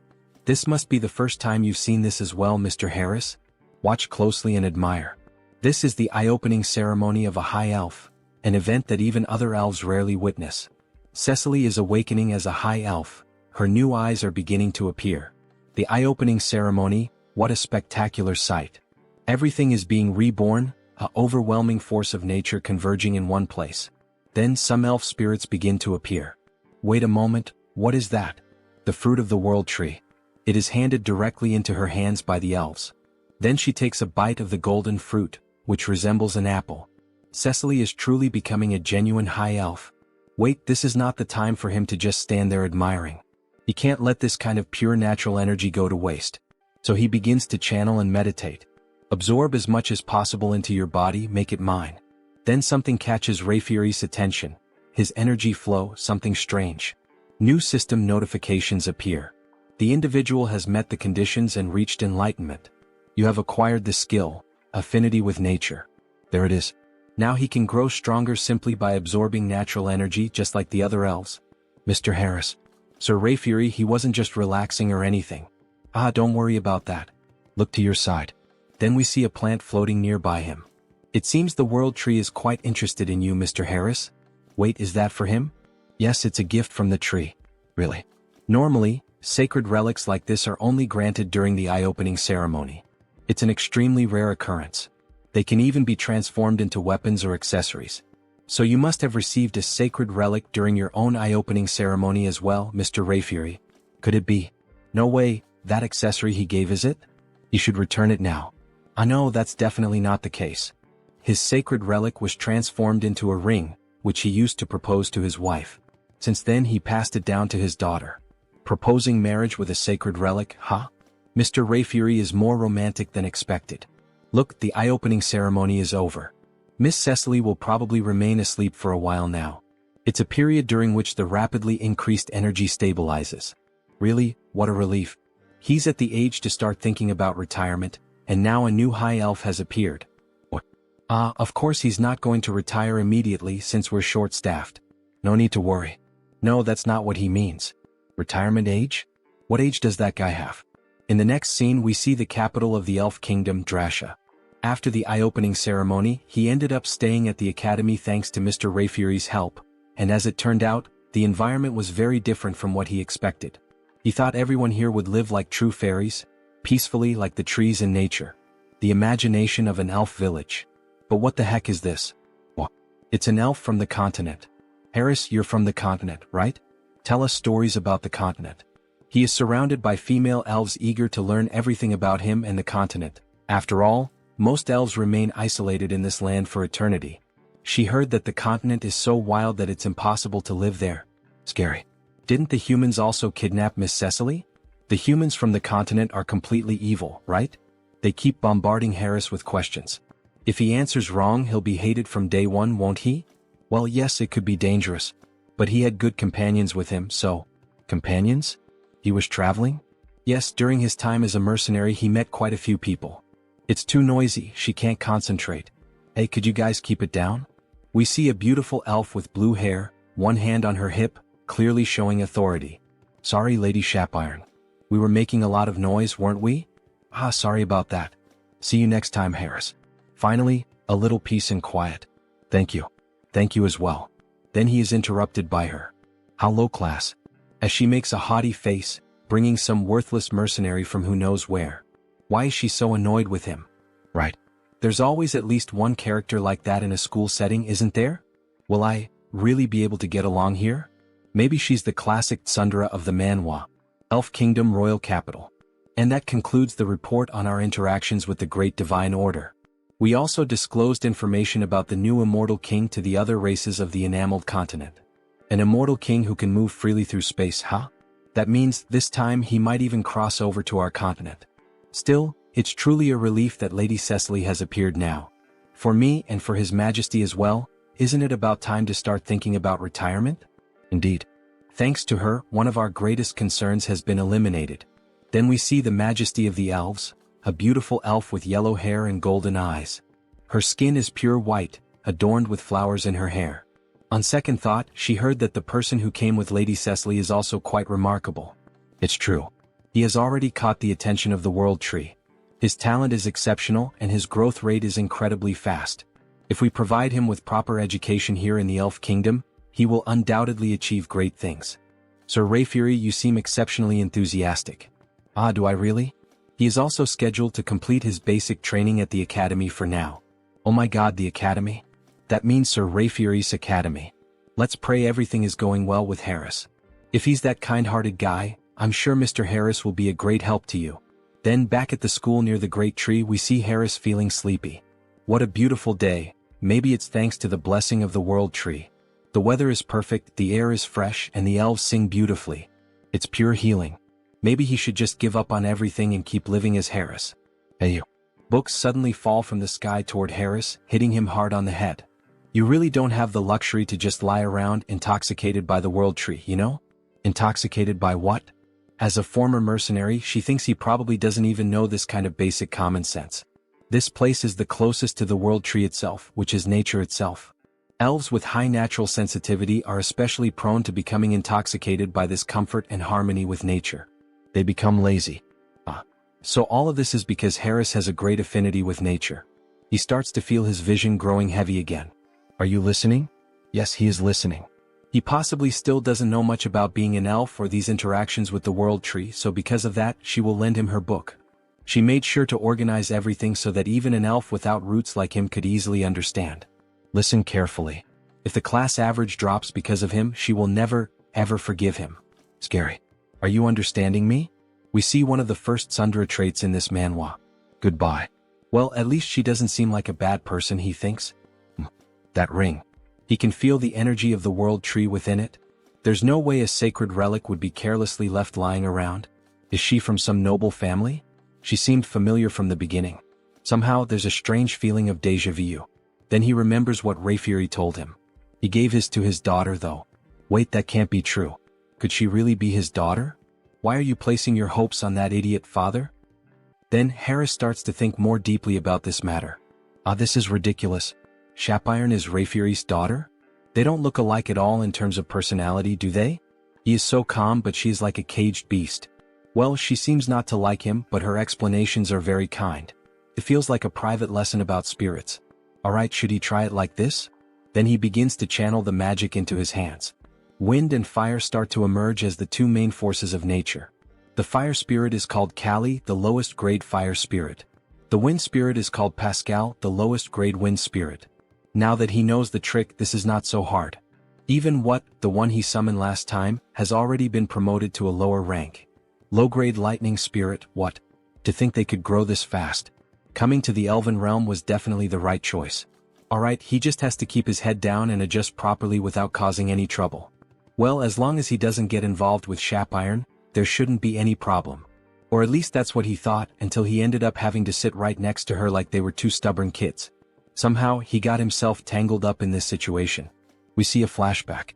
10 minutes ago, the teacher started to explain the lesson's content. Let me repeat, forming bonds with spirits is extremely important. And traditionally, there is a secret to maximizing this connection.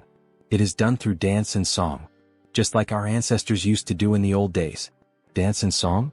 That is an interesting theory. Soon, there will be a festival for the new High Elf, Lady Cecily, right?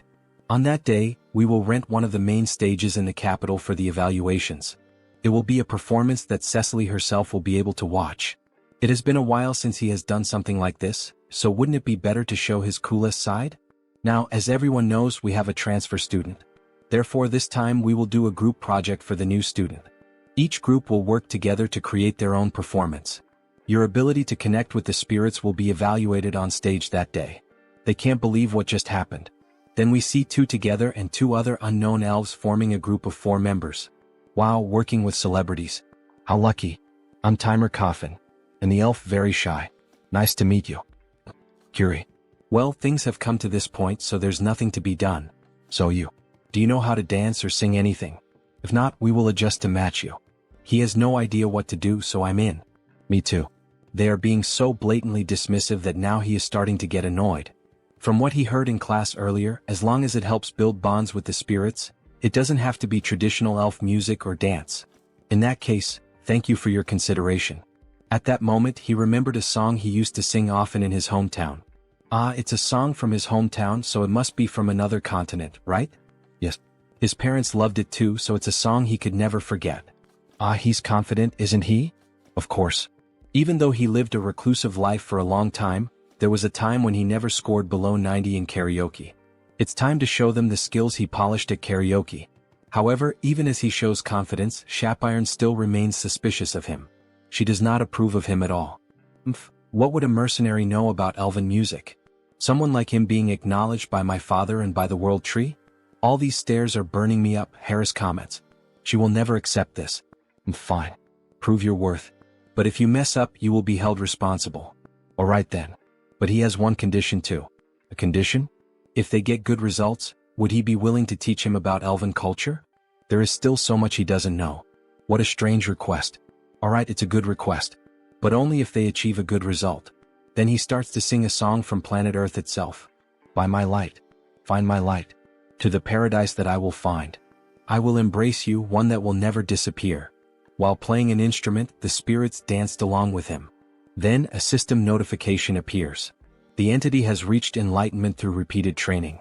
Acquired the skill Melody of Harmony. Melody of Harmony, huh? The tone definitely sounds more stable now.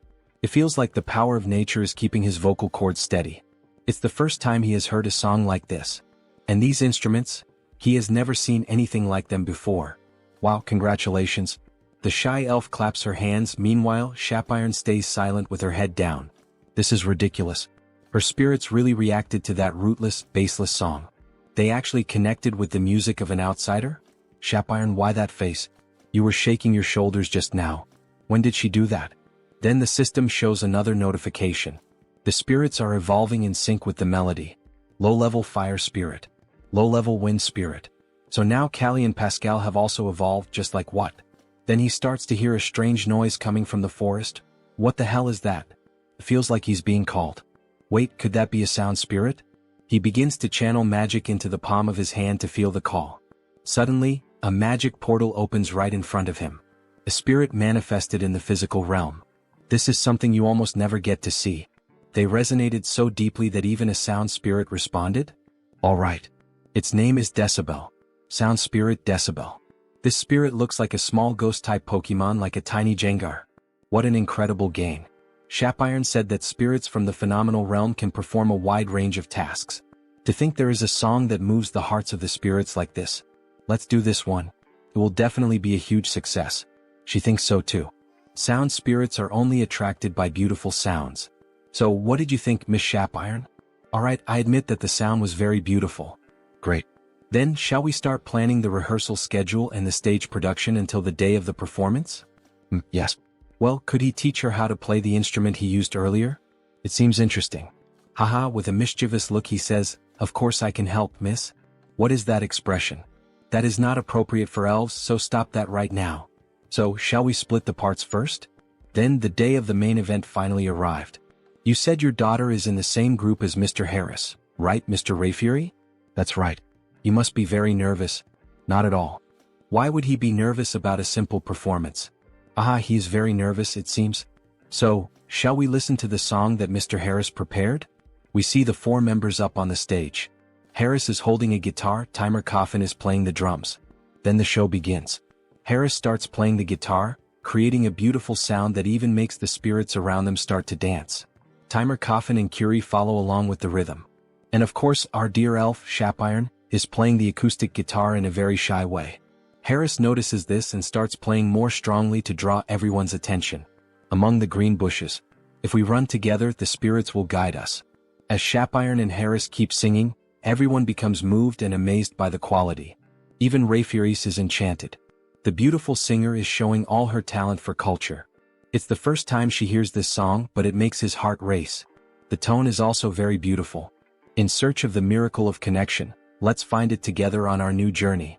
Shapiron can make that kind of expression? What song is this? It's the first time she hears it, but it's amazing. My ears are sensitive, but this music is really good, isn't it?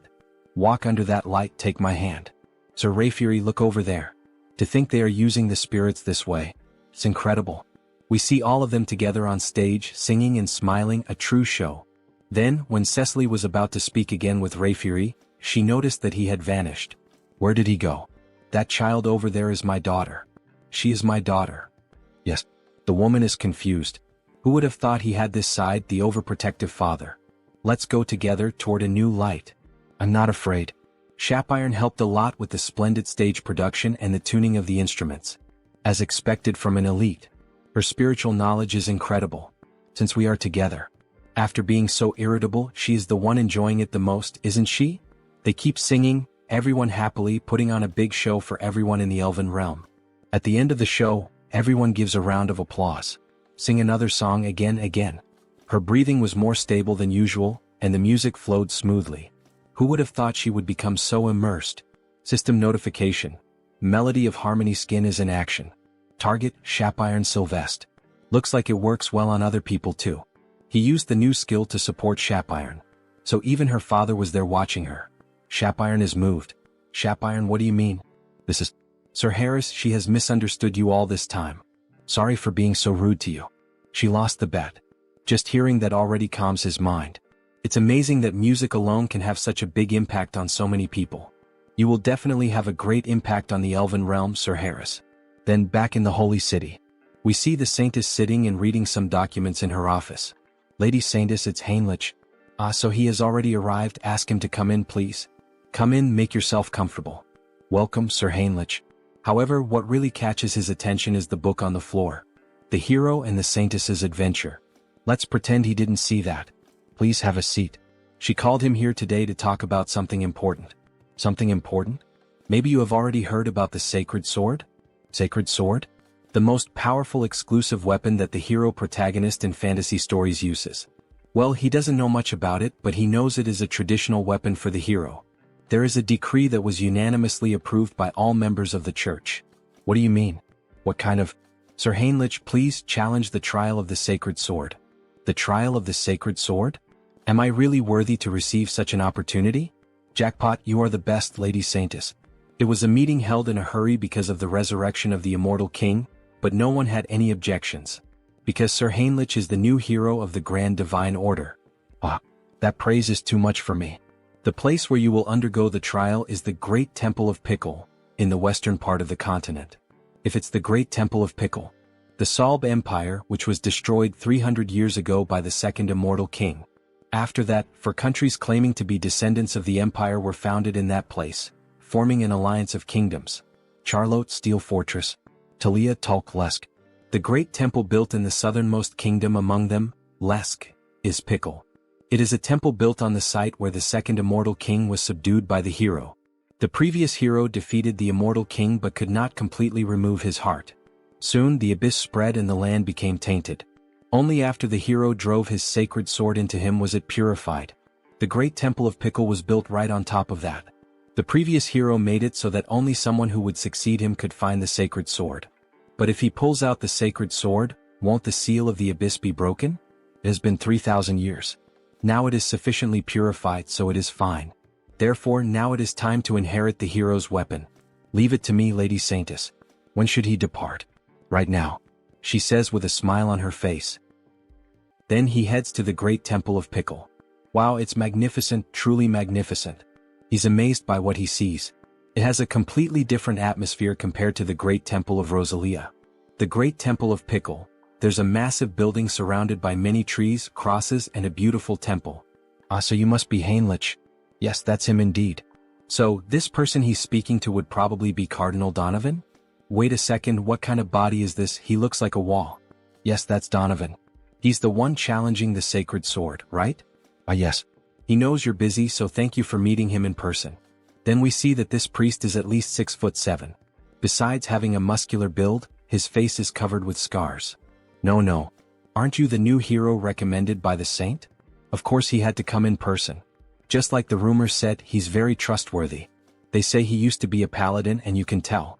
His physique, even the strength of his handshake are no joke.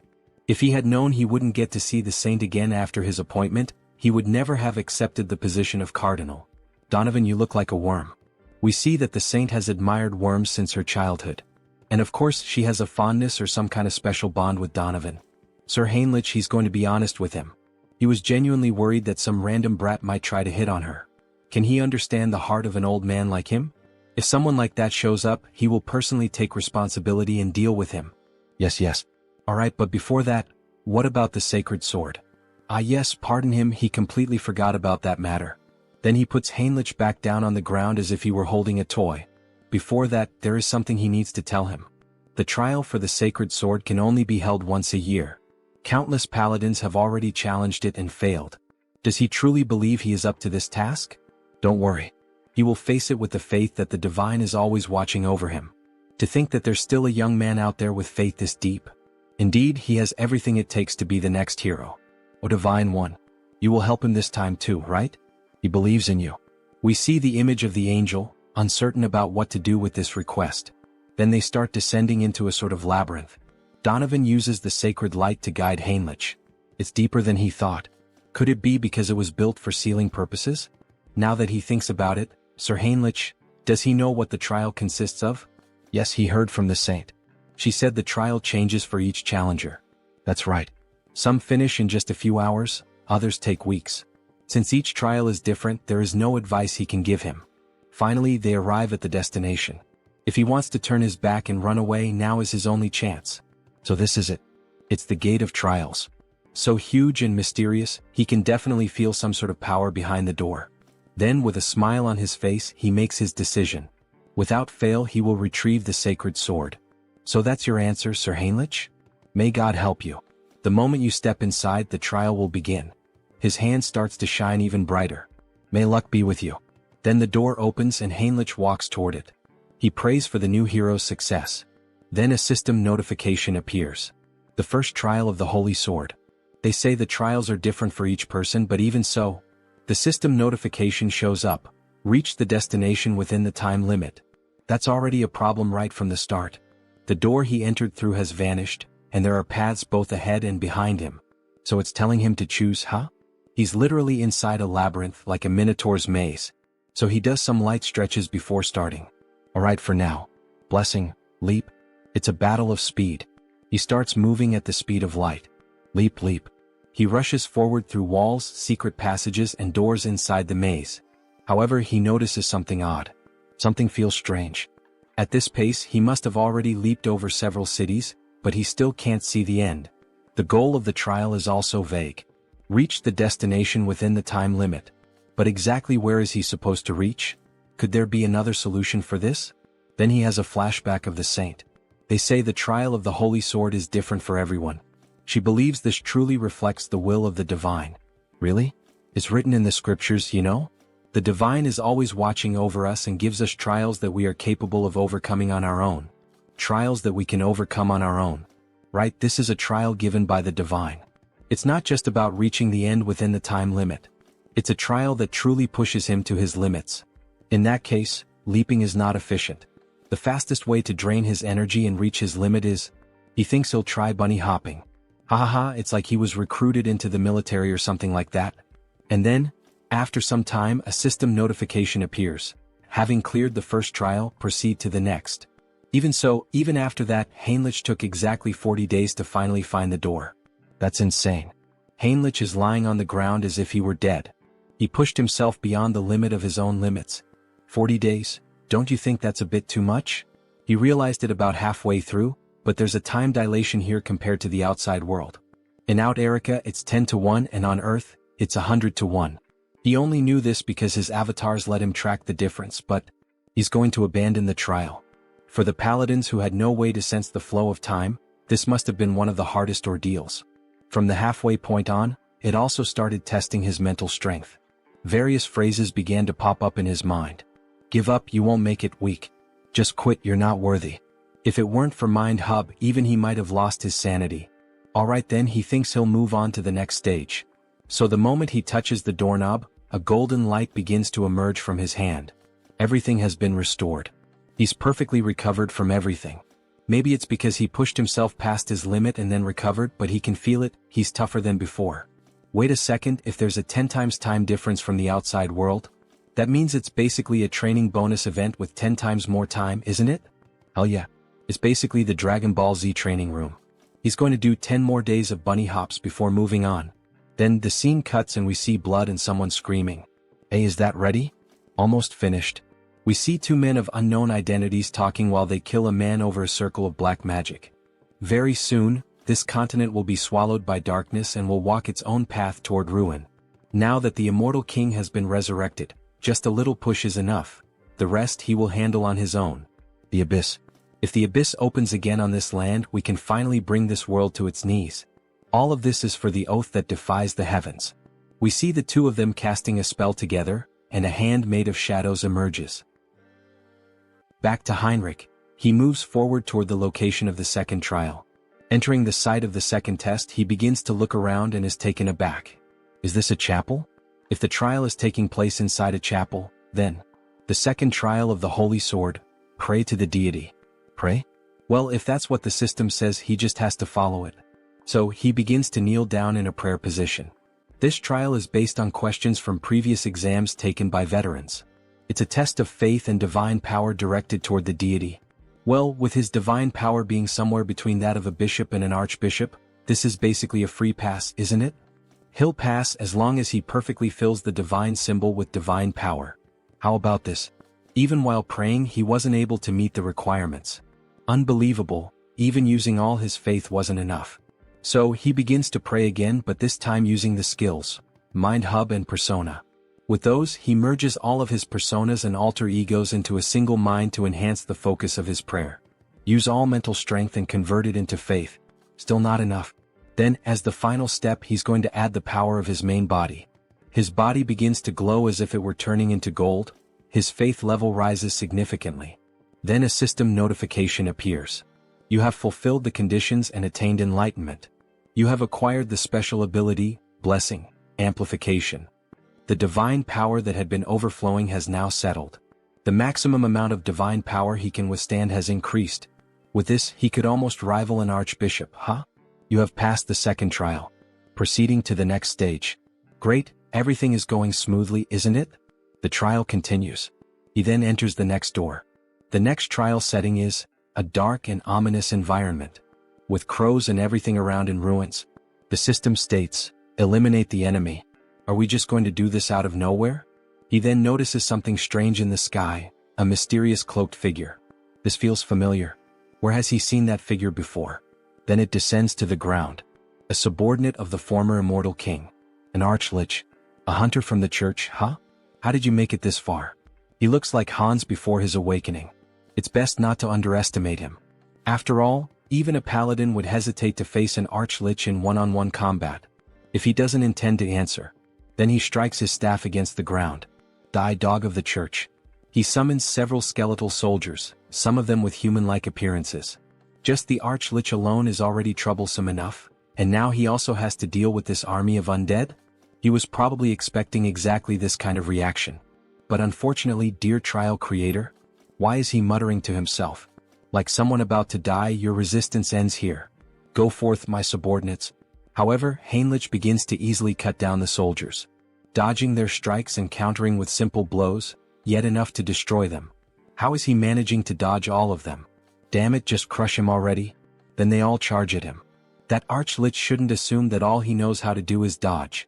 So he draws his sword, embedded with holy power, and begins slicing all the enemies in two. That divine power? Are you an archbishop? To think an undead would know what it means to feel fear. How ridiculous. He's just glad to finally be able to show his full power. So this is where it all ends. The archlich begins to channel a powerful spell. Let's see if you can block this too. He summons a few ghostly skulls and tries to strike the protagonist. However, he keeps defending and striking back with only a single attack. You stopped everything with just one blow? Impossible. He says with a look of shock. You predicted all of his tactics? Asks the defeated archlich lying on the ground, almost begging for his life. It's a shame, but he doesn't have any kind of cheat ability like that.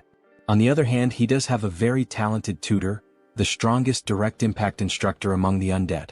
And we see that the instructor is Hans. Some kind of personal tutor or whatever. All you ever do is talk nonsense. He's curious to see how much longer that talkative mouth of yours will keep running. Let's see if you can dodge this. Then he starts casting a new spell again, in which a magic circle appears and begins to aim at him from the sky. Heinrich is impressed by such a powerful display.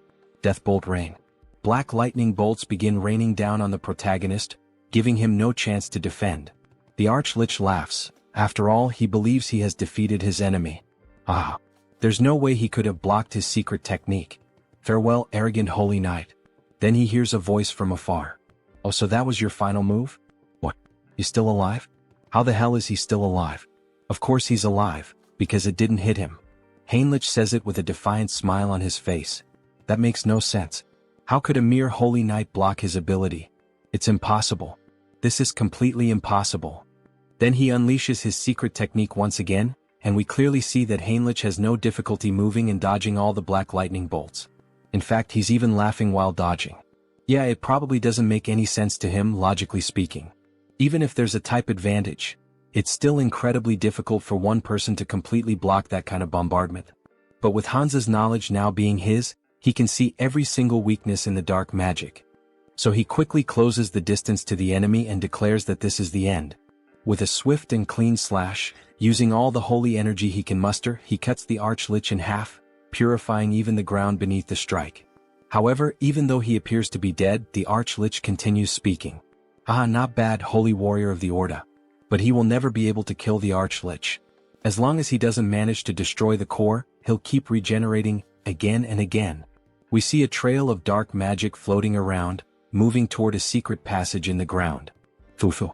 The Order really has created an impressive holy knight. But soon he'll taste true hell once he's resurrected. We see a purple egg. Inside it, as if there were a black hole, a star-filled void. He'll make sure you pay for this humiliation. The Order will. Got you. Heinrich appears suddenly. Spreading dark magic around like that, how could he not notice? He arrived first and had been waiting. Wait. Very well then, goodbye.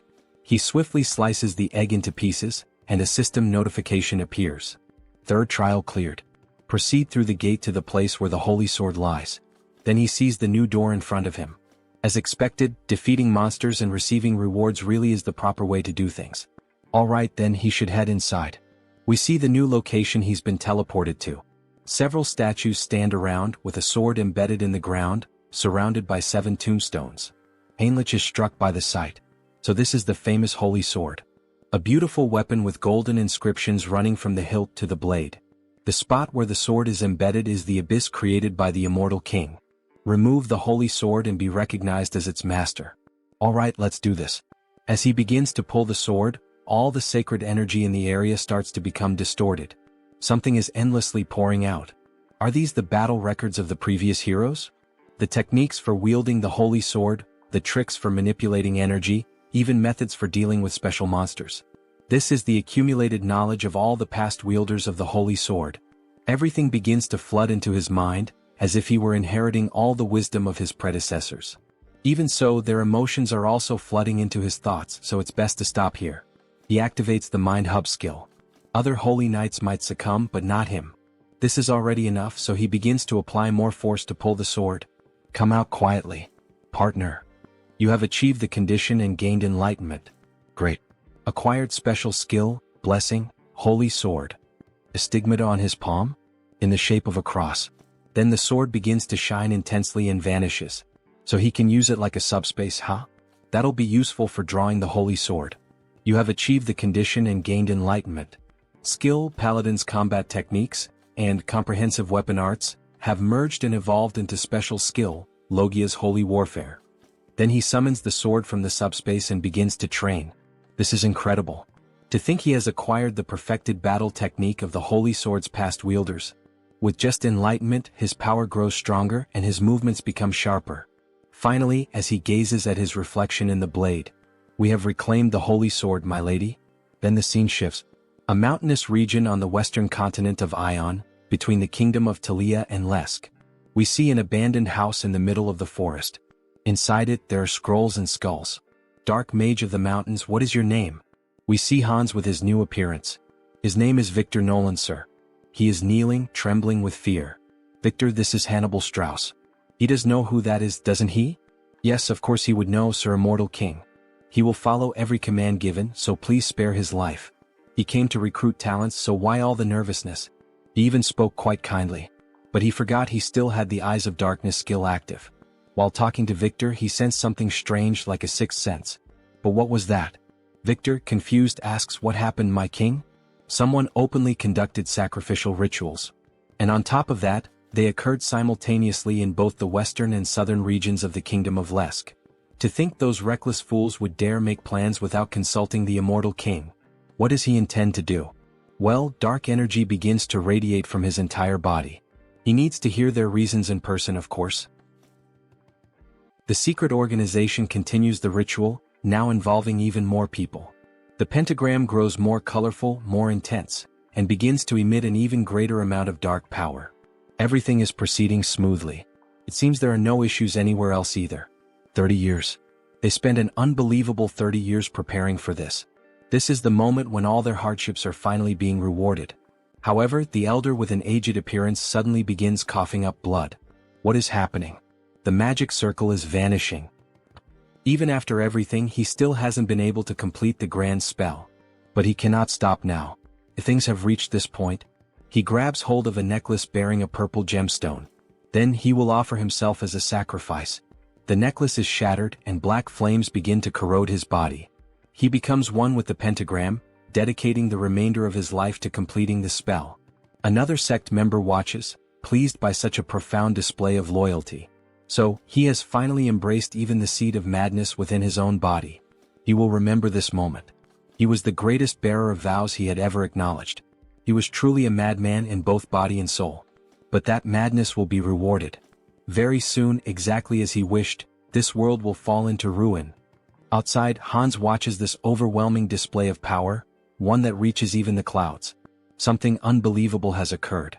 The Abyss, the entity said to hold power capable of destroying the entire world. That Abyss, for the first time in 1,000 years since the first immortal king, is opening once again. He had never even considered a variable like this.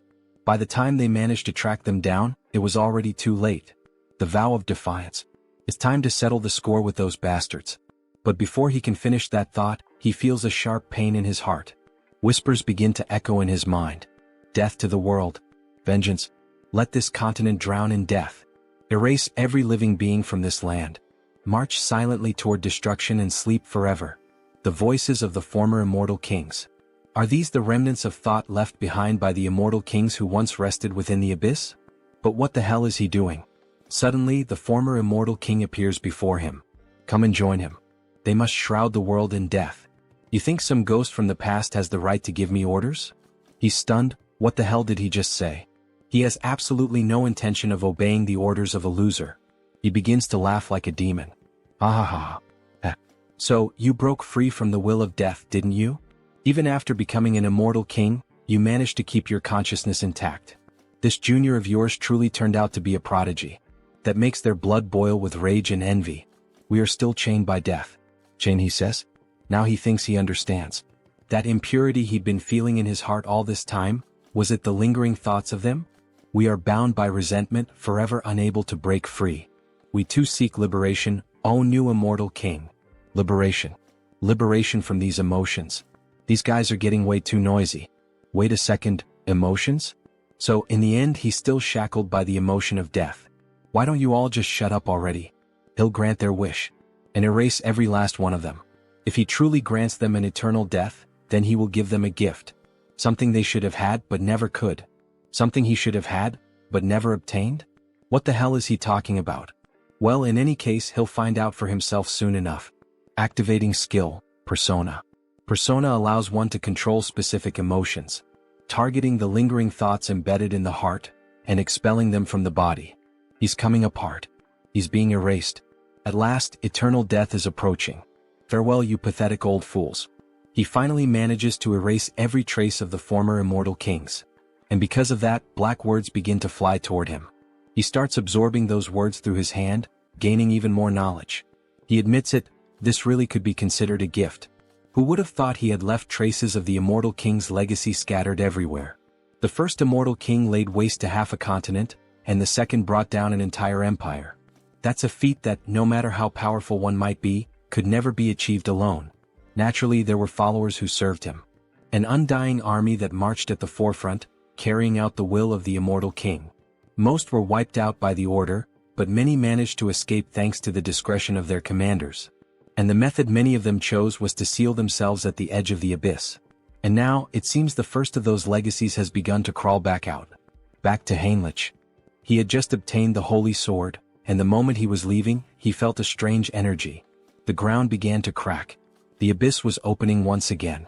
Royal Guard of the Immortal King. Dwell McCain, Archlich, the very same enemy he had just faced, emerged from the abyss. Those filthy bastards from the Order.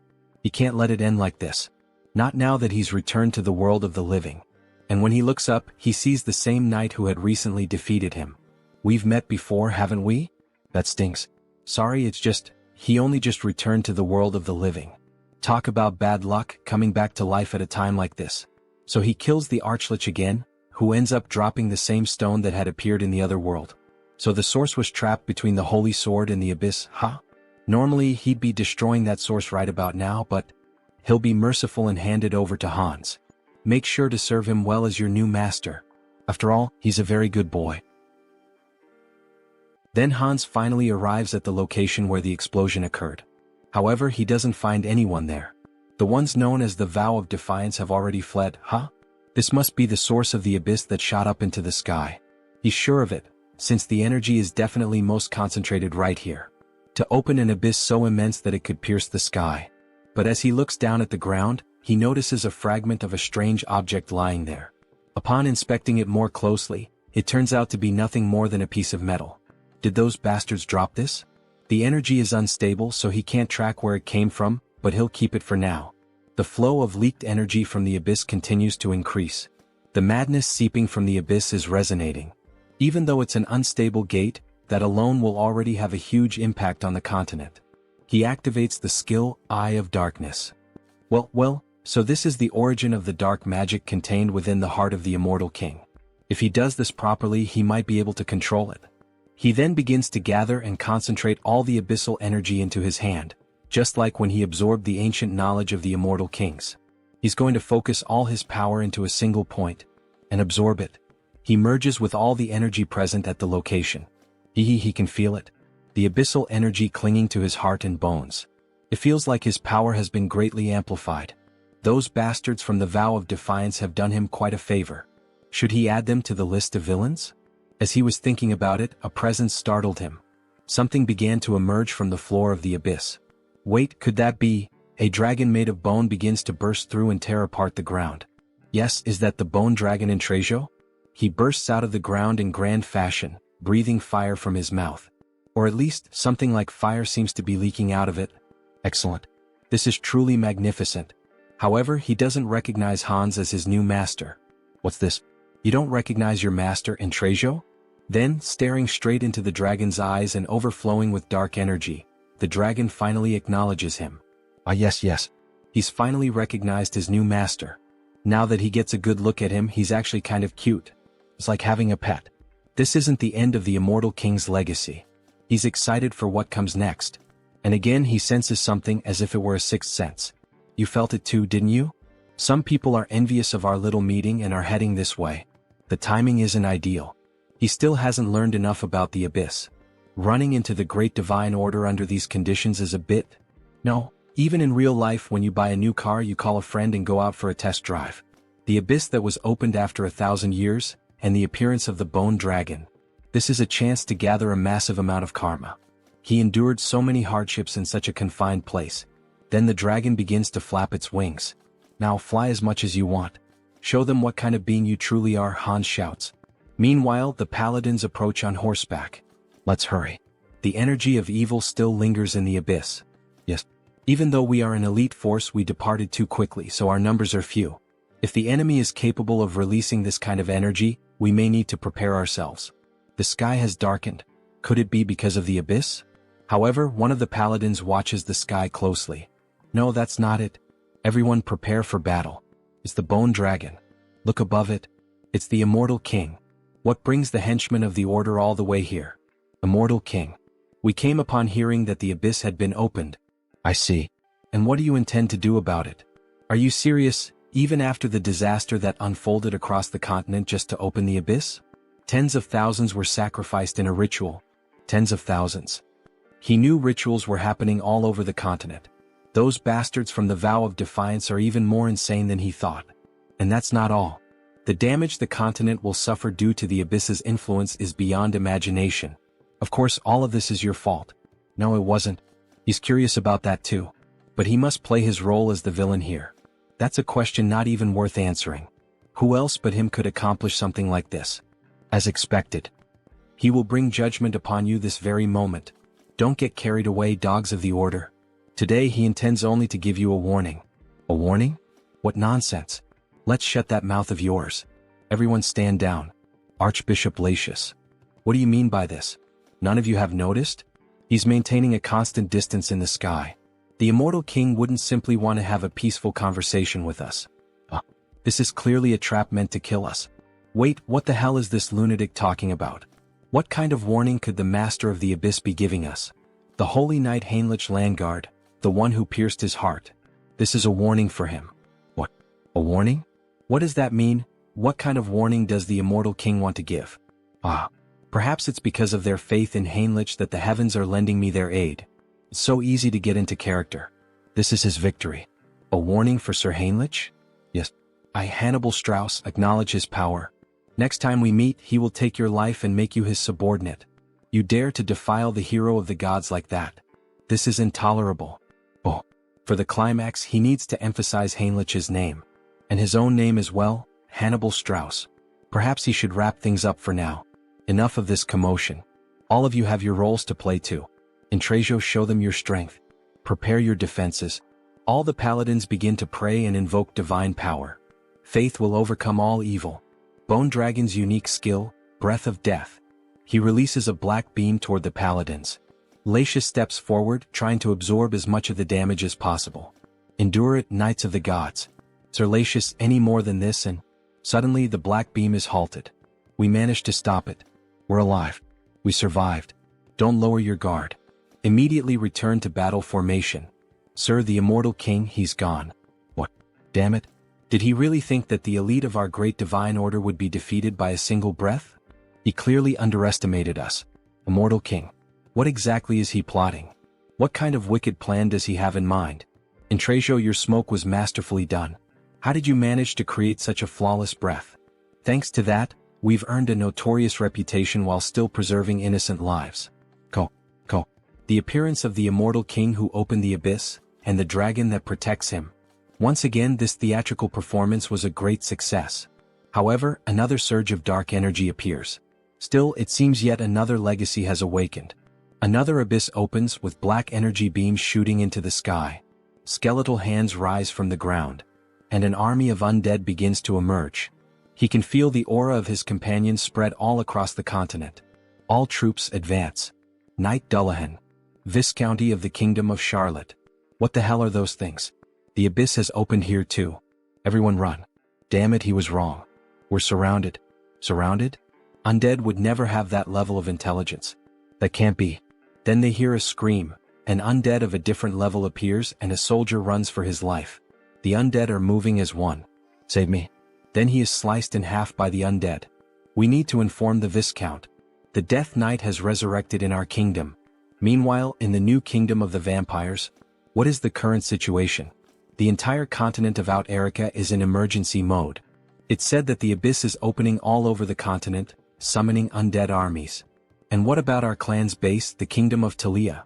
Fortunately, Talia and the surrounding nations haven't suffered any significant damage. That's probably because all the undead appearing nearby are being dealt with by Hans. But, is there something troubling you, sir? Any reports about the madness coming from the abyss and its effects? Aside from the undead, no one knows exactly what this madness is. It's still uncertain, but there's a growing number of disputes breaking out over trivial matters, possibly due to the influence of the madness. Isn't that a bit of an exaggerated assumption? Maybe everyone's just on edge. That's probably not the case. How can you be so sure? It's not just humans, even monster activity is being reported as unusual. Even the monsters are becoming more violent, which means that the madness is affecting all living beings on the continent. Humans are being killed more frequently. Even the monsters are killing each other. Everything is getting worse. From now on, gathering information about the madness will be our top priority. Understood, Lord Hines. He seems to be truly concerned. Hans is busy trying to regroup the immortal king's dormant army. And he also can't leave his post. At this moment, the place with the most information is the one and only Grand Divine Order. In the end, Heinrich has to take action. Then Heinrich finally reveals his beautiful, large, and thick sword to our saint. Jokes aside. She is impressed by Heinrich's holy sword. He offers it just like in the Princess and Prince tales the saint used to read. Sir Heinrich, she knew you would succeed. He is happy to live up to your trust, saint. But he has heard that a lot happened while he was away. They say something strange came out of the abyss. That's right. What emerged from the abyss this time is madness. It seems unstable, but that makes it even more dangerous since we still don't know exactly what it is. So, should he investigate it himself? It's the perfect opportunity to put the Grand Divine Order's information network to good use. He has just gone through a trial, he should rest a little. Now that he has received the blessing of the Holy Sword, he wants to fulfill his duty.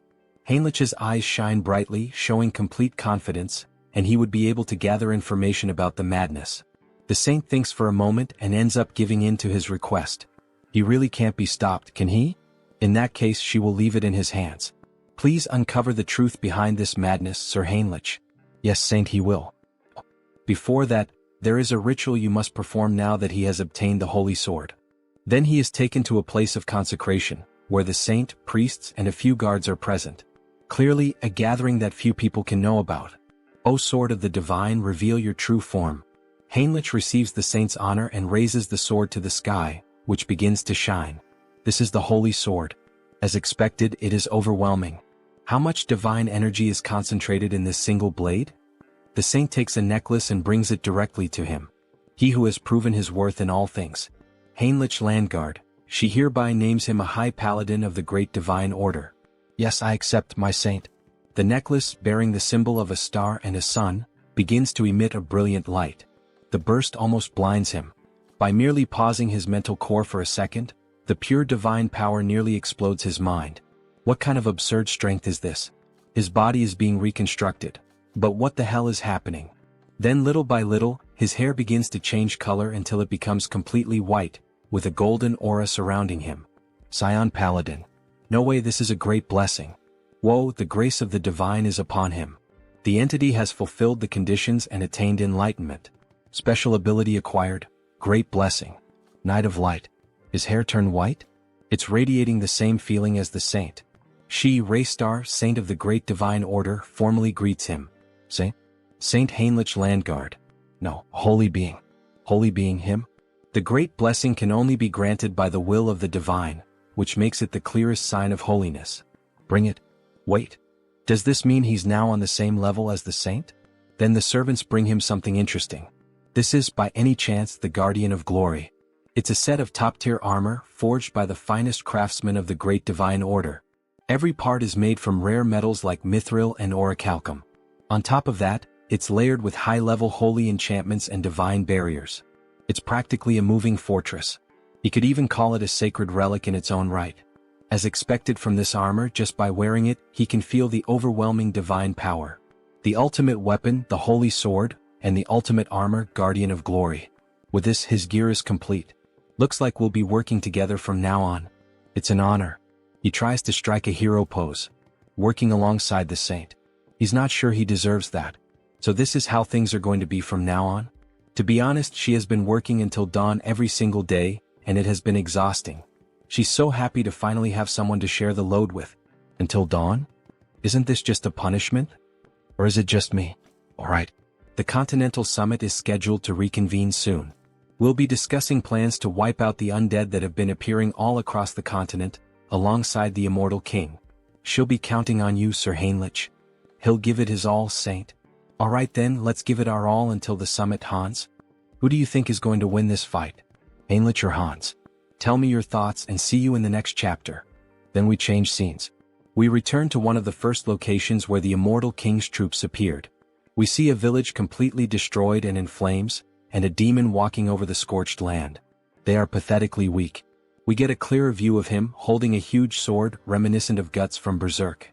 Several men lie dead on the ground. But if the kingdom unites its forces, the situation will be reversed. Until then, we must build our power. Arrogant humans become subjects of the new kingdom. Then, using black magic and his sword, all the dead humans begin to rise again in the form of skeletal zombies, literally a necromancer warrior. It seems he is a bit late. Ichem? Who is saying that? The one flying, is that by any chance? Karam, it's me. He gives a small display of power, frightening everyone. Ah, that power running through his veins. The new immortal king. All kneel before Hans. Hail our king. He has finally returned. The new immortal king. Karam. Just by looking at him I can tell he's an important figure. Power beyond that of a master swordsman, the leadership to command an army, and even necromancy to raise the undead. There's no mistaking who he is. My lord, it is an honor to be recognized by you. But, Karam, it seems you caused quite a commotion. I offer my deepest apologies. It so happened that the place where he first awoke was right next to a human settlement. What's done is done. But now it's time to strengthen our forces and gather power. For now we will retreat. You will follow your order. He vanishes like the wind and is imprisoned in Hans's hands, both he and his army. Hans begins to assess the situation around the village. The damage is quite severe. This entire area was completely devastated. He cannot leave it like this. And soon we will be eliminated one by one. A continental summit is scheduled to be held again soon, said the saint. But our forces are so scattered that it will not be easy to gather everyone in time. In that case, he begins to focus the dark energy in his hands, forming a sort of black hole. He wanted to avoid this method because of its strong side effects, but there's no other choice. By channeling black magic into the ground, he manages to connect with everyone in the army of the former immortal king. Hear me, my children. Your lord, the immortal king. He is here in the flesh. This will inevitably reveal his location, but the order will need time to analyze this dark magic. As long as we gather quickly and disappear, that is enough. Now, hurry and answer him. All present begin to respond to the call, creating a screen of dark magic. We obey the command of the Absolute One.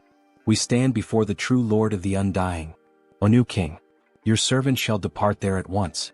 He will march immediately with the troops stationed in the southwest. He will march immediately with the troops stationed in the southwest. Yes, my loyal and devoted army. He shall lead you to a new future unlike anything that has ever existed. Ah, he laughs like a true villain. Changing scenes, we see two adventurers walking through the forest at night. Hey Mike, are you sure this is safe? He's heard that undead have been appearing all over the place lately. Come on, they're just rumors, just rumors. Let's just focus on transporting the supplies. What was that? Sigh, you coward. What kind of undead sneaks around quietly? Obviously it's just a wild animal or something like that. Hey, look behind you, this time I'm serious. What is it now? Must be another animal. Could there really be something behind him? Before he could finish, a sword slices through his neck. A fierce ogre annihilates him. Hey, what the hell was that? Monsters are nearby. What the hell are these things? They're supposed to live deep in the mountains. Why are they here? He's never heard of anything like this before. Monsters joining forces? Meanwhile, in another region involving another clone of the protagonist, Hubert the Merchant. Hubert Trading Company. What is this? Monsters from the northern mountains attacked a caravan in a group? This is also an effect of the madness. If this continues, even Tarak, which is nearby, will be in danger. We secured food and war supplies in advance, but this is not the time for business. Small merchants chase after coins, great merchants chase after hearts. Times like these call for providing help. He begins to analyze the map of the kingdom and nearby cities. Aeonia County. Fortress of Steel. But still, specifically where? The Fortress of Steel is recruiting mercenaries on a large scale? Just the news we needed. Recruitment of mercenaries? It seems that the Fortress of Steel is also in trouble. The monsters from the northern mountains are showing signs of moving south, right? And the gossip in the tavern continues. They are not ordinary monsters. They are advancing as if they were enraged, making Harley's group hear the news. Everyone heard that, right? What do we do? Harley, and you? Well, of course he's going to join the fight. You can't miss an opportunity like this, right? That's Harley. So when are we leaving? Why do you ask? Harley, don't tell me. Of course right now. Aha, he runs off excited for finally having a fight. But his companions realize that something is missing. Did he pay for the drinks? No. Grab Harley now. Make that bastard pay for the drinks today. Tarak Mercenary Guild. Finally, Harley arrived at the place. Hello Harley, welcome.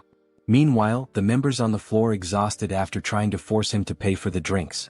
That guy who looks like a monster. Oh, so this simple guy knows Harley? Of course. If you don't know Harley in this field, you must be from another continent. Then this will be quick. He and these three are signing up for the mercenary recruitment. Process this quickly. Sorry, but Harley's request is difficult to process. What do you mean? What does that mean? Does it make sense for a mercenary guild not to give work to mercenaries? Does he perhaps want to get beaten up by us? No, that's not it. Harley, he has a special nomination request. Then he receives a letter, quite a beautiful one at that, showing its importance. Nomination request? He was planning to go to the Fortress of Steel, so he hadn't thought about that. He's going to refuse this request. That's Harley. Decisive. Cool. Jim, he thinks he can't refuse this one. The client is Lord Talmine Aeonia. Wait, Taloasis? Who is that? No, it's Lord Talmine Aeonia. Right here, the Lord of the Aeonia territory. Office of the Lord of Aeonia. He is waiting in this room. The Lord is here? He then suddenly bursts through the door, wanting to draw attention. The Lord is here and Harley has just entered the scene. However, he ends up seeing a different sight than usual. A knight at the window? Possibly not the Lord. The Lord wouldn't talk to a mere mercenary. He is Knight Robin, authorized for this mission. They've heard of him, but he is quite large. And very unique. As he stares at the wolf ears, the female version of girls with cat ears. He understands the matter. So, what does a knight want with a mere mercenary? There is only one reason we have nominated you. We need someone to lead the attack on the Northern Mountains. Northern Mountains? Isn't that the place overrun by monsters now? The mission is to rescue a VIP. The target's name is Jaonic Steelstone. He is a blacksmith from our territory and his race is dwarf. We have images of him in some mine, mining some kind of bluish crystal. Switching scenes, we see a hospital in Seoul. We should go now, Grandma. Ah, she's fine, so don't worry, go ahead. He is happy that she is feeling better. Right? The doctors were also surprised. It seems she may be discharged soon. But there is something strange. Strange. According to the doctor, it is as if a high-ranking priest had poured divine power for days. Where would someone humble like him have such incredible connections? It was him, a pity he can't reveal that information, at least not now. Grandma must have overcome this on her own. She is strong. Right?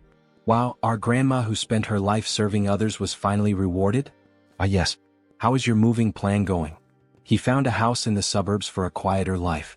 Oh, a private house. Hang Sunghyun is successful now. But isn't it hard to be far from Seoul? It is a sacrifice he is willing to make. Apologies to Taesan for worrying, but now that the duration of his projection has increased, he can easily travel long distances. He won't sell his old house and will use it as a base. The main reason he managed to get a bigger house is, he doesn't know how many clones will appear in the future. This last page of the chapter looks a lot like solo leveling. Then on the next day we see the snowy mountains and Harley walking with a group. Is it because this request comes from the Lord himself? Everyone is being very proactive. And that knight over there is really impressive. He is not just delivering the request, he is actually participating personally. A little further and we will reach the last area where Jaonic left a transmission. He sent a transmission? Yes. The moment he noticed the monsters acting strangely, he hid in a safe cave and contacted us with a magic device. Did Jaonic really need to climb the mountain at a time like this? Well, he couldn't have known things would turn out this way. Dwarfs chasing rare minerals is nothing new. I see these are all well-known mercenaries from Turok. Using such elite people as guides. How incredible Jaonic Steelstone is as a blacksmith. Careful, monsters. Some ice ogres appear in front of the group. Leave this to us. The two combine crossbow arrows and fire magic to form a strong combo. They fire directly at the monsters point blank. However, to their surprise, after the smoke of the explosion clears, the monsters remain unmoved and without apparent injuries. The further we advance, the tougher they become. Their vitality and defense also seem unusually high. Looks like he'll have to intervene. He activates the marks on his body to increase his base strength and using all his power, leaps directly at the monsters. Grabbing both their heads and smashing them together, making an instant double kill. Two others try to advance against Harley, who with 2 punches smashes the monsters' heads. Harley, watch your back. 3 of them at once? Bare fists might not be enough. If he used wild instinct he could finish this easily. But they might mistake him for a monster disguised as a human. In that case he puts strength into his legs and jumps directly at the enemies. Charging power into his hands, he pierces one of the monsters with his bare hands. The other ends up making a huge cut on his chest, and the last monster using both hands together. He's going to finish this before even landing. Invisible hand operation. What? He just punched 3 of them at once? Now they don't know who's really the monster here. Is something like that even possible?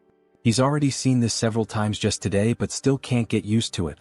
Harley starts consuming the magic stones. Wait, Harley? What are you doing? Sorry, he was so hungry that he did it out of habit. Out of habit? He can't believe it. It's the secret magic of our tribe. We absorb energy by eating magic stones. She has never heard of anyone capable of doing that. There's no way eating something like that wouldn't harm you. Nah, he's fine. He's used to these crystals, however, something strange happened this time. Blood starts coming out of his mouth.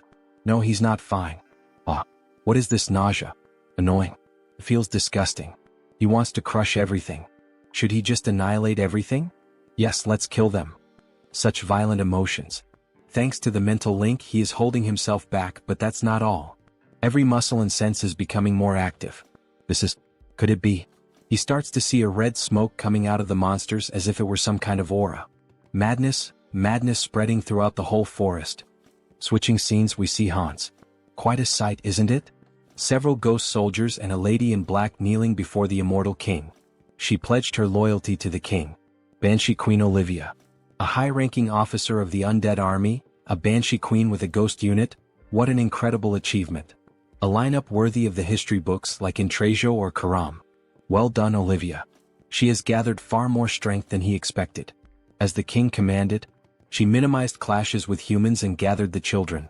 Olivia, there is something he needs you to do. Command it and it shall be done. That people's organization. Extract every fragment of information you can from the oath of reversing heaven.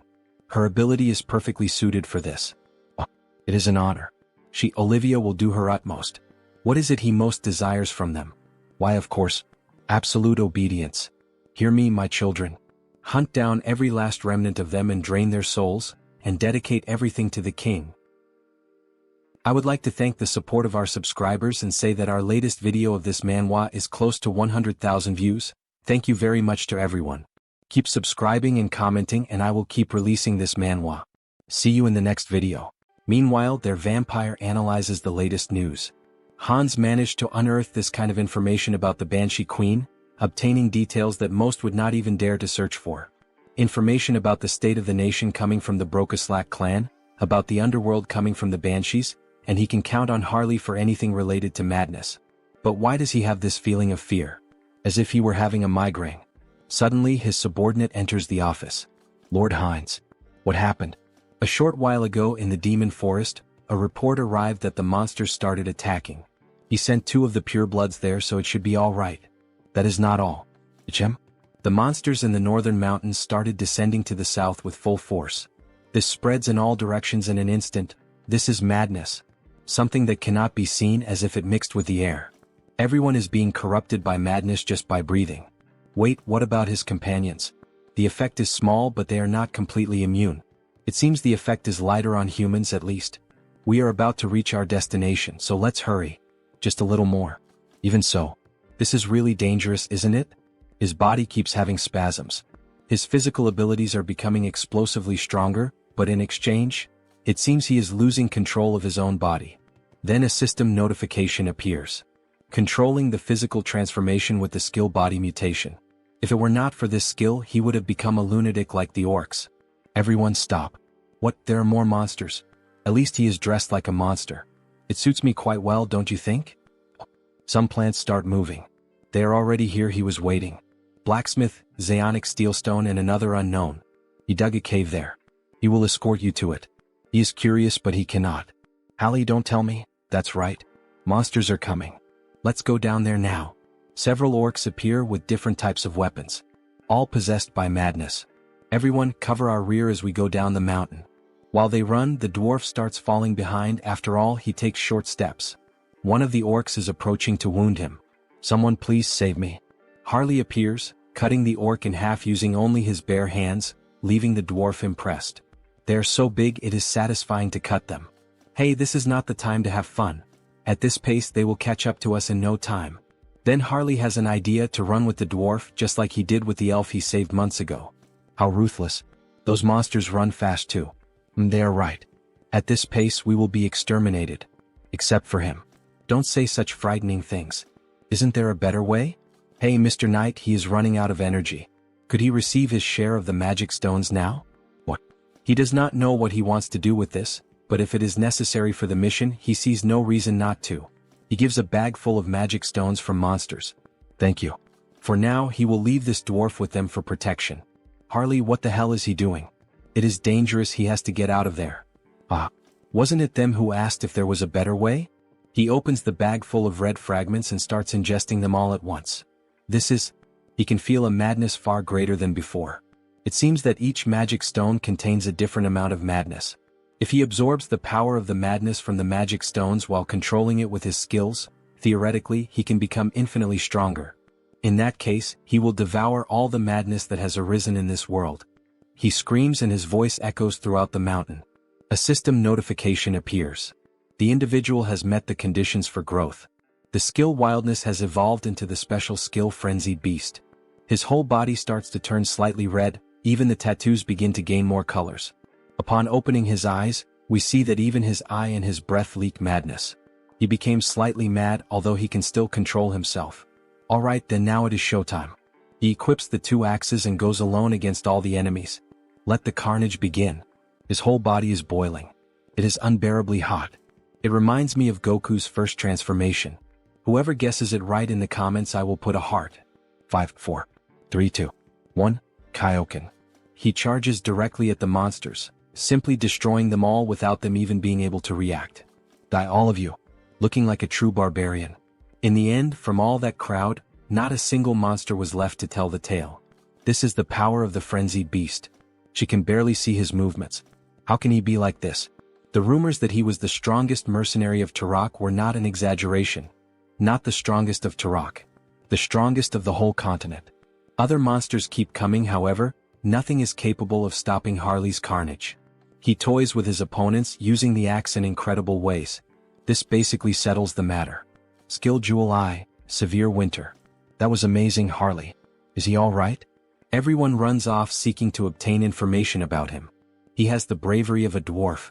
After begging for his life and running away. Suddenly, Harley feels some kind of strange energy. His whole body is screaming for him to flee. This is the first time he feels so tense. Harley, what is that face? Don't tell me more enemies are coming? Kah. This is really bad. If we encounter the monster that is coming now, it will be a total extermination. Well, except for him. We have come too far to give up now. Do something, muscle friend. Old man. When he saw them before, he dug a burrow to hide, right? That's right. He very bravely dug that burrow. So can he hide all of us now? Within 10 minutes.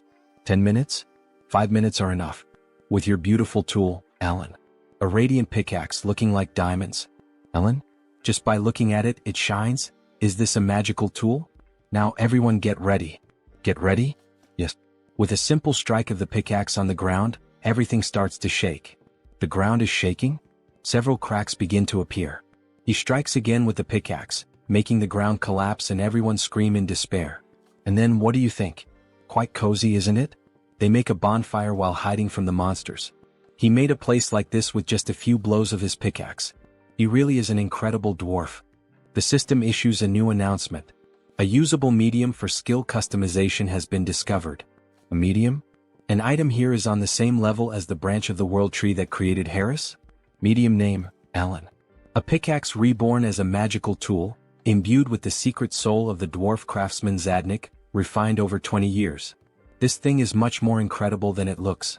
It carries 20 years of Zaonic's history, the master craftsman. If that is the case, he will devour it one way or another. The dwarf can feel Harley's malice from meters away. Some stones start falling on the team. Something noisy coming from above. Is it the monster he mentioned before? Judging by the presence, it just sat above us. Probably trying to eat the bodies of the monsters we killed. Maybe we should escape while it is distracted. Not a good idea. It would probably catch up to us quickly. Ah, Harley? He had a good idea. The biggest problem is that thing sitting right above us, right? Then what if he lures it far away? This time it may really cost him his life, and even so he would try. Yes. Harley, are you really sure about this? Of course. As long as he has this. What? Why his Ellen? Just an insurance, he knows. It will be very useful in a dangerous situation. But this is a magical tool with limited uses. What are you hesitating for, Zeonic, you fool? No matter how precious it is, life comes first. Alright, you can take it. Thank you. However, he does not want to give away this pickaxe at all, but it is foolishness to try to contend with Harley. Drop it. He said he would give it to him. With his big hands, he can only use it like a mason's trowel anyway. He finally lost the battle. Ah. He will use it well and return it. Probably. Ellen. Sorry, but he does not think he will return it. But he also saved his life, so let's consider it settled. With this, he acquired Ellen safely. No, he acquired a dwarf. Soon we will have a dwarf clone. Harley emerges from the ground. As he expected, the air outside is so refreshing. Now then, how about making the monsters introduce themselves to each other?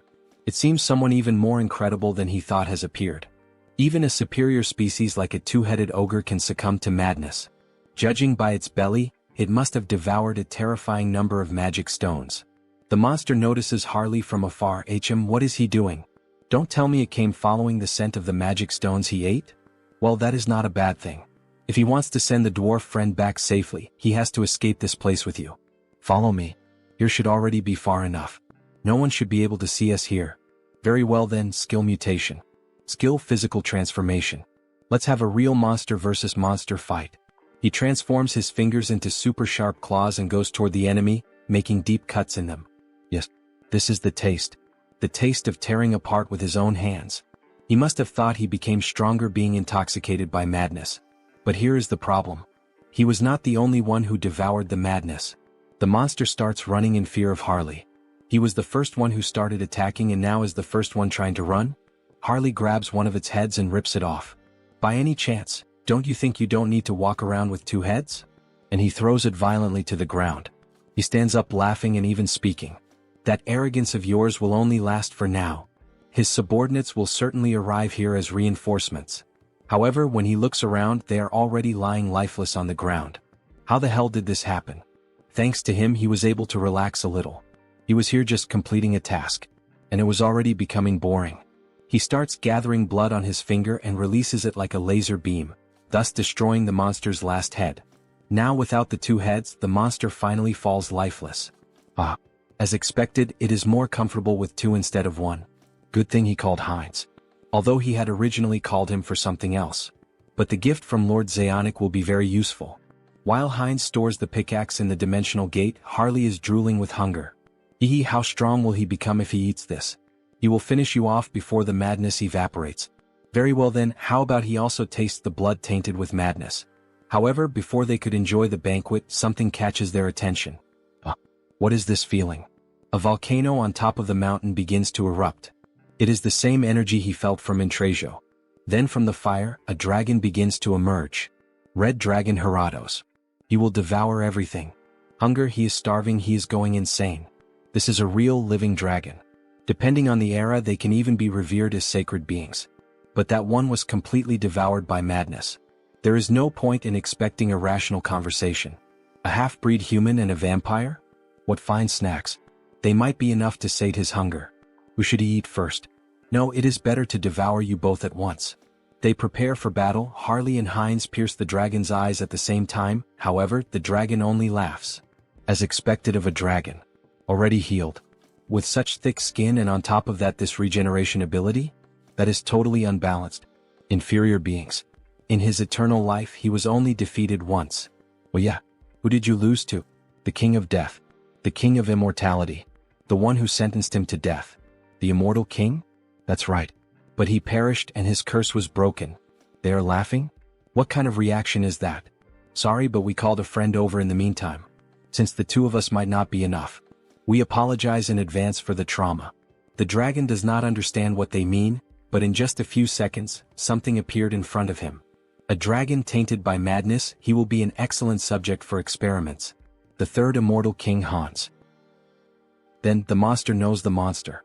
The dragon becomes terrified upon realizing that the one standing in front of him was the new immortal king. A dragon consumed by madness, what an excellent test subject he will be. What? The immortal king has returned here. He can see him through the memories of the previous immortal king. If even you could awaken from that corpse-like slumber, then who can say he cannot return from death itself? The dragon truly felt the pressure and little by little tries to move away. However, it ends up striking its tail against some kind of barrier. Haha, don't even think about running or flying away from here. Inside this barrier, your wings will not take you anywhere. After realizing that he had been trapped, the dragon begins to go insane. Kill him, kill him. The immortal king. Kill him. Avenge us. Then Heratos begins to accumulate power. Incredible, he is absorbing all the madness in the air. Not even he would be able to accomplish this. An overwhelming power is emerging.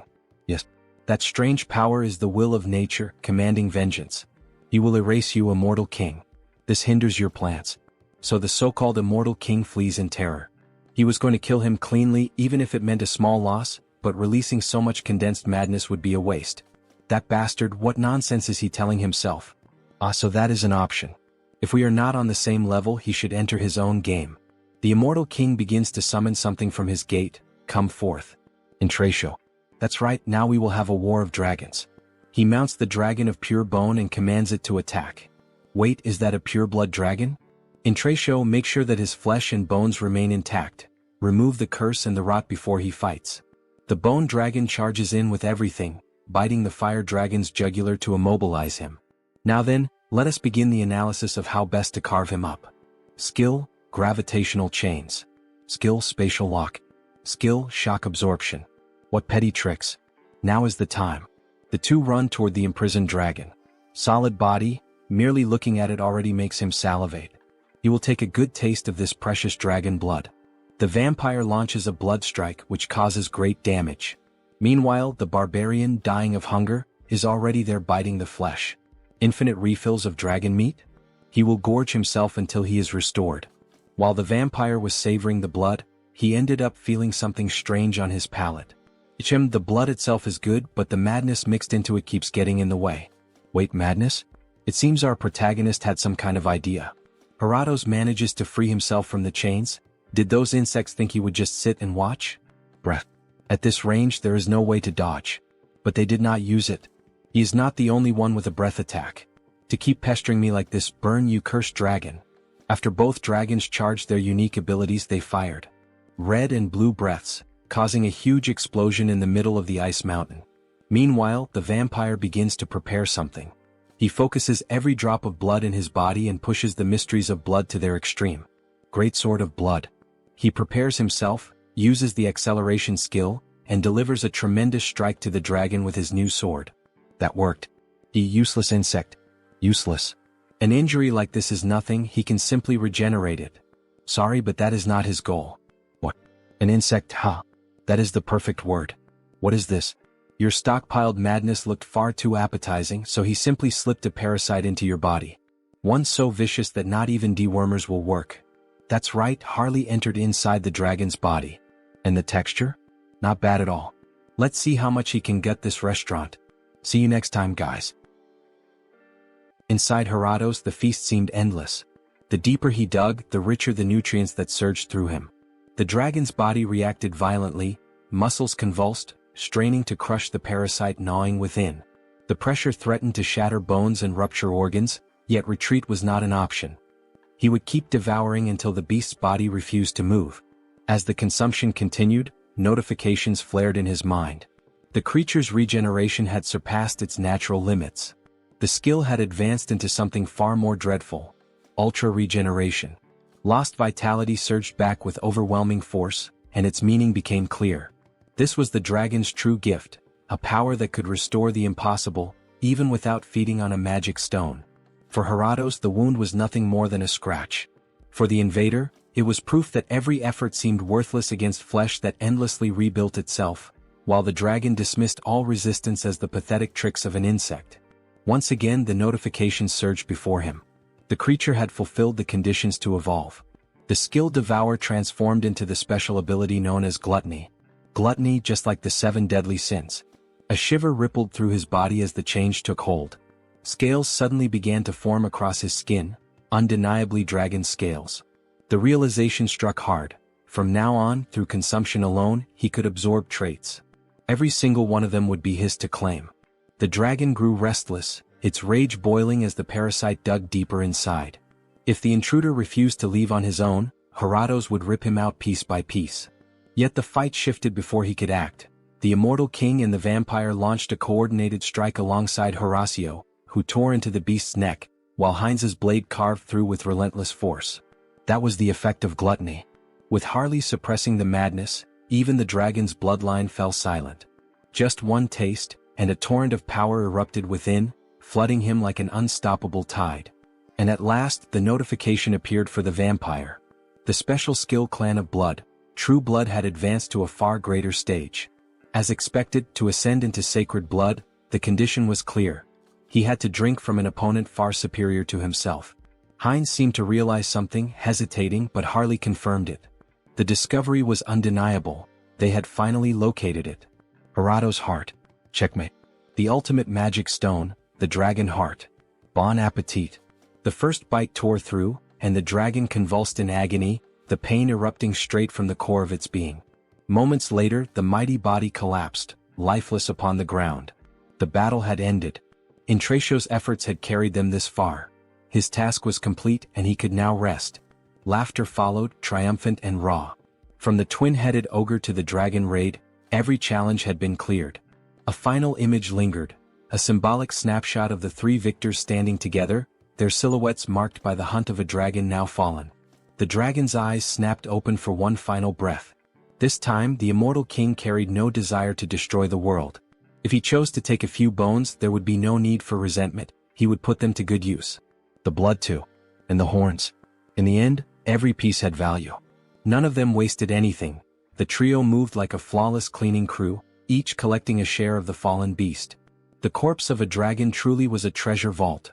Prime ingredients for rare sorcery gathered all at once. The scene resembled that old meme of a robot staring at an empty plate. Oh my god, nothing left. Even the blood, overflowing with the power of dragon lineage, had been secured, certain to prove useful later. Yet the greatest beneficiary of the raid was not the immortal king or Heinz. It was Harley. On the ground, Harley writhed in agony. His body twisted and shifted as something unnatural surged within him. This time the transformation was not smooth. Perhaps he had gone too far, even for his limits. Absorbing all the madness of those monsters, his insides felt as though they were tearing apart. Control slipped with every second. Only the method inscribed within the dragon heart could save him. The madness flooding his body had to be woven together with the dragon's essence. As he forced the chaos into alignment, strange markings spread across his skin. A heavy feeling swelled inside him, followed by new notifications. The creature's race has changed to Dragonkin Hybrid. Special skill, Heart of the Mad Dragon, has been acquired. Harley's body no longer felt the same. On the surface, his anatomy still resembled that of a human, yet something deep inside had shifted. The change was undeniable. His very essence had risen beyond its former limits. His being had ascended. See you next time, guys. So we see Harley's hand covered in scales. For the entire race itself to change, this is the power of the dragon's heart. Alley. Race, Dragonkin Hybrid. Then a notification appears. Special notes. Absorb the heart of the light dragon and gain the power of a dragon. Controls the madness within the body and continuously absorbs the surrounding madness. The jeweled eyes have merged with the dragon eye, becoming even more effective. With the power of mutation, he can draw it out whenever he needs. But, with a simple stomp with force, he destroys the ground. If he increases the density of the body, the weight becomes unbearable. If he doesn't control it, it will be a disaster. It's better for him to practice a little before meeting them, his group that had been waiting for him to escape with the monster. Before Harley could begin training, he felt an enormous force through his body. So it's finally going to begin. It's the closing ceremony of the raid that Hans prepared. We see the immortal king preparing some kind of spell, and in this case the spell is being performed on the dragon's body. A lot of dark magic is being involved in its body, so much that the sky begins to grow cloudy. Little by little, only the dragon's bones begin to rise. Now speak to him. What is your name? Heratos. Yes, Heratos. I am the Lion King and death itself. He will grant you a second life. Now he is your master. Very well, very well. He looks like a second puppy. In the next scene we see the protagonist in reality. He was admiring his new house. He had finally finished working on the house, moving the furniture. Everything is impeccable. An internal gym, an arcade, even a comic cafe. To think that he fulfilled the dream of building everything to his own taste. Unlike before, now he can go out freely, but staying at home is more comfortable, so he devoted himself completely. Now he will never need to go out again. Our protagonist is truly a shy nerd. Right now, should he take care of the gardening? Conjuration skill, entity projection. He transformed into the elf to use his abilities in gardening. Then, let me show you the natural power of the high elf. With just a little magic, he forms a beautiful garden effortlessly. Truly very beautiful. They say independent houses are difficult to maintain, but that does not apply to me. After all, he is one in many. He will use Heinz, who was summoned beforehand, to raise a primary barrier. And as soon as the cooldown of the entity projection ends, he will add Hans and Heinrich's barriers on top. Is there any house safer than this?